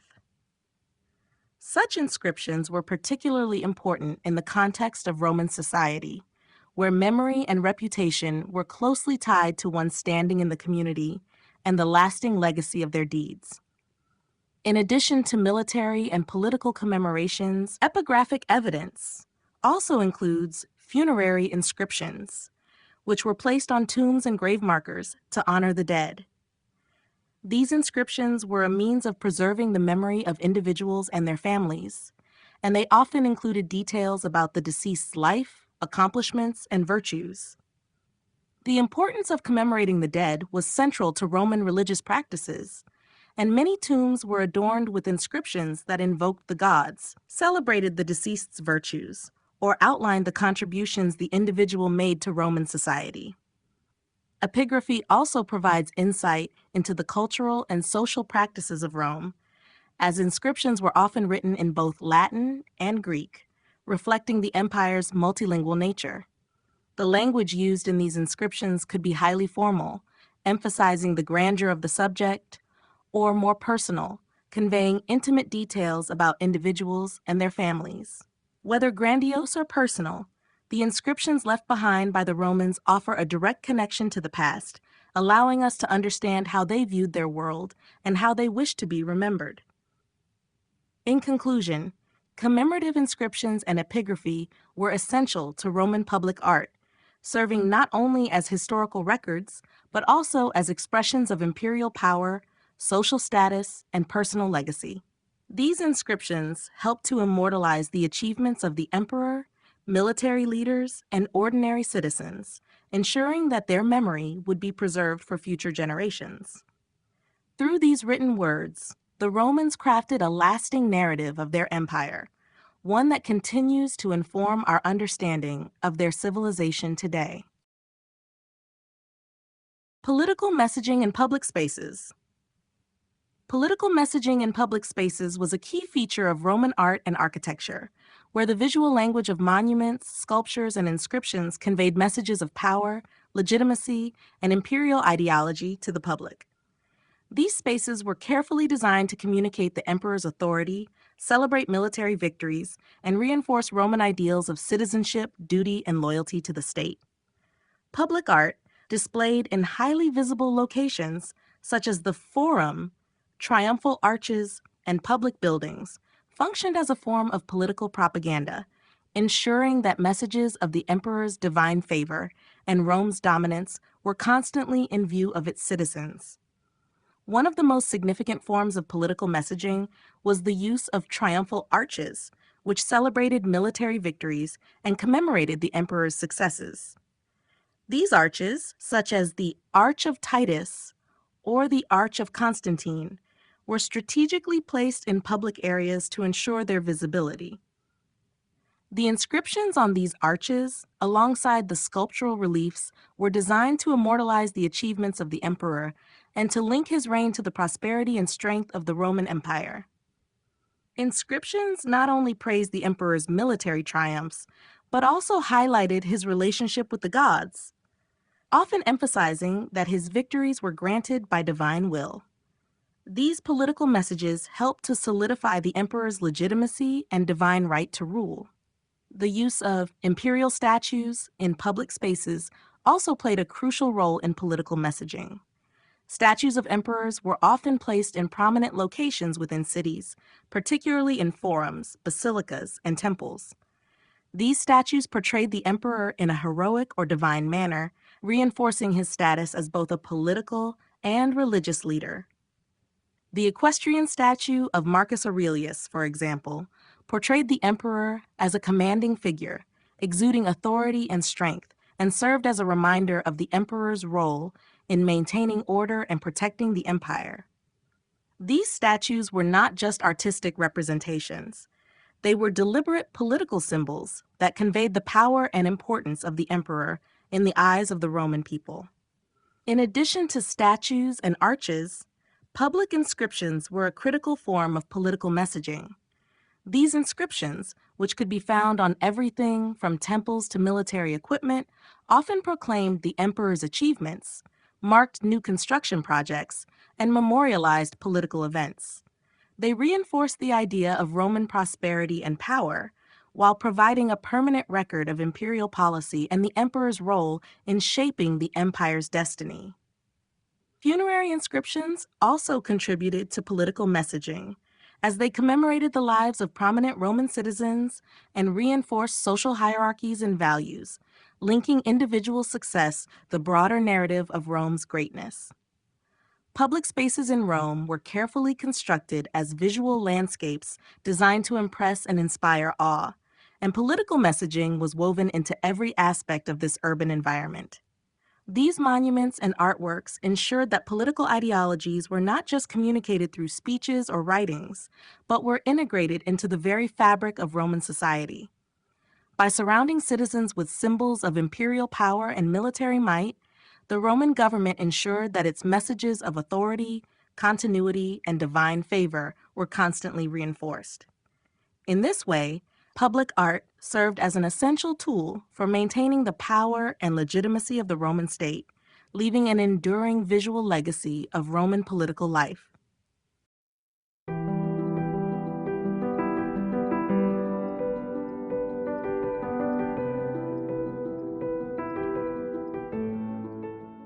Chapter 8: Religious Art and Temples.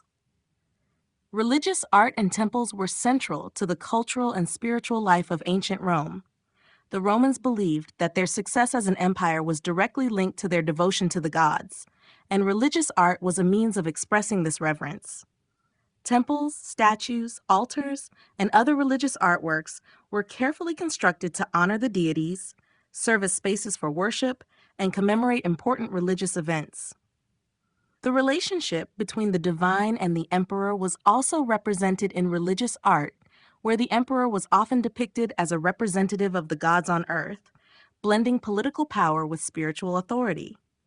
The design and decoration of temples were among the most significant forms of Roman religious architecture. Temples were dedicated to various gods and were often strategically placed in prominent locations, such as in the Roman Forum or on the Capitoline Hill, to ensure they were visible to the public. One of the most famous temples is the Pantheon, which, despite its later renovation by Emperor Hadrian, represents the height of Roman temple architecture. Its massive dome, with its oculus opening to the heavens, symbolized the connection between the gods and the Roman people. The Pantheon was originally dedicated to all the gods, a testament to Roman polytheism and their belief in divine favor. Roman religious statues were often placed in temples, and these statues represented the gods in human form. They were carefully crafted, with idealized features that captured the essence of the deity they represented. Jupiter, the king of the gods, was often depicted in a powerful, regal posture, while Venus was shown in a more graceful, sensual manner. These statues were intended to serve as the focal points of worship, with offerings made to them and prayers said in their presence. The quality and style of these sculptures varied, but they generally adhered to a sense of idealization that reflected Roman values of strength, beauty, and divine perfection. The rituals associated with Roman temples were an essential aspect of religious life. Temples were places not only for the display of art, but also for public sacrifices, prayers, and other religious ceremonies. The act of creating and maintaining these sacred spaces was viewed as a means of ensuring the favor of the gods. The altar, often situated in the center of a temple or temple precinct, was the place where offerings were made, and it too was an important part of religious art. These altars could be elaborately decorated with scenes depicting religious myths or ceremonies, adding a visual layer to the religious experience. Religious art was also used to promote the emperor's divine role, especially in the context of the imperial cult. Emperors were often depicted in a divine manner, showing their close association with the gods. Statues and reliefs representing emperors offering sacrifices or in the company of gods were common, reinforcing the idea that the emperor was both the political and spiritual leader of the Roman people. Temples and other religious monuments were often funded by emperors, serving as symbols of their piety and their connection to the divine. In conclusion, religious art and temples were integral to the Roman worldview, serving not only as expressions of piety, but also as tools of political power. Through their architecture, sculptures, and rituals, the Romans created a visible and enduring relationship between the gods, the emperor, and the state, reinforcing the empire's unity and strength.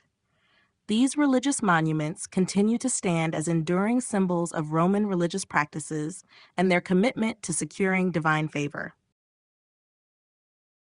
Roman temples and their designs. Roman temples were architectural masterpieces that embodied the Romans' deep sense of religious devotion and their commitment to the divine order. These structures were dedicated to a variety of gods and goddesses, each temple designed to reflect the specific attributes of the deity to whom it was devoted. While Roman temples evolved over time, their design principles were rooted in the classical Greek tradition, albeit with distinct Roman characteristics that reflected the empire's unique needs and aspirations. The most common type of Roman temple was the rectangular temple, designed with a raised platform known as the podium, accessible by a set of steps. This raised platform elevated the temple's sanctity, symbolizing the connection between the gods and the human realm. The Roman temple typically consisted of a cella, the inner chamber where the statue of the god was placed, and an adytum, a sacred space that was usually only accessible to the priests. The surrounding area of the temple was often adorned with columns, creating a peristyle that encircled the structure, allowing for a sense of grandeur and divine order.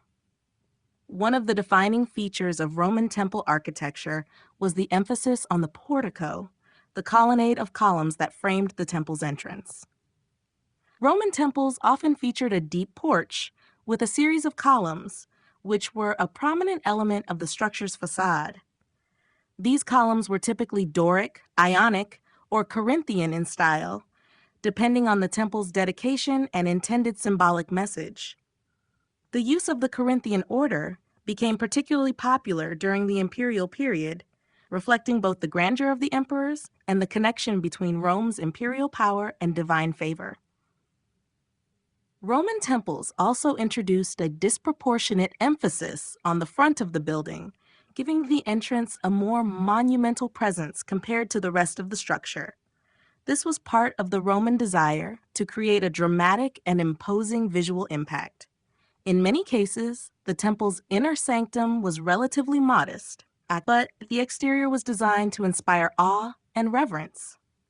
For instance, the Pantheon in Rome is renowned for its massive, imposing dome and its oculus, which connected the temple to the heavens.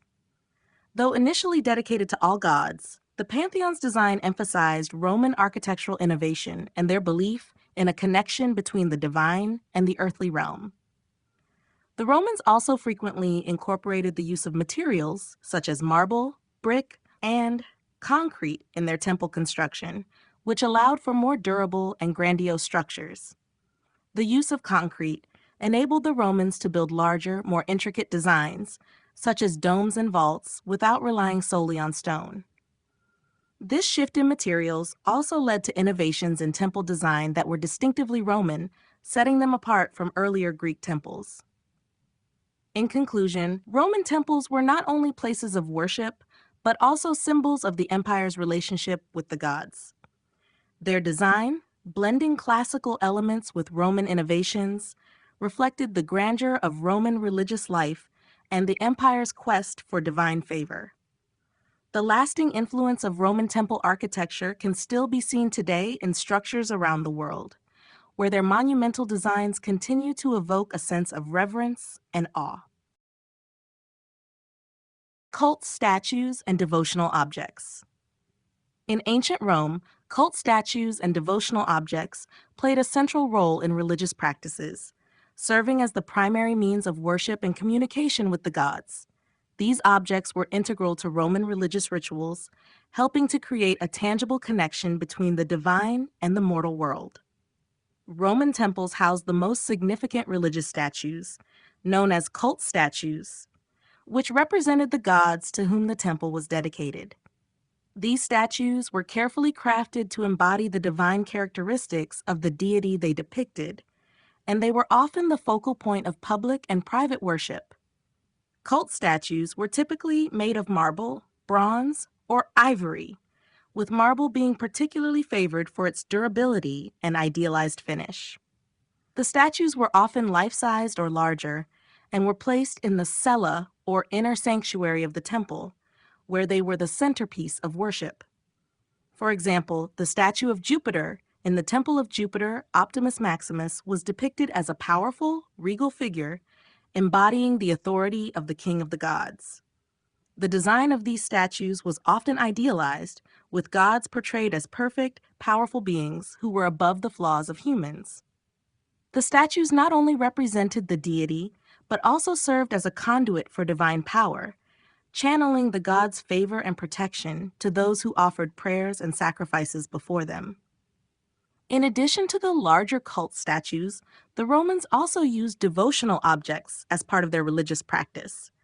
These included small statues, amulets, coins, lamps, and statuettes that individuals would carry or place in their homes or personal shrines. These objects were often more portable than the grand statues found in temples and allowed private individuals to maintain a connection with the gods outside the public sphere of the temple. Many Romans believed that these objects had the power to bring divine protection or blessings. For example, small bronze figurines of gods like Hercules or Venus were commonly used as personal devotional objects, offering a sense of divine presence in the household. Religious altars and sacrificial implements, such as incense burners and votive offerings, were also important devotional objects used during rituals. These objects, while not as visually striking as the grand statues in temples, were essential to the performance of religious rites. Votive offerings, for instance, were small objects or figurines given to the gods in thanks for favors or as a plea for help. Many votive objects were left at sacred sites or on altars to show gratitude or devotion. The practice of dedicating votive offerings was widespread across the Roman Empire, with people leaving small statues of body parts to ask for healing or protection, or other objects to signify gratitude. In conclusion, cult statues and devotional objects were crucial elements of Roman religious practice, allowing both the public and private spheres of Roman life to connect with the divine. Through the use of these objects, the Romans sought to maintain a relationship with their gods, ensuring divine favor, protection, and guidance. Whether in the grand setting of a temple or in the intimate space of the home, these religious artifacts served as powerful tools for devotion and communication with the divine. Artistic depictions of gods and goddesses. In ancient Roman art, the depiction of gods and goddesses was a central aspect of religious practice, as these divine figures were believed to influence every aspect of daily life, from personal affairs to the fate of the empire. Roman artists employed a range of styles and techniques to create representations of the divine, and these artistic works were intended to invoke the power, majesty, and protection of the gods. The portrayal of deities in art not only served religious purposes, but also reflected the values, beliefs, and cultural ideals of Roman society. The representation of gods and goddesses in Roman art adhered to certain conventions that were rooted in earlier Greek traditions, although Roman artists often added their own distinctive elements. One of the key features in Roman depictions of deities was the idealization of their physical forms. Gods and goddesses were typically portrayed as perfect, youthful, and immortal beings, endowed with idealized, muscular physiques that conveyed their strength, beauty, and superiority over humans. This emphasis on idealized features was meant to reflect the gods' divine nature and their power to intervene in human affairs. However, Roman depictions of gods also differed from Greek representations in their incorporation of more individualized or symbolic elements. Jupiter, the king of the gods, for example, was often shown with a regal and authoritative posture, holding symbols of power like a thunderbolt or scepter. In contrast, Venus, the goddess of love, was depicted as graceful and sensual, often in poses that emphasized her beauty and fertility. Roman depictions of the gods were frequently imbued with attributes that conveyed specific divine powers or roles, such as Neptune with his trident to represent the sea, or Mars, depicted in full battle armor as the god of war. One of the most famous artistic depictions of the gods is the statue of Augustus of Prima Porta, where the emperor is shown in a pose that recalls the god Apollo, further linking his imperial power with divine authority. The emperor was often depicted as a god or a godlike figure in Roman art, with these artistic representations reinforcing the idea that the emperor's rule was sanctioned by the gods themselves. This merging of the emperor's image with that of the gods became an essential component of Roman imperial propaganda, showcasing the emperor's divine right to rule. In addition to grand statues, smaller sculptural representations of gods and goddesses were commonly created for both public and private devotion. These figures could be used in household shrines, worn as pendants or amulets, or placed in temples as offerings to gain divine favor. In some cases, gods were also depicted in mythological scenes, such as the labors of Hercules or the triumph of Bacchus, capturing key moments from divine narratives and immortalizing them in the visual arts. The portrayal of gods and goddesses in Roman art was not only a reflection of religious devotion, but also served as a means to communicate the Romans' view of the divine and their place in the cosmos. Through these artistic representations, the gods were brought closer to the people, making the divine realm more tangible and accessible. Whether in monumental public statues or in more intimate domestic depictions, these artworks played a vital role in Roman religious life and cultural expression. Mystery cults and funerary religion. In addition to the well-established public worship of Roman gods, mystery cults and funerary religion played a significant role in the spiritual life of ancient Romans. These cults and rituals often focused on personal salvation, the afterlife, and the divine forces that transcended everyday existence. The mystery cults, which were often of foreign origin, provided an alternative to the official state religion and offered a more intimate, personal form of worship. Funerary religion, meanwhile, was an essential part of Roman culture, as the belief in the afterlife and the proper rites for the dead were central to Roman values and practices. Mystery cults, such as those dedicated to Isis, Mithras, and Dionysus, offered Romans the promise of spiritual enlightenment and a deeper connection to the divine. These cults often had secretive rites and initiation ceremonies, which were not open to the public and involved a series of symbolic rituals designed to purify the soul. The initiation into these cults was seen as a means of achieving personal salvation, often with a focus on life after death. For example, the cult of Mithras, which was particularly popular among Roman soldiers, centered on the idea of the soul's journey to the afterlife, with the god Mithras often depicted slaying a bull, a scene rich in symbolic meaning related to the fertility of the earth, and the promise of eternal life. Art related to these cults often portrayed the gods in scenes that conveyed their divine power and the spiritual transformation of their followers. Mithras, for example, was commonly depicted in a scene known as the tauroctony, in which he slays a bull, a ritual that symbolized the triumph of life over death and the renewal of the soul. These artistic representations were often created in small, portable forms such as reliefs, altars, or statues, and were used in the private shrines or temples of the mystery cults. The artworks in these cults emphasized the personal, transformative relationship between the devotee and the god, marking a contrast with the public, civic-based worship of the Roman pantheon. Funerary religion, on the other hand, was deeply ingrained in Roman society. The Romans believed that proper burial rites were essential to ensure the peaceful journey of the deceased into the afterlife. Funerary art played a significant role in this process, with tombs, monuments, and inscriptions often created to honor the dead and preserve their memory. Sarcophagi and funerary reliefs frequently depicted scenes of daily life, mythology, or the deceased's virtues, and these images were intended to ensure that the individual's legacy lived on. Funerary art often portrayed the deceased as eternally youthful or as active participants in divine or heroic actions, underscoring the idea of immortality through art. Romans also believed that death rituals had the power to maintain family bonds, with the living responsible for caring for the spirits of the dead through offerings and prayers at tombs. Funerary inscriptions, often carved into stone or metal, were used to commemorate the deceased and ensure their continued protection by the gods.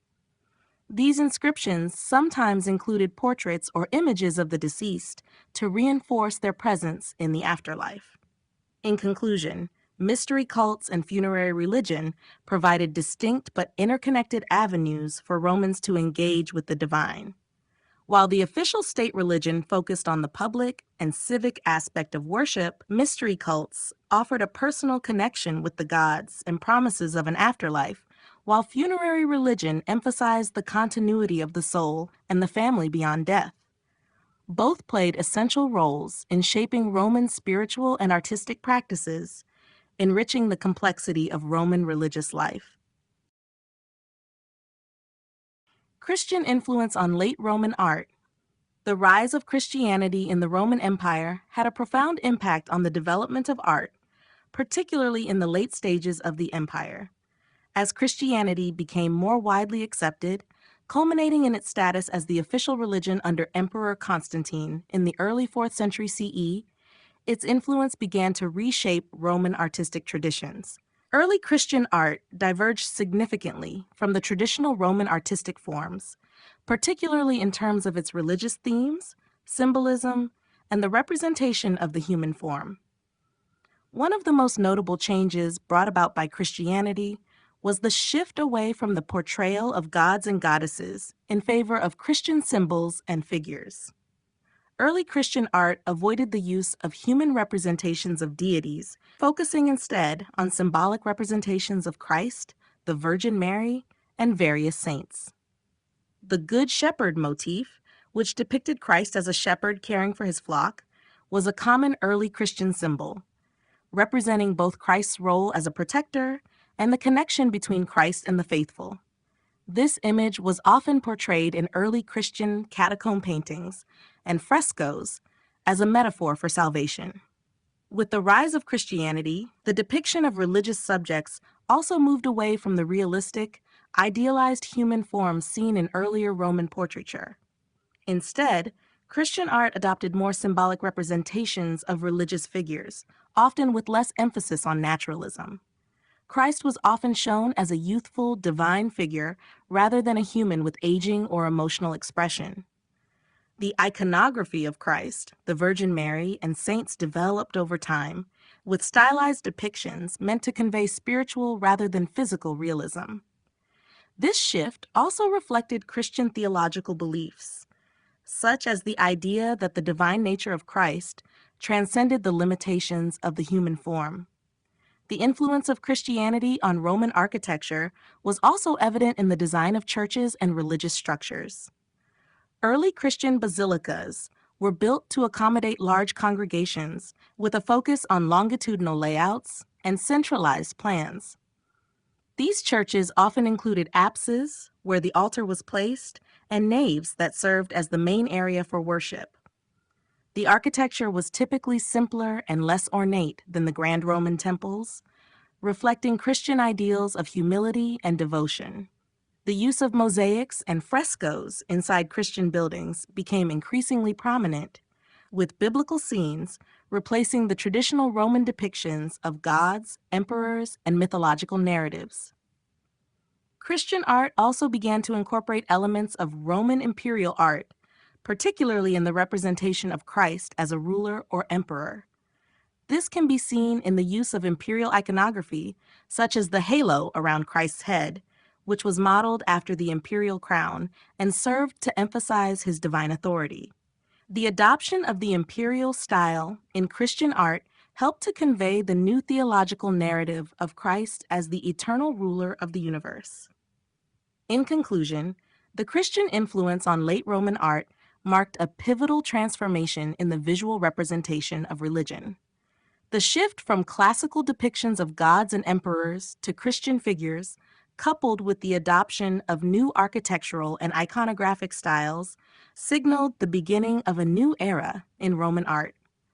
The legacy of this Christianization of Roman art would continue to shape the development of Western art for centuries to come.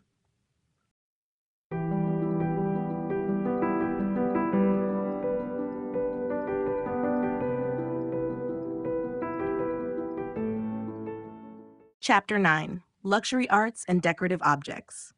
In ancient Rome, luxury arts and decorative objects played an essential role in expressing the wealth, status, and taste of the elite.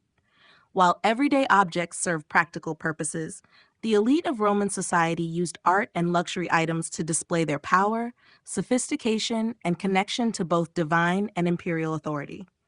These objects were often crafted with the finest materials, including gold, silver, glass, precious stones, and exotic woods, and were designed to enhance both public and private spaces, as well as to be displayed during lavish feasts and ceremonies. One of the most significant categories of Roman luxury art was metalwork, particularly items made of gold, silver, and bronze.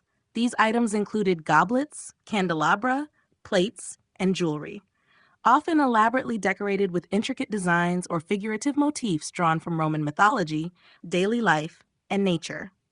Roman silverware, for example, was not only a display of wealth, but also a means of showing refinement, as the careful detailing and craftsmanship indicated the owner's taste and social standing.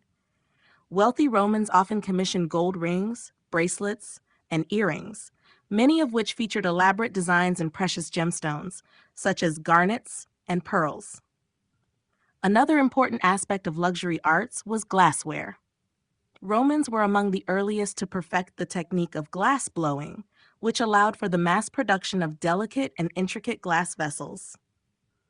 Items such as cups, bowls, vases, and bottles were highly prized by the wealthy for both their beauty and utility. Roman glassware often incorporated complex patterns and vivid colors, demonstrating the skill of the craftsman and the owner's ability to indulge in rare and costly items. Glass mosaics were also created to decorate walls and floors in the homes of the rich, contributing to the opulence of domestic spaces. Roman ivory carvings were another form of luxury art that found use in both personal items and public objects. Ivory was highly prized for its smooth texture and its ability to hold intricate detail, making it perfect for the creation of boxes, furniture inlays, and statues. Many pieces were adorned with scenes from mythology, daily life, or exotic animals, showcasing both the owner's wealth and their appreciation for fine art. The decorative arts extended beyond personal items to the adornment of private homes, known as domus, and public spaces, particularly through the use of elaborate frescoes and mosaics. Wealthy Romans used mosaics to decorate floors and walls, often depicting mythological scenes, battles, or landscapes. These mosaics were often made from small pieces of colored stone or glass, known as tesserae, and required immense skill to create. Similarly, fresco paintings on the walls of villas were often vivid and detailed, portraying scenes of everyday Roman life, gods and goddesses, or the achievements of the owner. In the Roman context, luxury art served as both a symbol of individual status and a form of public display. Whether in personal possessions or in the decoration of homes and public spaces, these objects reinforced the social hierarchy, serving as a reminder of the patron's wealth and their connection to the empire's power and cultural heritage. The quality of Roman luxury arts was a testament to the skill of Roman artisans, whose expertise in materials and design was among the best of the ancient world. Through these luxurious objects, the elite could demonstrate their cultural sophistication, their connection to Roman traditions, and their place within the larger social and political framework of the empire. Jewelry and personal adornment. Jewelry and personal adornment were integral aspects of Roman culture, serving not only as symbols of wealth and status, but also as expressions of individual identity and taste. In Roman society, jewelry was worn by both men and women, although the types of adornments and their significance often differed depending on gender, social status, and occasion. Roman jewelry was crafted from a variety of materials, including gold, silver, bronze, precious stones, glass, and pearls. These items were often highly intricate, with skilled artisans employing techniques such as engraving, filigree, and gem cutting to create ornate and symbolic designs. One of the most common forms of Roman jewelry was the ring, which held both practical and symbolic meaning. Rings were worn by men and women, and they often featured elaborate settings with engraved gemstones, which could serve as personal seals. These rings were used to sign documents, and the engravings often depicted family crests, gods, or mythological scenes. For the elite, gold rings were especially significant, signifying wealth and high status. The bulla, a locket worn by Roman children, was also an important form of adornment, typically containing amulets and talismans intended to protect the wearer from harm. It was a mark of Roman citizenship and was usually worn until adulthood, when it was replaced with more adult forms of jewelry. In addition to rings, Roman women often wore bracelets, earrings, and necklaces made of gold, silver, or semi-precious stones. These items were frequently designed with motifs derived from nature, such as animals, leaves, and flowers, or they could feature images from mythology, such as depictions of gods and goddesses. The Romans were known for their love of pearls, which were highly prized and often used in earrings and necklaces. The use of garnets, emeralds, and amber was also common, with stones being set in elaborate metalwork to enhance their natural beauty. The designs of Roman jewelry were often influenced by the broader Mediterranean world, especially the cultures of Greece, Egypt, and the East. The Greek influence is particularly evident in the use of mythological themes and Greek gods and heroes in Roman jewelry. However, the Romans also developed their own distinctive styles, often combining symbolic and decorative elements to create pieces that were both functional and visually striking. Cameos, small carved stones or glass featuring portraits of gods, emperors, or famous individuals, were also a popular form of jewelry, used both as personal adornments and as collectible pieces. Jewelry was not just for women or the wealthy. Men of high rank also wore adornments to signify their position in society. For example, fibula, or decorative brooches, were worn by men and women alike to fasten their cloaks and tunics. These items were often ornately decorated and were made of bronze, silver, or gold, featuring elaborate designs that indicated the wearer's wealth and taste. Jewelry and personal adornment also played an important role in funerary practices. Wealthy Romans were often buried with their jewelry and personal items, which were intended to accompany them into the afterlife. This practice reflected the belief in the importance of material wealth in the next life, and it was common for elite individuals to be interred with elaborate adornments that showcased their status in life. In conclusion, Roman jewelry and personal adornment were multifaceted elements of Roman culture, serving as symbols of wealth, power, and identity. The beauty and craftsmanship of these pieces reflected the skill of Roman artisans and the cultural values of a society that celebrated both material wealth and artistic achievement. Through these adornments, Romans could express their social status, individual identity, and religious beliefs, making jewelry an essential part of daily life and funerary customs. Glassware and metalwork. In the Roman Empire, glassware and metalwork were highly prized for their craftsmanship, utility, and decorative appeal. These materials were used to create both functional objects and luxurious items, allowing artisans to showcase their skill and innovation. While glassware had a more widespread appeal across all social classes, metalwork, especially in gold and silver, was primarily associated with the elite. Both forms of art played essential roles in Roman society, reflecting the culture's appreciation for both aesthetics and practicality. Glassware in Roman times was a remarkable achievement, particularly due to the invention of glassblowing around the 1st century BCE, which revolutionized the production of glass objects. This technique allowed for the creation of a variety of glass items, including vases, cups, bowls, and bottles, often intricately decorated and crafted with precision. Early Roman glass was typically clear or pale blue-green, but later Roman glassware showcased vibrant colors and complex designs, demonstrating the growing sophistication of glassmakers. Mosaic glass and engraved glass were also highly regarded, with some glass items even containing gold leaf or intricate patterns. The Roman mastery of glassblowing led to the widespread availability of glass items, which were used by both the wealthy elite for decorative purposes and the lower classes for everyday needs. Roman glassware was often used for dining, and drinking vessels were a common feature of Roman banquets. The use of glass cups and bowls during feasts, along with glass perfume bottles and flasks, reflected the Romans' fondness for luxury items.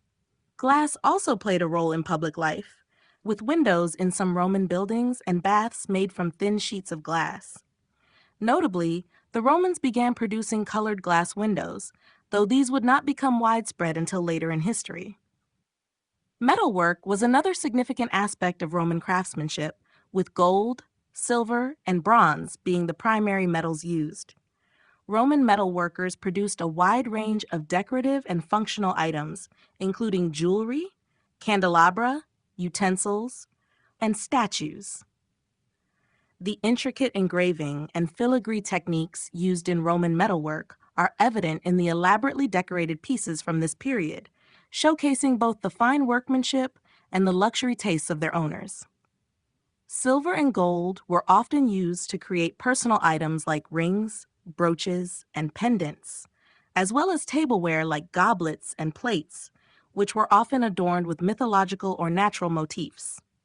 Roman bronze work was also highly developed and included functional objects such as locks, keys, and furniture fittings, as well as decorative pieces like statues and busts. Bronze statues, often used to commemorate public figures or gods, were popular both in the private homes of wealthy Romans and in public spaces, such as temples and forums. The Romans mastered casting and lost wax techniques, enabling them to produce statues and other ornamental works of great detail and scale. In addition to these practical uses, metal objects were often inscribed with inscriptions, dedicatory messages, and commemorative texts, reinforcing their cultural and political significance. Items made from these precious materials were not only utilitarian, but served as displays of wealth, power, and personal status, reinforcing the Roman appreciation for combining functionality with artistic expression. In conclusion, both glassware and metalwork were essential components of Roman material culture. The evolution of glass-blowing techniques and the continued innovation in metalworking allowed the Romans to create objects that were both aesthetically pleasing and practically functional.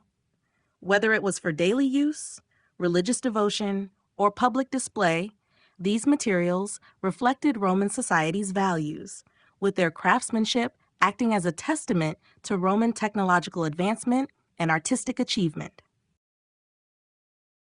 Ivory and bone carvings. Ivory and bone carvings were among the most luxurious and refined forms of art in ancient Rome. These materials were prized for their smooth texture and ability to hold intricate detail, making them ideal for creating both decorative and functional objects. While ivory was particularly expensive and associated with wealth, bone carvings were more commonly used, though still considered valuable due to the skill required to work with these hard materials.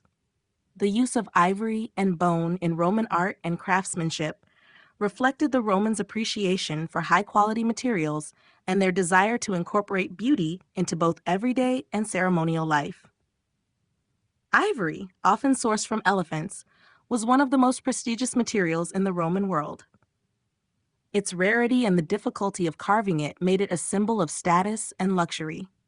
Artisans used ivory to create a variety of items, including small sculptures, boxes, handles, and furniture inlays. Many ivory carvings depicted mythological scenes, gods, and goddesses, and were often intricately detailed, showcasing the high level of skill possessed by Roman carvers. Cameos carved from ivory were also popular, featuring detailed portraits of emperors, important figures, or deities. These cameos served as both decorative objects and as signifiers of political or social status, often used as personal adornments or kept as prized collectibles. In addition to small decorative items, ivory was often used in the creation of larger works, including religious altarpieces and funerary art. The use of ivory in these contexts carried a deeper symbolic meaning, often connected to the sacred or the divine. For example, ivory carvings of gods, goddesses, or mythological creatures would be placed in temples or private shrines, where they could act as focal points for religious devotion. These carvings reflected the Roman belief in the power of divine images to influence both everyday life and the afterlife. Bone carvings, while less luxurious than ivory, were more widely used throughout the Roman world. Bone was more accessible and easier to carve, making it a popular material for everyday items, such as handles for knives, pins, and cosmetic containers. Despite its more utilitarian nature, bone carving could still be highly detailed and decorative. Romans often used bone for the creation of small figurines or combs, and intricate reliefs were carved into bone to depict scenes from daily life, animals, or mythological subjects. Bone was also used in the creation of luxury items for the elite, including boxes and mirror cases. Like ivory, these items were not just practical, but also acted as symbols of status and taste. Bone carvings were sometimes decorated with elaborate geometric patterns or even scenes that reflected Roman culture, including military victories or family lineage. These items often served as valuable gifts or heirlooms, passed down through generations as symbols of wealth and family pride. The use of ivory and bone in Roman art extended beyond personal adornment to include artistic expressions tied to religious practices, funerary customs, and political messages. The ability to carve these materials into intricate and detailed designs allowed the Romans to create works that were both functional and deeply symbolic, reinforcing social status, religious beliefs, and cultural values. While ivory was reserved for the wealthiest, bone carvings were more accessible, yet still valued for their beauty and craftsmanship. Both materials reflected the Romans' ability to combine artistry with utility, creating objects that were as beautiful as they were meaningful. Furniture and household decorations. Roman furniture and household decorations played a significant role in both the daily life and the social status of individuals within Roman society. While the basic necessities of home furnishings were common across different classes, the quality, material, and design of these items often reflected the wealth and position of the owner. Furniture was not only functional, but was also a key element in showcasing Roman artistry, with luxurious homes and villas containing finely crafted pieces that emphasized Roman tastes for comfort, elegance, and opulence. Roman furniture included a variety of items, such as chairs, tables, couches, beds, and storage units. Couches, or lechus, were particularly important in Roman dining and leisure activities, as the Roman custom of reclining while eating at banquets and feasts was central to their social culture. These couches were typically made of wood, and wealthy families often adorned them with upholstery, made from fine fabrics or leather, sometimes decorated with intricate patterns. The bed, or lectus cubicularis, was another essential piece of Roman furniture, often made with wooden frames and sometimes elevated with carvings that highlighted the status of the owner. Furniture pieces were frequently made from wood, but the wealthy often used marble, bronze, and gold to add a more luxurious touch to their homes. Wooden furniture was often adorned with inlays of other materials, such as ivory, bronze, or gilt, creating elegant and striking effects. Bronze and silver inlays were used for added decoration, and some furniture pieces featured detailed carvings or reliefs depicting scenes from mythology, daily life, or military victories. These intricate decorations not only enhanced the beauty of the furniture, but also signified the importance and wealth of the household. Roman tables were often made of wood, but the richest families would commission tables crafted from marble, with decorative inlays and sculptural legs that reflected the family's status. Side tables and small storage units, such as chests and cabinets, were common in wealthier homes and often featured detailed metalwork, such as bronze locks and key fittings, emphasizing security and luxury. In addition to these functional items, shelves, wall-mounted cupboards, and statues were frequently used for decoration and display, adding aesthetic value to Roman living spaces. The decor of Roman homes also included various decorative objects, such as vases, busts, and lamps. Vases were often made from materials like bronze, terracotta, or glass, and many were painted or engraved with scenes depicting gods, goddesses, or daily activities. These vases served both as functional items for holding flowers or liquids and as artistic displays, adorning the homes of the wealthy.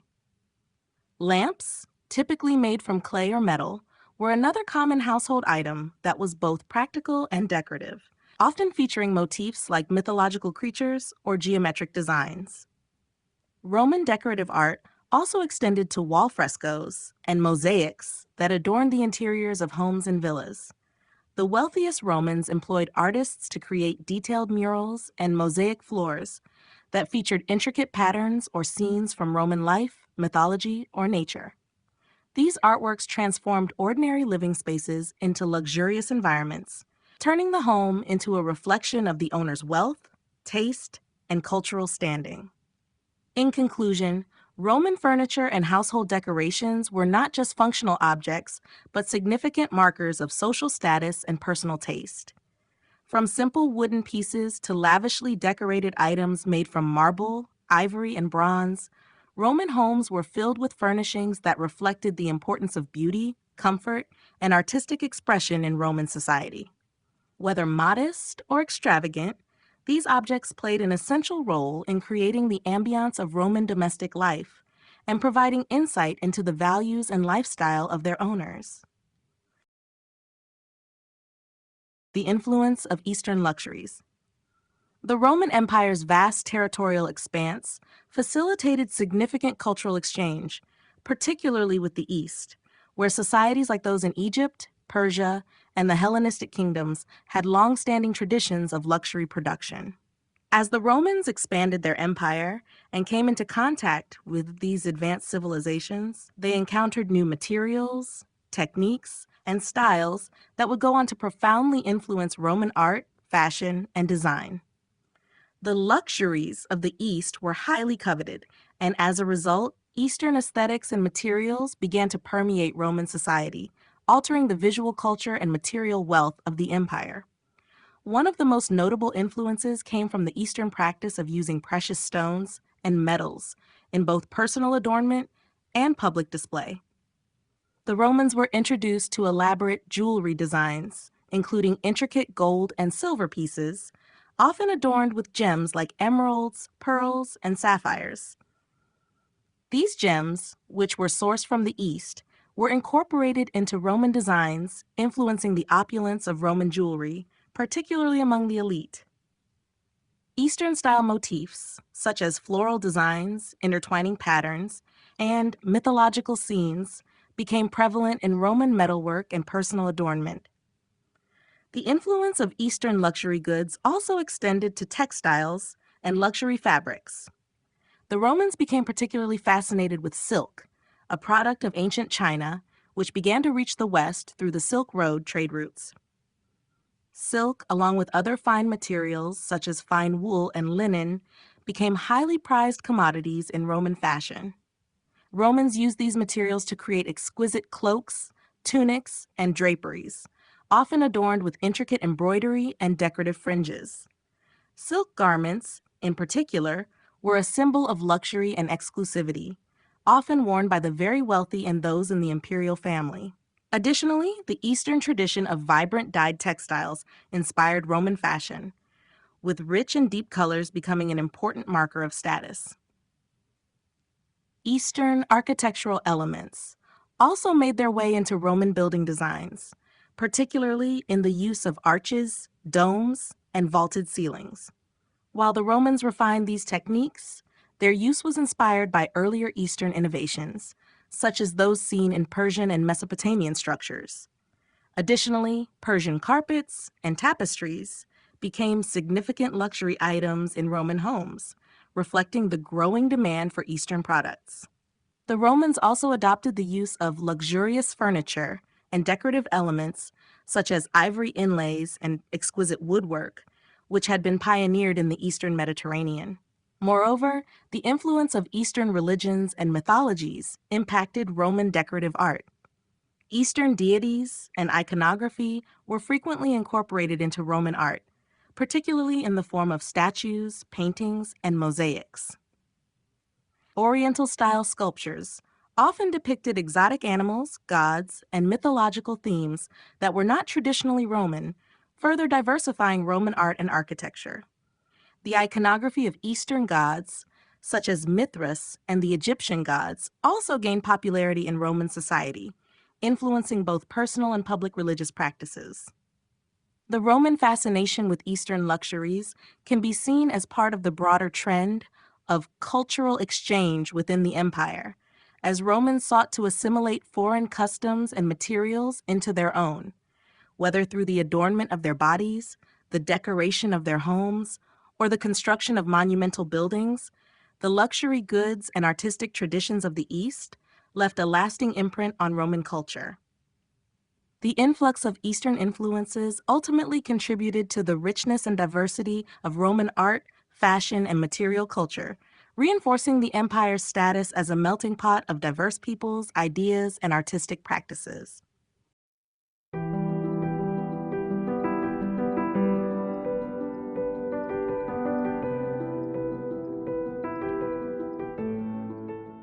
Chapter 10: Art in the Provinces. As the Roman Empire expanded, its influence reached far beyond the city of Rome itself, spreading across vast territories that spanned Europe, North Africa, and the Near East. In these provinces, local cultures encountered Roman artistic traditions, resulting in a fusion of Roman and indigenous artistic forms. Provincial art provides a fascinating glimpse into how Roman culture interacted with regional traditions and how the local populations both embraced and adapted Roman artistic practices to reflect their own identities, beliefs, and environments. The art produced in the provinces was often influenced by Roman imperial ideals, but it also retained distinct regional characteristics that reflected the diverse cultures of the empire. In the provinces, Roman art was used for a variety of purposes, including religious devotion, commemorating military victories, and asserting imperial power. However, local traditions and materials also played an important role in shaping the art of these regions, as native artisans incorporated their own artistic styles into Roman forms. In provinces like Britannia, Gaul, and Hispania, Roman influence was evident in the adoption of architectural styles such as amphitheaters, baths, and temples. Roman-style stone sculpture became popular, with provincial workshops producing statues of Roman gods, emperors, and mythological figures. Roman portraiture also found its way into the provinces, with local elites commissioning busts and reliefs of themselves in the Roman style, often displaying the same ideals of verism and realism that were seen in the heart of the empire. However, provincial art was not simply a reflection of Roman practices.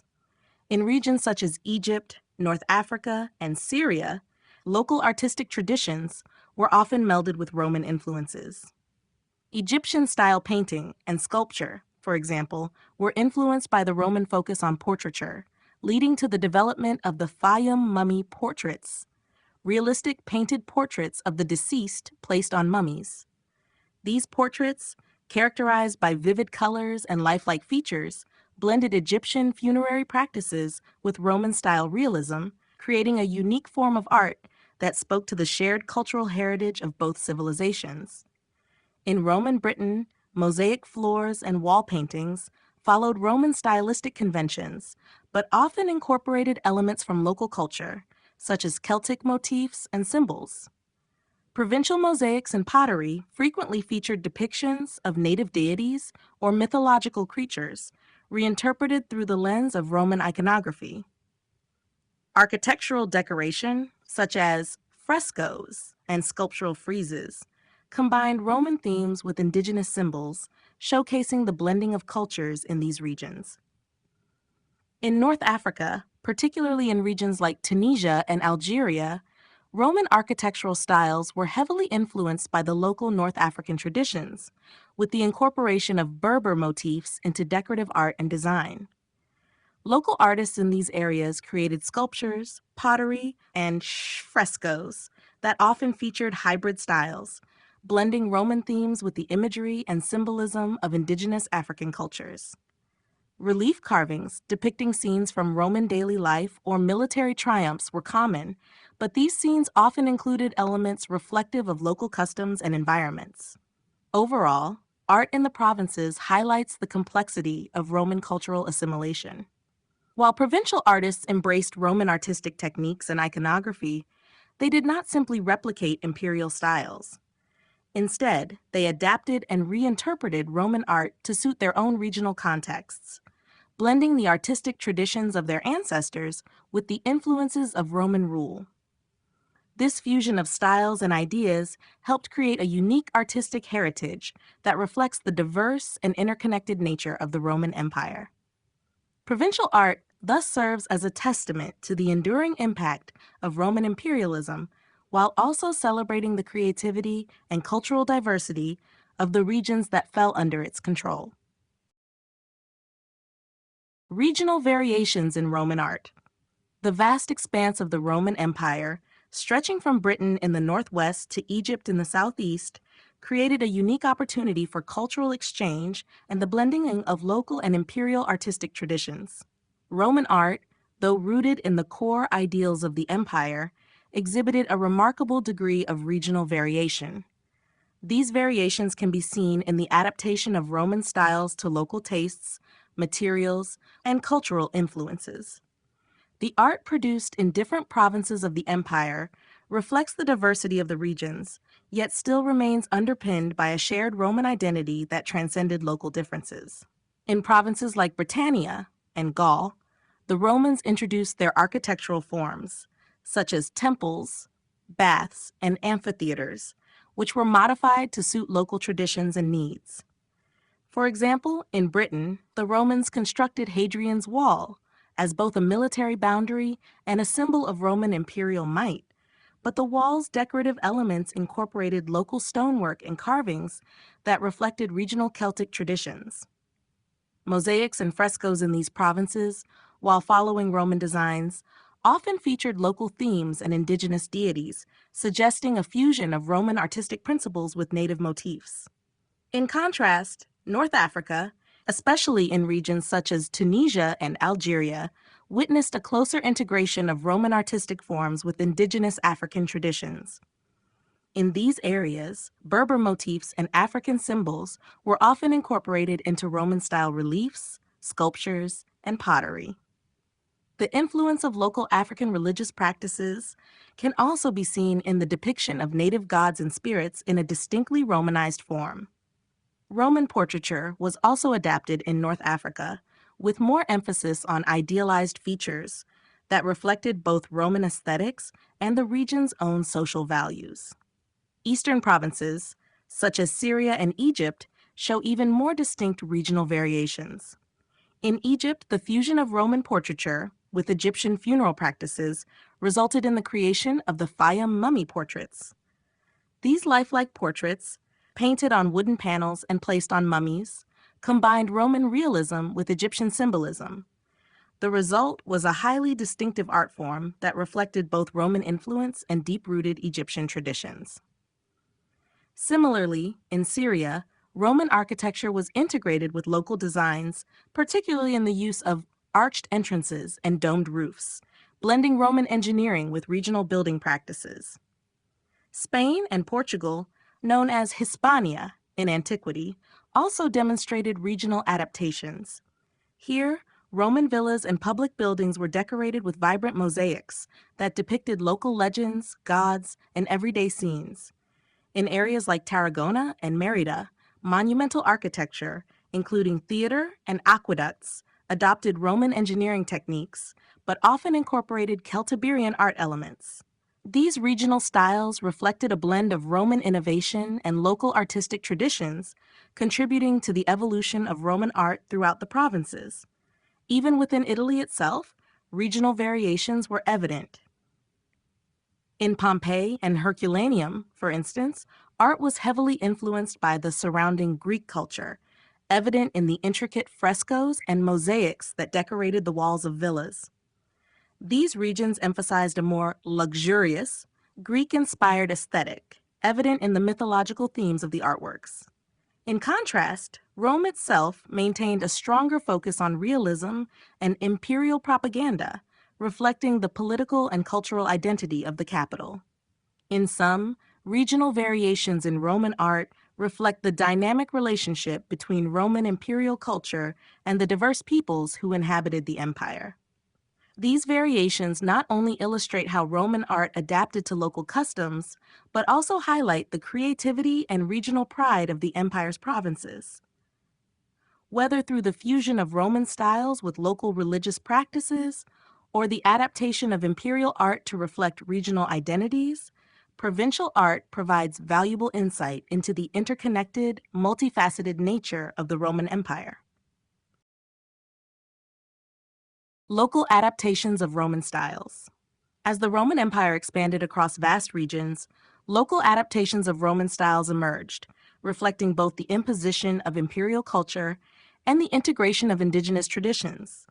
The exchange between Roman authority and provincial customs resulted in a dynamic blend of artistic practices, where Roman forms were altered or reinterpreted to suit the tastes, materials, and traditions of local populations. These adaptations are visible in architecture, sculpture, painting, and even daily life objects, where regional influences coexisted with and often transformed Roman ideals. In the provinces of Britannia and Gaul, for example, Roman architecture was introduced, but it often took on local nuances.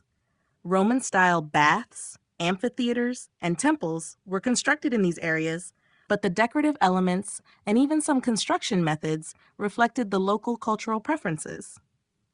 In Britannia, the Romans adapted their designs for villas and public structures to cope with the northern climate and available building materials, using local stone and timber. Similarly, Roman mosaics and frescoes in these regions were influenced by Celtic and Germanic art, which introduced new motifs and colors, blending Roman techniques with indigenous iconography.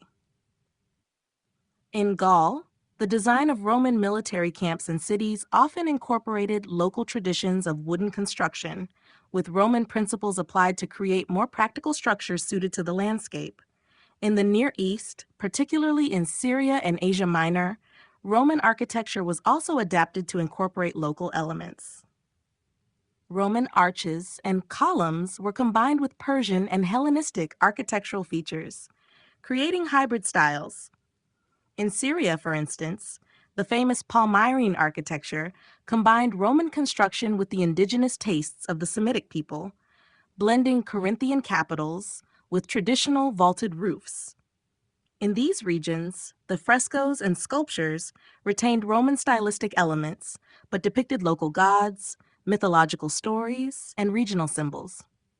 Roman military monuments in the East also displayed a fusion of Roman imperial power with local aesthetics, often incorporating both Roman and local artistic traditions to communicate the might of the empire while respecting regional identities. Egypt, a province with a long artistic history before Roman rule, witnessed remarkable adaptations of Roman art. Fayum mummy portraits, for example, are a prime example of this blend, as they combine the realistic Roman portrait style with traditional Egyptian funerary practices. These portraits were painted in vibrant colors and attached to mummies, marking the transition from the Egyptian idealized forms to Roman realism. The Egyptian gods were often depicted in a Roman style, with imperial iconography merging with Egyptian religious symbolism, creating a new artistic tradition that honored both Roman and Egyptian deities. In North Africa, local artisans adapted Roman styles in a similar fashion. Berber influences in North African pottery and sculpture reflected the indigenous appreciation for geometric patterns and natural forms, which were then translated into the more realistic Roman artistic framework. Even the great Roman cities in Tunisia, like Carthage, displayed public monuments and sculptures that merged Roman realism with local symbols of power and spirituality, often resulting in artwork that was both imperial and distinctly regional. Local adaptations of Roman styles across the empire reflect the dynamic nature of Roman rule, where cultural exchange, respect for local traditions, and imperial power came together to create a diverse, multifaceted artistic landscape. While Roman authority and influence were ever present, these adaptations demonstrate how Roman art was not monolithic. It evolved to resonate with the local populations, embracing their customs, beliefs, and artistic traditions, ultimately enriching the artistic heritage of the entire empire. Provincial sculptures and temples. As the Roman Empire expanded across a vast array of territories, the artistic traditions of provincial regions began to merge with Roman imperial aesthetics, resulting in unique adaptations of Roman sculpture and temple architecture. The art produced in these provinces reflects a blend of Roman ideals and local influences, as well as the need to convey both imperial power and regional identities. In both sculpture and temple construction, the provinces saw the adoption of Roman styles, but with significant regional reinterpretations that gave rise to distinctive artistic forms. In the provinces, sculpture became a medium for reinforcing the presence of Roman authority, but local tastes and religious practices often altered the final products. Roman portraiture, with its emphasis on realism and verism, was widely adopted in the provinces, with local elites commissioning statues and busts of themselves. These portraits were often modeled after the Roman ideal of the dignified, mature individual, but provincial sculptures sometimes incorporated unique stylistic elements or symbols that reflected local values. For instance, in Gaul, Celtic motifs often appeared in sculptures of Roman deities or soldiers, blending the Roman artistic form with indigenous cultural symbols. In Britannia, similar combinations of local and Roman elements were seen in sculptures, with Celtic patterns added to Romanized statues of gods, heroes, and emperors. One of the most significant contributions of the provinces to Roman sculpture was the production of monumental reliefs that illustrated local history, gods, and victories. In North Africa, for example, large stone reliefs depicting military triumphs and emperors were produced in local workshops, but incorporated both Roman iconography and Berber traditions. These reliefs were not only used to commemorate imperial achievements, but also served as a form of local propaganda, demonstrating the region's loyalty to Rome while celebrating its own cultural identity. In terms of temple architecture, the provinces saw the construction of Roman-style temples, but these structures were often adapted to fit local religious practices and environmental factors. In Gaul and Britannia, Roman temples were often simpler in design, reflecting regional building traditions that favored practicality and the available materials. In contrast, in North Africa and Asia Minor, temples were often grander in scale, incorporating Roman features like the Corinthian column and the engaged columns, while also including local architectural elements, such as decorative friezes that featured regional deities. In some places, the celas, inner sanctuaries, of temples were designed to accommodate local cults, combining Roman structural forms with native religious customs. In Egypt, the blending of Roman and Egyptian temple architecture reached its zenith. While Roman architectural forms dominated, Egyptian elements, such as massive obelisks, sphinxes, and hieroglyphs, continued to adorn public spaces and temples. The Temple of Dendera, for example, is a remarkable fusion of Roman and Egyptian styles, with Roman emperor imagery incorporated into Egyptian-style temple reliefs. These temples were not only sites of worship, but also symbols of Roman authority over Egypt, showing how Roman architecture adapted to local religious landscapes. Overall, provincial sculptures and temples illustrate the dynamic interaction between Roman imperial authority and local cultures.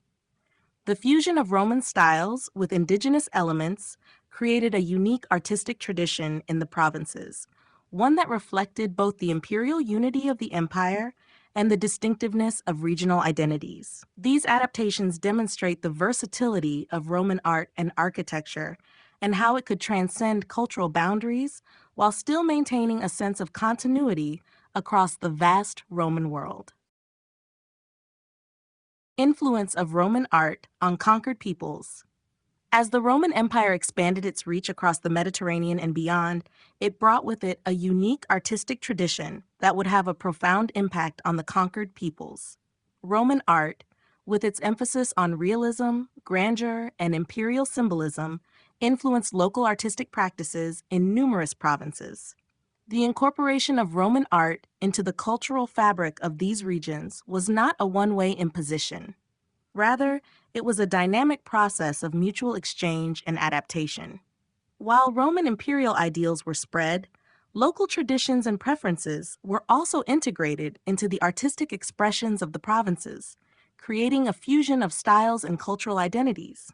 For many of the regions under Roman control, particularly those in the East, the influence of Roman art was transformative. In places like Greece, Asia Minor, and Syria, local artists began to adopt Roman techniques, particularly in sculpture, architecture, and portraiture. Roman portraiture, known for its realistic and often unflattering depictions of individuals, began to be adopted by local elites as a way to demonstrate their status and Roman allegiance. In Asia Minor, for instance, local rulers commissioned statues of themselves in the Roman style, embracing the veristic features of Roman busts, but often combining them with regional iconography or dress. These adaptations allowed local elites to align themselves with the power and prestige of Rome while maintaining their distinct regional identities. In North Africa, Roman influence is evident in the mosaics, reliefs, and temples created in areas such as Tunisia and Algeria. While these regions retained many aspects of their indigenous artistic traditions, they also incorporated Roman motifs such as imperial iconography and depictions of Roman gods. Mosaics in Carthage and Numidia, for example, often featured Roman themes like gladiatorial contests, hunting scenes, and mythological figures, while still reflecting the rich African cultural traditions through their color schemes and geometric patterns. The influence of Roman art was also notable in the development of architecture. In regions like Britannia and Gaul, local structures began to adopt Roman engineering principles. Roman-style villas with hypocaust heating systems were constructed, and Roman bathhouses and amphitheaters were built to accommodate local tastes for public spectacle and leisure. These structures, although built in the Roman style, often incorporated local materials and architectural innovations. For example, in Gaul, the traditional use of timber was blended with Roman stone construction techniques to create hybrid forms that suited the local climate and cultural preferences. In Egypt, the influence of Roman art is particularly evident in the realm of portraiture. The Fayum mummy portraits, a synthesis of Roman realism and Egyptian traditions, became an iconic example of how Roman art could merge with local customs. These portraits, painted on wooden panels and placed over mummies, depict deceased individuals with Roman-style facial features, yet retain Egyptian symbolism and a connection to the afterlife. This blending of Roman and Egyptian art highlights the adaptability of Roman artistic practices to local cultures. In conclusion, the influence of Roman art on conquered peoples was not simply an imposition of imperial aesthetics. Instead, it was a process of cultural exchange in which Roman styles were integrated with local traditions, creating a hybrid artistic expression that reflected both Roman ideals and regional identities. As a result, the art produced in the provinces of the Roman Empire is a testament to the enduring legacy of Roman culture, as well as the creativity and resilience of the conquered peoples who adapted and reshaped these artistic forms to reflect their own values and customs. Case studies: Britain, Gaul, and North Africa.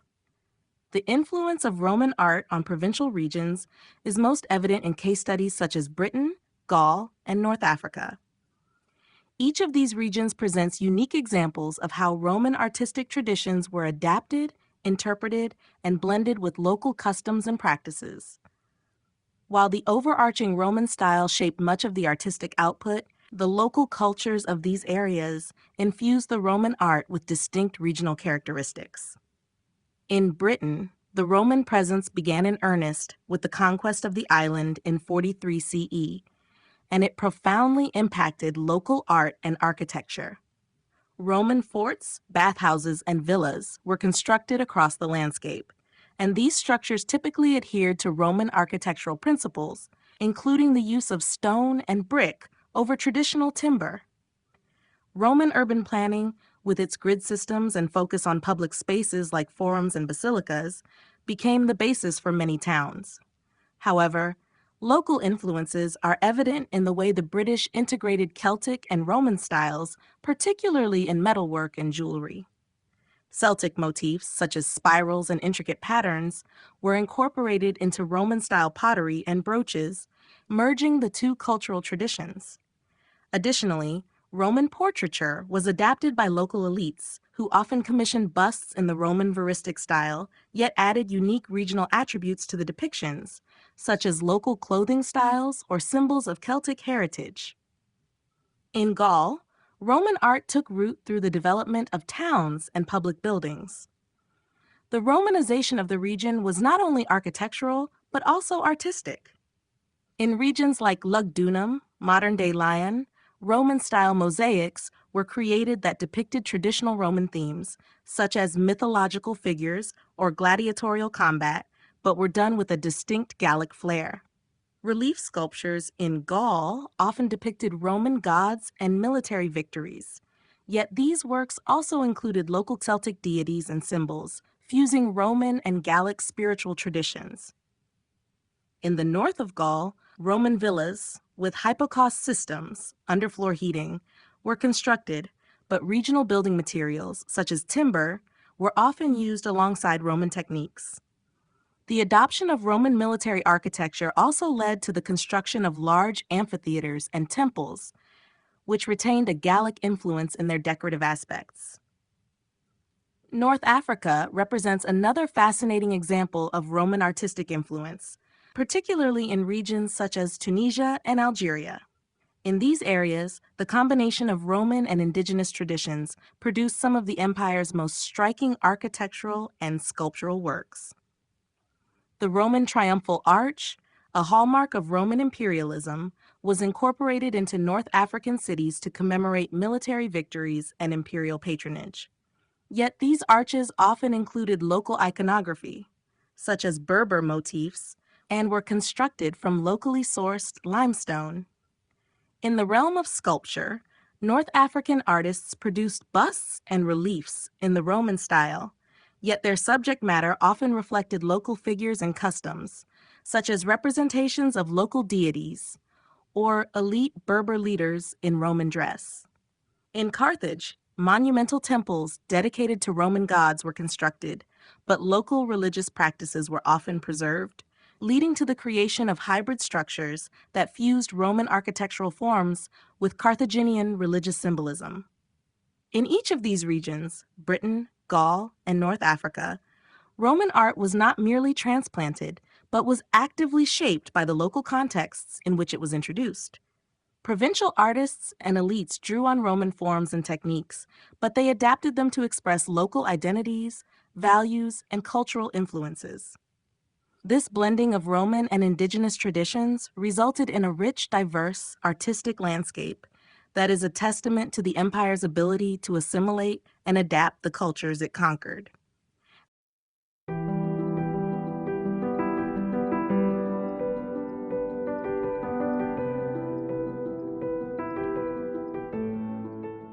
Chapter 11, Late Roman and Early Christian Art. As the Roman Empire entered its final centuries, significant shifts in political, social, and religious landscapes profoundly influenced the art produced during this period.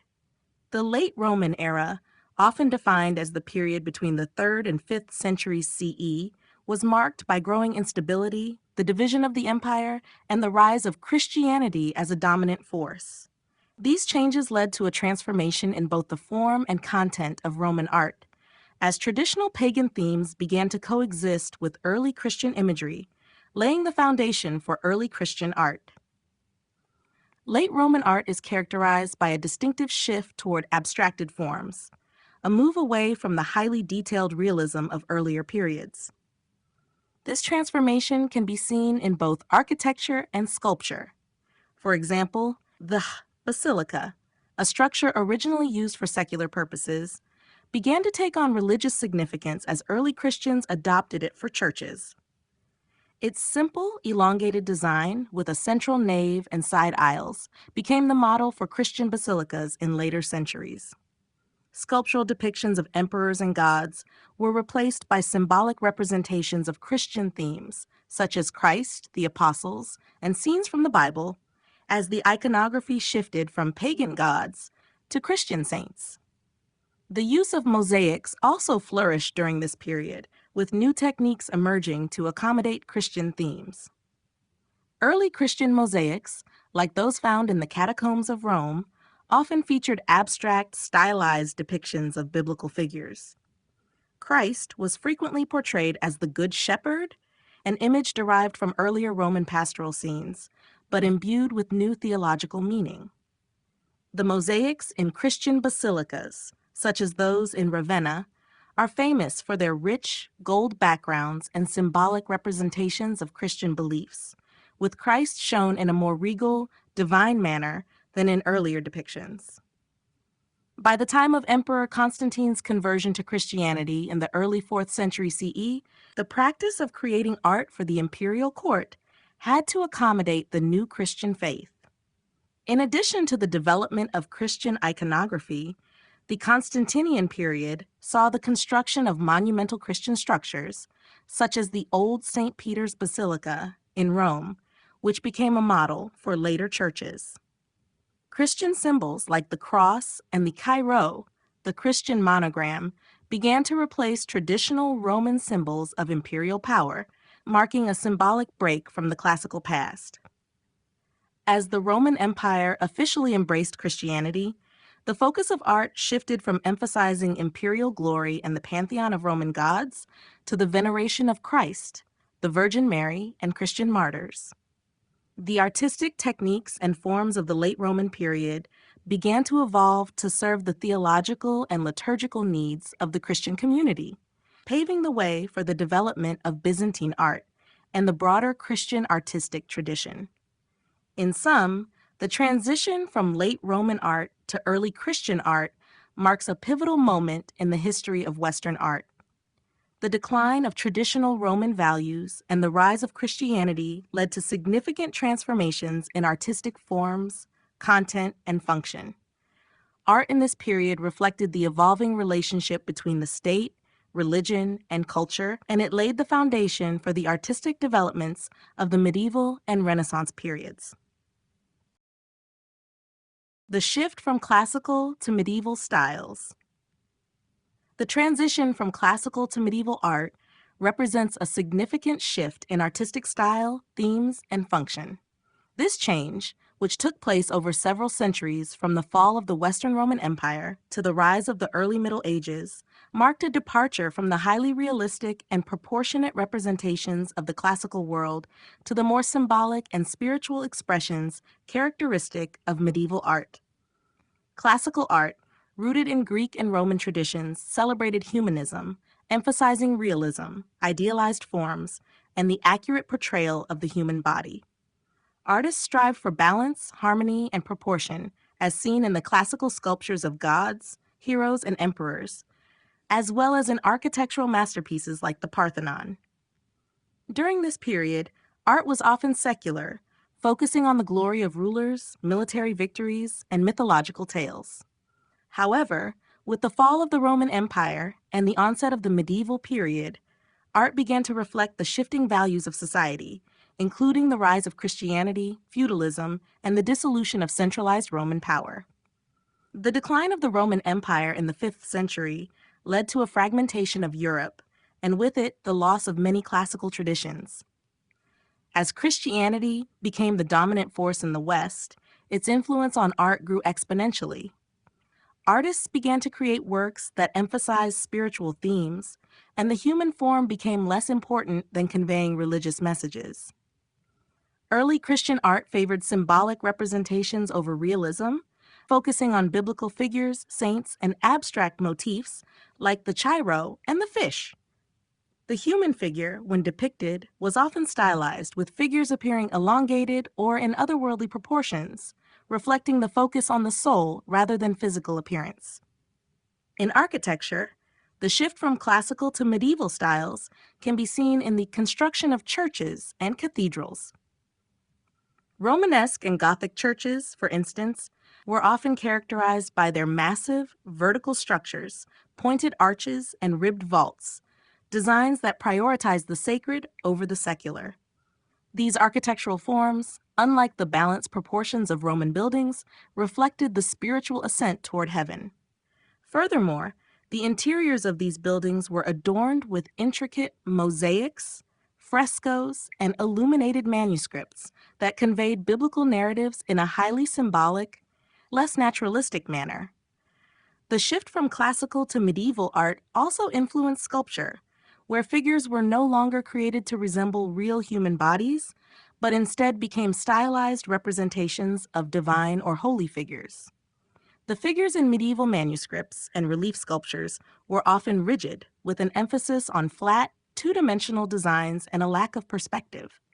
In sum, the transition from classical to medieval styles in art reflects a broader cultural shift from the human-centered worldview of the classical era to the spiritually focused perspective of the medieval period. As Christianity took center stage, the function of art transformed, becoming less concerned with portraying the natural world and more focused on conveying religious truths, divine authority, and spiritual transcendence. This evolution laid the groundwork for the artistic developments that would characterize the Middle Ages, including the Byzantine, Romanesque, and Gothic styles that would dominate the centuries to come. Constantine and the Art of Transition. Emperor Constantine's reign marked a pivotal moment in the history of the Roman Empire, not just politically, but also in terms of artistic development. Constantine's reign from 306 to 337 CE was characterized by significant shifts in imperial ideology, religion, and culture. These changes are reflected in the evolution of Roman art during this period, as the empire transitioned from traditional paganism to Christianity. Constantine's embrace of Christianity, culminating in the Edict of Milan in 313 CE, which granted religious tolerance to Christians, fundamentally altered the role of art in the empire, setting the stage for the rise of Christian iconography and the decline of traditional Roman representations. Constantine's reign is particularly noteworthy for the way it symbolized the union of the old Roman traditions with the new Christian beliefs. This transition can be seen most clearly in the art of the period, which began to merge imperial imagery with Christian symbolism. For example, Constantine's own portraiture exemplified this blend. His official portraits, such as the monumental Constantine Colossus, portrayed him in a manner that combined traditional Roman imperial iconography, such as the oversized head and confident stance, with a certain abstract, otherworldly quality that hinted at divine authority. Constantine's representation in sculpture and coins increasingly emphasized his connection to divine power, a trait that would become more pronounced in Christian art. The move toward Christian themes in art became more apparent in the monumental architecture of Constantine's reign. The Constantine Basilica in Trier and the Old St. Peter's Basilica in Rome are prime examples of how Roman architectural traditions were adapted to accommodate Christian religious practices. These early Christian basilicas, with their large nave and apsidal designs, were initially modeled on the Roman basilica, a secular building type used for law courts and public meetings, but now repurposed for Christian worship. In these spaces, the Christian altar replaced the Roman emperor's statue, symbolizing the shift in focus from imperial power to religious devotion. The development of Christian iconography also began during Constantine's reign, although it was still in its early stages. Images of Christ as the Good Shepherd and symbolic representations of Christian motifs, such as the Chi-Rho symbol, started to emerge, often in mosaics and frescoes. These images were initially subtle, blending into traditional Roman art forms, but gradually Christian themes took on greater prominence, becoming more distinct and central to the artwork of the empire. Constantine's promotion of Christianity also had a profound impact on the material culture of the empire. Early Christian art, especially in the catacombs of Rome, was often produced in private spaces and employed symbolic representations rather than direct portrayals of Christian figures. The use of symbols, such as the fish and Chi-Rho, allowed early Christians to express their faith in a manner that was discreet yet powerful, reflecting the empire's ongoing tension between paganism and Christianity. In conclusion, Constantine's reign marked a period of transition in Roman art as the empire moved away from its traditional pagan artistic conventions toward Christian representations and ideologies. Constantine's influence on art helped lay the foundation for the visual culture of medieval Christianity, setting the stage for the Byzantine and Romanesque periods. His era of transition was one of innovation, blending old and new, secular and religious, into an art form that reflected the changing tides of the Roman Empire. Catacombs and early Christian iconography. The catacombs of Rome, subterranean burial sites used by early Christians, are crucial to understanding the evolution of Christian iconography in the late antique period.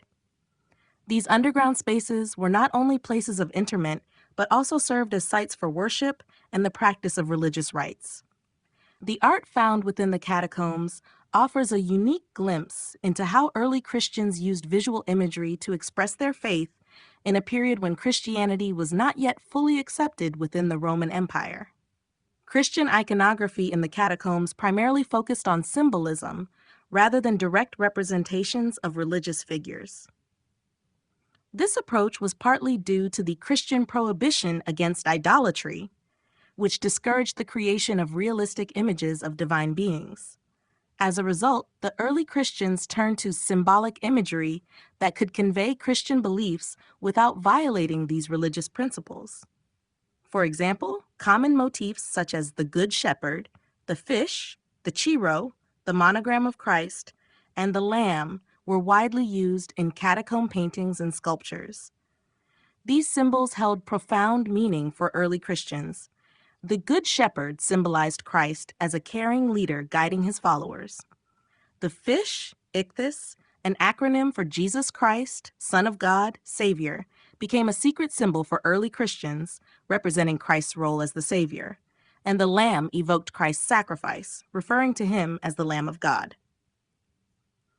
The visual style in the catacombs was heavily influenced by earlier Roman art, particularly the use of frescoes and mosaics. Early Christian art in the catacombs, while abstract in nature, often incorporated Roman artistic conventions, such as the use of naturalistic figures and narrative scenes. For example, the catacombs contain depictions of biblical stories such as Noah's Ark or Jonah and the whale, drawn from the Old Testament and designed to convey messages of salvation and resurrection. These stories were not just retellings of ancient texts, but were imbued with Christian meaning, illustrating the triumph of life over death and the salvation promised through Christ. The shift in iconography from pagan to Christian themes in the catacombs is also reflected in the depiction of Christ. In the early Christian period, Christ was not commonly represented as the crucified figure, but as the Good Shepherd, or as a youthful and imperial figure, suggesting both his divine and human nature. Over time, as Christian art evolved, these representations would shift to focus more on Christ's passion and the cross. But in the catacombs, the emphasis remained on the hope and salvation Christ offered to believers.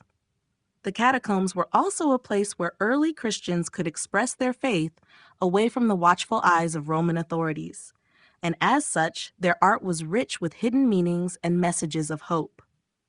Early Christian iconography, therefore, not only served religious purposes, but also functioned as a way for Christians to maintain their identity and solidarity in a time of persecution. The catacombs are a testament to the resilience of the early Christian community and their ability to adapt artistic traditions to express new religious ideals. These early depictions set the stage for the development of Christian art in the centuries to come, including the rise of Byzantine and medieval traditions. The rise of basilica architecture. The development of basilica architecture marks one of the most significant shifts in the history of Western architecture, especially during the late Roman Empire and the early Christian period. Originally, the basilica was a Roman secular building used primarily for public functions such as law courts, administration, and commerce. Characterized by a rectangular plan, with a central nave flanked by aisles and an apse at one end, the basilica design was practical and suited to the Roman civic life. However, in the early Christian period, the basilica began to be adapted for religious purposes, transforming into a key architectural form for Christian worship and becoming the template for church buildings for centuries to come. The shift from secular to religious use of the basilica occurred gradually, coinciding with the rise of Christianity in the Roman Empire. As Christianity began to spread and gain imperial favor, particularly under Emperor Constantine in the early 4th century, there was a growing need for larger spaces to accommodate congregations of worshipers. The basilica, already a symbol of authority and structure, proved to be an ideal solution. It was a form already associated with imperial power and public life, making it a fitting choice for the newly accepted Christian faith, which sought to establish its legitimacy and connection to imperial tradition. Christian basilicas were typically oriented east to west, with the altar located in the apse at the eastern end, which was symbolic of Christ's second coming from the east. The central nave, often the largest area of the church, was lined with aisles that allowed for processions and movement. The transept was introduced in later basilicas, creating a cruciform shape symbolizing the Christian faith. One of the most famous early examples of basilica architecture is Old St. Peter's Basilica in Rome, commissioned by Constantine in the 4th century. Its layout incorporated all the fundamental features of the basilica form, and its massive size signified the new importance of Christianity in the empire. The adoption of basilica architecture also reflected a broader trend of symbolic and functional adaptation. Early Christian basilicas were designed to accommodate the growing number of Christians who now could gather openly for worship. Over time, basilicas were adorned with mosaics, frescoes, and marble decorations, many of which depicted biblical scenes, reinforcing the sacred nature of the space. The nave often featured a triumphal arch, further signifying Christ's victory over death and sin. In conclusion, the rise of basilica architecture is a critical development in the evolution of Christian religious spaces, as it provided a lasting architectural solution for Christian communities to worship in grandeur and unity. The form's adoption and adaptation during the reign of Constantine and beyond helped to lay the foundation for the medieval church architecture that would dominate throughout Europe in the centuries that followed, from Romanesque to Gothic styles. The decline of traditional Roman art. The decline of traditional Roman art is intricately linked to the broader political, cultural, and religious transformations that occurred in the late Roman Empire, especially during the 3rd and 4th centuries CE. As the empire faced increasing external pressures, internal instability, and the rise of Christianity, the once dominant artistic traditions of ancient Rome gradually gave way to new styles, themes, and expressions.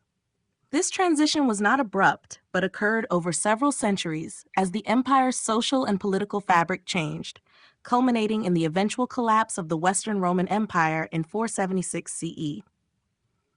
One of the primary reasons for the decline of traditional Roman art was the political instability that plagued the empire in its later years. During the crisis of the 3rd century, 235 to 284 CE, the Roman Empire was beset by civil wars, economic decline, and invasions by barbarian tribes. The constant turmoil led to a weakening of imperial authority and a shift in the priorities of Roman elites, who were no longer able to commission grand public works as they had in previous centuries. As a result, monumental art and architecture, which had been symbols of Roman power and prestige, became less prevalent. At the same time, the rise of Christianity played a significant role in the transformation of Roman art. Christianity, initially a persecuted minority faith, gradually gained imperial acceptance and became the official religion under Emperor Constantine in the early 4th century. As Christian doctrines began to dominate, the pagan themes that had once been the heart of Roman art, depictions of gods, emperors, and military conquests, started to be replaced by Christian symbolism. Early Christian art, which emerged in the catacombs and later in basilicas, focused on symbolic representations of Christ and biblical themes rather than the heroic and naturalistic ideals of Roman art. The shift from realism to symbolism signified a departure from the visual representation of the physical world in favor of a more spiritual and abstract approach. The changing role of imperial portraiture also reflected this decline in traditional Roman art. Emperors, who had once been depicted in highly realistic, larger-than-life forms, began to be represented in a more stylized and abstract manner. The veristic portraits of earlier periods, which emphasized the physical features of the emperor as a sign of their authority, gradually gave way to more idealized images that emphasized divine or eternal qualities over the lifelike realism of the past.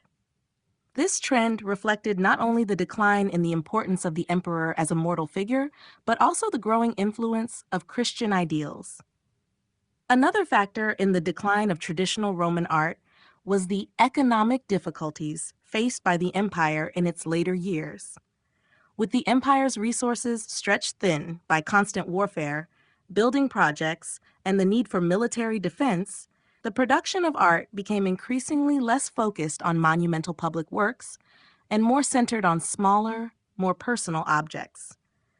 This shift led to a decrease in the scale and grandeur of Roman art, as well as a move away from the civic and public commissions that had once been a hallmark of the Roman world. In conclusion, the decline of traditional Roman art was driven by a confluence of political, religious, and economic factors that reshaped the empire in its final centuries. The rise of Christianity, the weakening of imperial authority, and the changes in artistic production all contributed to the transformation of Roman artistic traditions, paving the way for the development of early Christian and medieval art. This period of decline in Roman art marks the end of one era and the beginning of a new cultural and artistic landscape that would shape the future of Europe for centuries to come.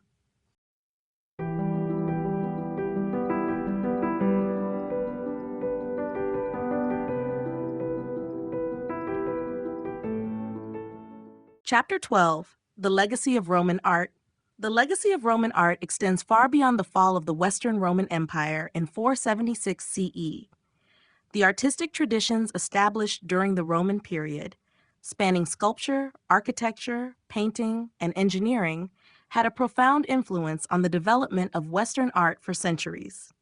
The Romans synthesized and adapted artistic styles from earlier cultures, such as the Greeks and Etruscans, creating a distinct Roman identity that left a lasting imprint on future civilizations.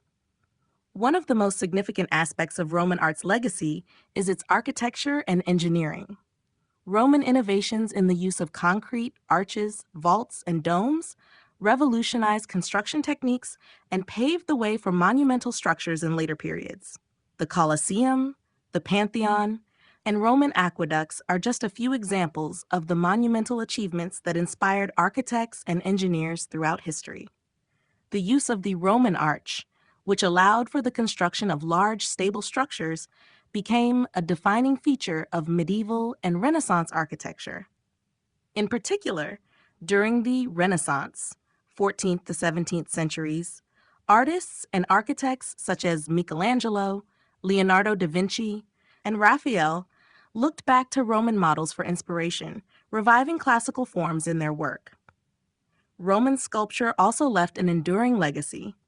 The Roman mastery of realistic portraiture, especially through the technique of verism, influenced subsequent generations of artists. While later cultures would shift towards more stylized or idealized representations, Roman portraiture remained a touchstone for achieving lifelike depictions of individuals. The Renaissance saw a revival of interest in humanism and the accurate representation of the human form, directly drawing upon the study of Roman sculptures and busts. In addition to technical and stylistic achievements, the themes explored in Roman art, such as the portrayal of power, imperial authority, and the human condition, continue to resonate throughout Western history. Roman influence can be seen in the way later artists depicted rulers, heroes, and historical events, often drawing on Roman ideals of civic virtue and glory. The monumental, triumphal arches and columns, which celebrated military victories, would be emulated by later European rulers to commemorate their own achievements, reinforcing the symbolism of political power and imperial conquest. Roman mosaics and frescoes, with their intricate designs and vibrant colors, also influenced the development of visual arts in the early Christian and Byzantine periods. The use of mosaic to convey religious stories, particularly in churches and cathedrals, owes much to Roman practices. In fact, the shift to Christian iconography that began in Roman art laid the foundation for the rich religious art of the Middle Ages. Ultimately, the legacy of Roman art is a testament to the cultural breadth and depth of the Roman Empire. The Romans not only adapted the artistic traditions of their predecessors, but also innovated in ways that would shape the art and architecture of the Western world for centuries. The classical ideals of balance, proportion, and realism would continue to influence artists during the Renaissance and beyond, ensuring that Roman art remained a central reference point in the history of Western civilization. Through its enduring influence, Roman art continues to be a touchstone for creativity, technical achievement, and cultural expression in the modern world. Influence on Renaissance and neoclassical art. The influence of Roman art on both Renaissance and neoclassical art is profound and enduring, shaping artistic movements that sought to revive and reinterpret the classical ideals of the ancient world. During the Renaissance, 14th to 17th centuries, a cultural rebirth inspired by the rediscovery of ancient Roman and Greek texts, art, and architecture. Artists and intellectuals looked back to the Roman period as a model for beauty, proportion, and humanism. This revival of classical antiquity was not merely a nostalgic return to past forms, but rather a conscious effort to reimagine and elevate art through the lens of Roman achievements. One of the key aspects of Roman art that profoundly influenced the Renaissance was its realistic approach to the human form. Roman portraiture, with its emphasis on verism and attention to detail, became a model for Renaissance artists who sought to depict the human body with anatomical precision and emotional expression. Artists like Leonardo da Vinci, Michelangelo, and Raphael drew inspiration from Roman sculptures and busts, studying them to better understand human proportions, musculature, and the dynamics of movement. Michelangelo's renowned marble statue of David and Leonardo's Vitruvian Man are prime examples of how Roman principles of proportion and anatomical accuracy were reinterpreted during the Renaissance. Roman architecture, too, played a critical role in shaping Renaissance design. The use of columns, arches, and domes in Roman buildings inspired Renaissance architects like Filippo Brunelleschi, who applied the classical principles of symmetry and harmony to the design of Florence's cathedral dome. The revival of the Roman basilica form in Renaissance churches, with its grand naves and vaulted ceilings, is another example of the Roman influence on architectural design.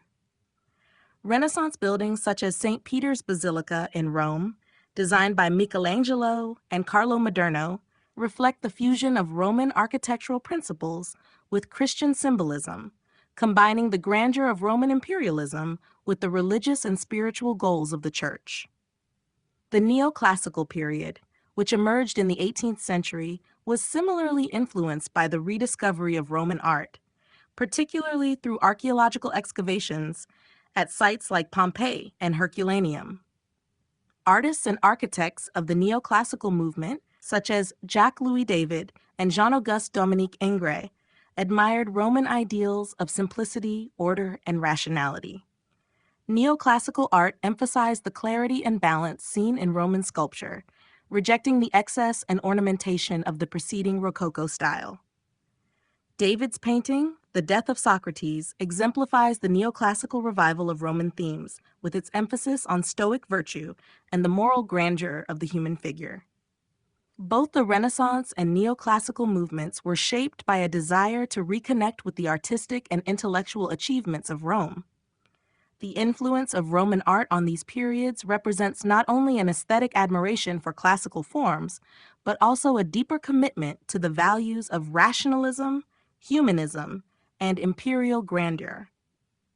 By looking to the past, artists of the Renaissance and neoclassical eras were able to build on the foundation of Roman art, reinterpreting its forms and ideas in a way that would continue to influence Western art for centuries to come. Roman artistic techniques in modern architecture. The techniques and principles developed by Roman architects and engineers continue to influence modern architecture, shaping structures worldwide through the adoption of their innovative methods and designs. Roman art and architecture were characterized by their ingenuity and technical advancements, especially in the use of materials and the development of new construction techniques. These Roman contributions, many of which were groundbreaking in their time, have had a lasting impact, continuing to inspire architects and designers to this day. One of the most significant Roman innovations was the use of concrete, a material that revolutionized construction. The Romans perfected the art of creating durable concrete that could set underwater, which allowed for the construction of elaborate harbors, aqueducts, and large-scale public buildings. Modern architecture, especially in the development of skyscrapers, bridges, and urban infrastructure, has incorporated Roman concrete principles. Reinforced concrete, a cornerstone of modern construction, is rooted in Roman concrete technology, which demonstrated the potential of mass-produced, inexpensive building material capable of achieving both strength and flexibility. The Roman arch is another technique that has had a profound effect on modern architecture.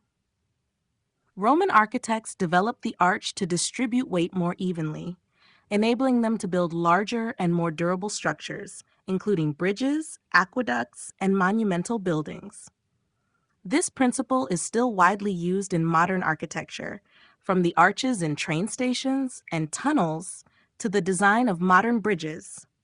The curved shape of the arch allows for the efficient distribution of weight, providing both strength and aesthetic appeal. Vaulting, another Roman technique based on arches, was used in large public buildings such as the Pantheon in Rome. Modern architects continue to use vaulted ceilings in buildings, churches, and sports arenas, recognizing their efficiency in spanning large areas.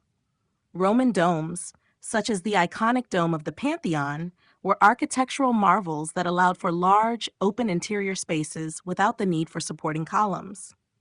The techniques used to construct these domes, including the use of lighter materials towards the top, have been incorporated into modern domed structures, like the United States Capitol and St. Peter's Basilica in Vatican City. These domes not only demonstrate the Romans' mastery of engineering, but also serve as inspirations for modern buildings that aim for open, airy spaces with grand, vaulted ceilings. Roman use of urban planning and the integration of public spaces into the design of cities also influenced modern architecture. The creation of forums, basilicas, and public baths set the standard for how cities were designed to accommodate large numbers of people in both functional and aesthetically pleasing spaces.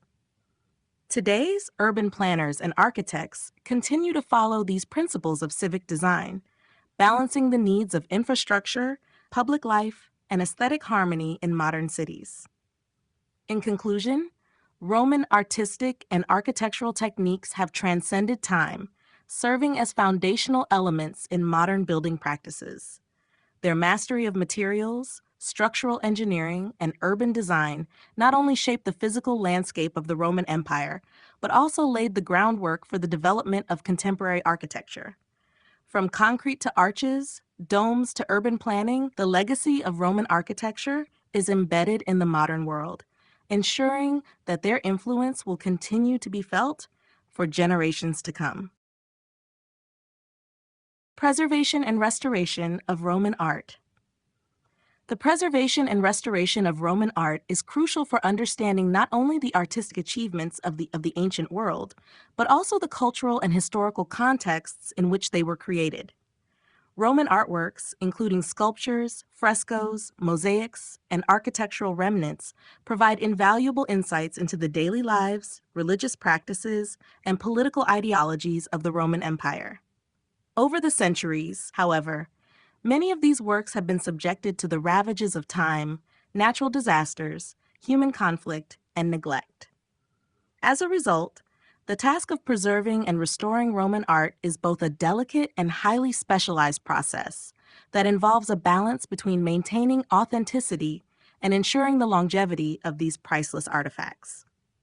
One of the main challenges in preserving Roman art is the inherent fragility of the materials used by ancient artists. Roman sculptures, often made from marble or bronze, are vulnerable to erosion, cracking, and theft. Similarly, Roman frescoes and mosaics, which decorated walls and floors of buildings, face the threat of fading, peeling, and breakage. These materials often deteriorate due to environmental factors, such as exposure to moisture, temperature fluctuations, and pollution.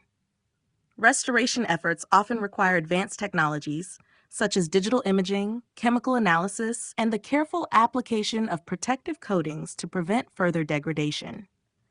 The preservation of Roman architecture, including iconic structures such as the Colosseum and the Pantheon, requires ongoing maintenance and restoration work to safeguard these monumental buildings. Over time, natural disasters such as earthquakes and floods, as well as the wear and tear caused by tourism, have caused significant damage to these ancient sites.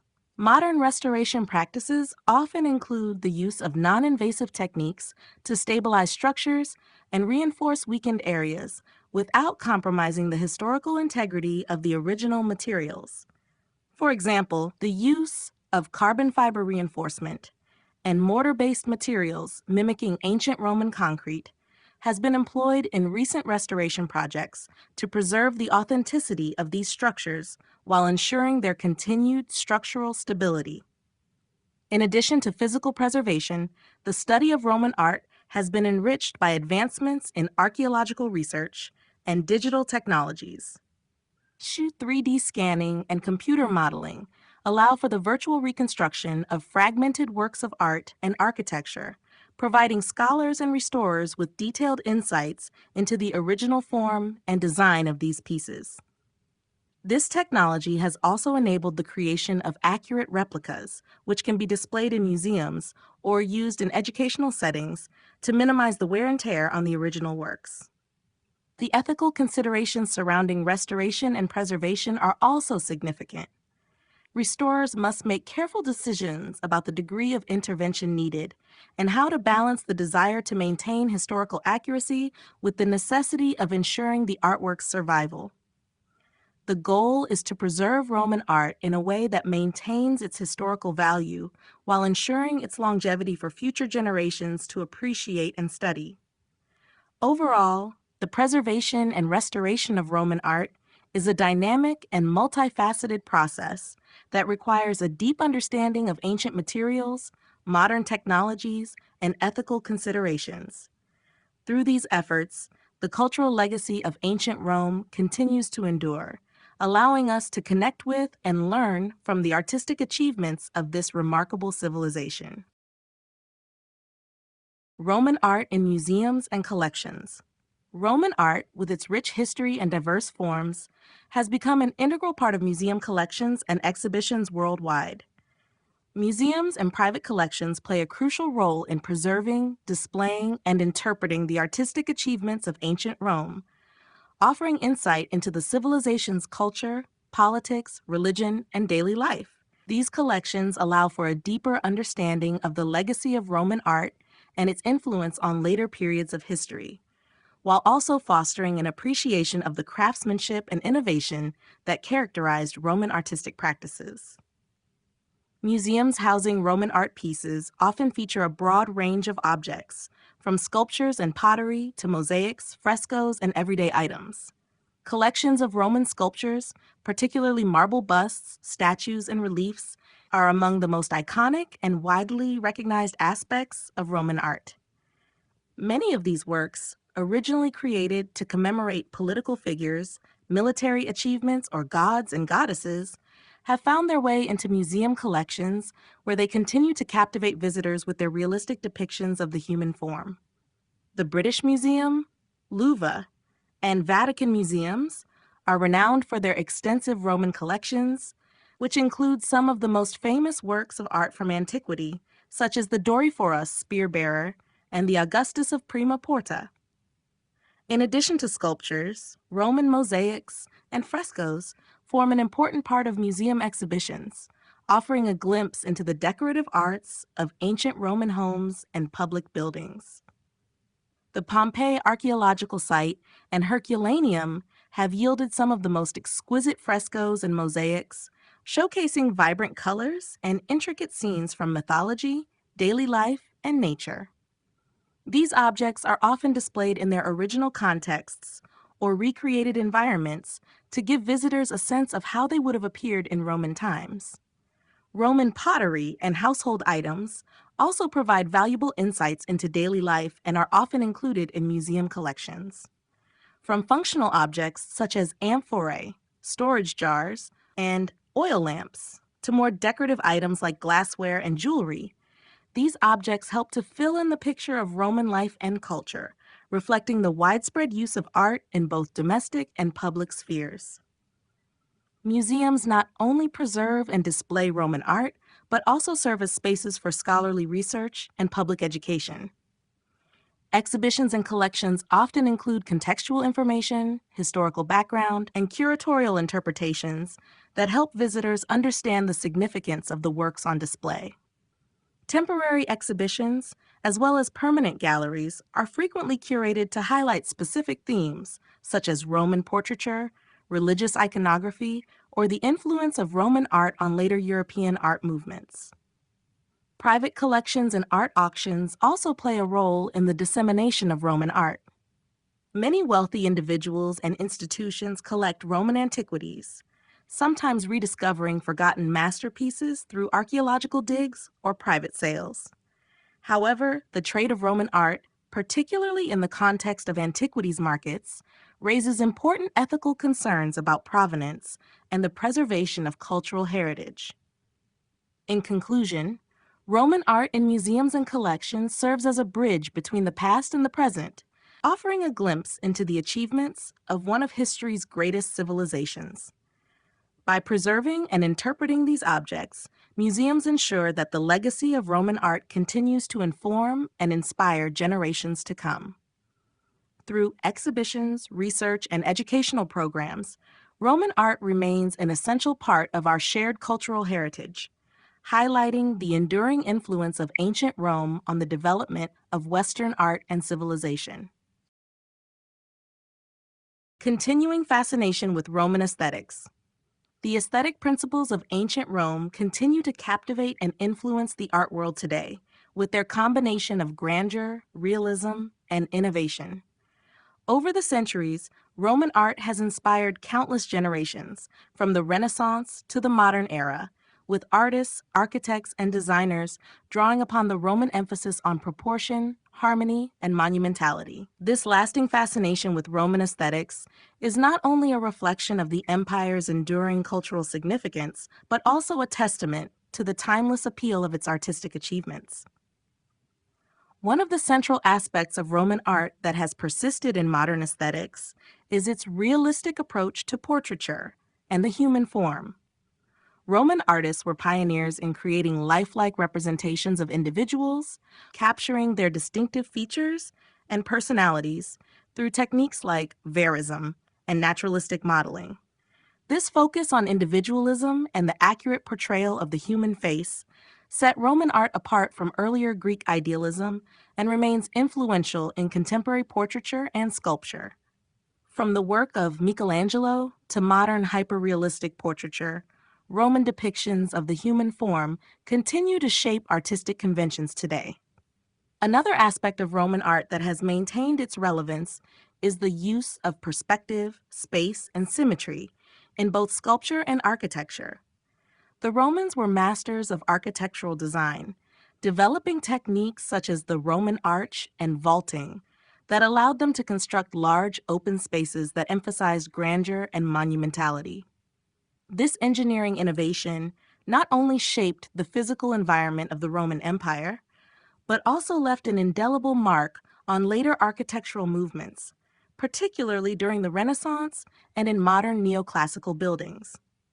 Architects like Andrea Palladio and John Soane were inspired by the classical orders and proportions developed by the Romans, drawing on their principles to create buildings that exuded balance and order. Roman aesthetic ideals are also evident in the way they integrated art into everyday life, from elaborate mosaics decorating floors and walls to richly detailed frescoes enlivening domestic spaces. The Romans' ability to blend artistic expression with functionality has influenced the design of modern interiors and public spaces, where art is often used to enhance the environment and convey a sense of sophistication. The Roman love of luxury and refined craftsmanship in objects such as jewelry, furniture, and decorative arts has also had a lasting impact on the development of decorative design, from the Baroque period to contemporary high-end design. Furthermore, Roman art's connection to power, authority, and civic identity has continued to resonate in the visual language of political and governmental symbols. Triumphal arches, statues of emperors, and grand public monuments from Roman times set a precedent for the use of monumental art to convey political messages. This legacy can be seen in the symbolic use of public monuments, from Napoleon's Arc de Triomphe in Paris to the Lincoln Memorial in Washington, D.C., demonstrating how Roman art's connection to power and civic pride continues to influence modern statecraft. In conclusion, the continuing fascination with Roman aesthetics speaks to the timeless quality of their artistic achievements. Through their mastery of realistic portraiture, architectural innovation, and integration of art into everyday life, the Romans have left an enduring legacy that continues to shape modern aesthetics. From sculpture and painting to architecture and design, the influence of Roman art remains a constant presence in the artistic expressions of today's world, a testament to the lasting relevance of this ancient civilization's visual culture. The Art of Ancient Rome, From Republic to Empire, written by High Event, narrated by Kara Miller.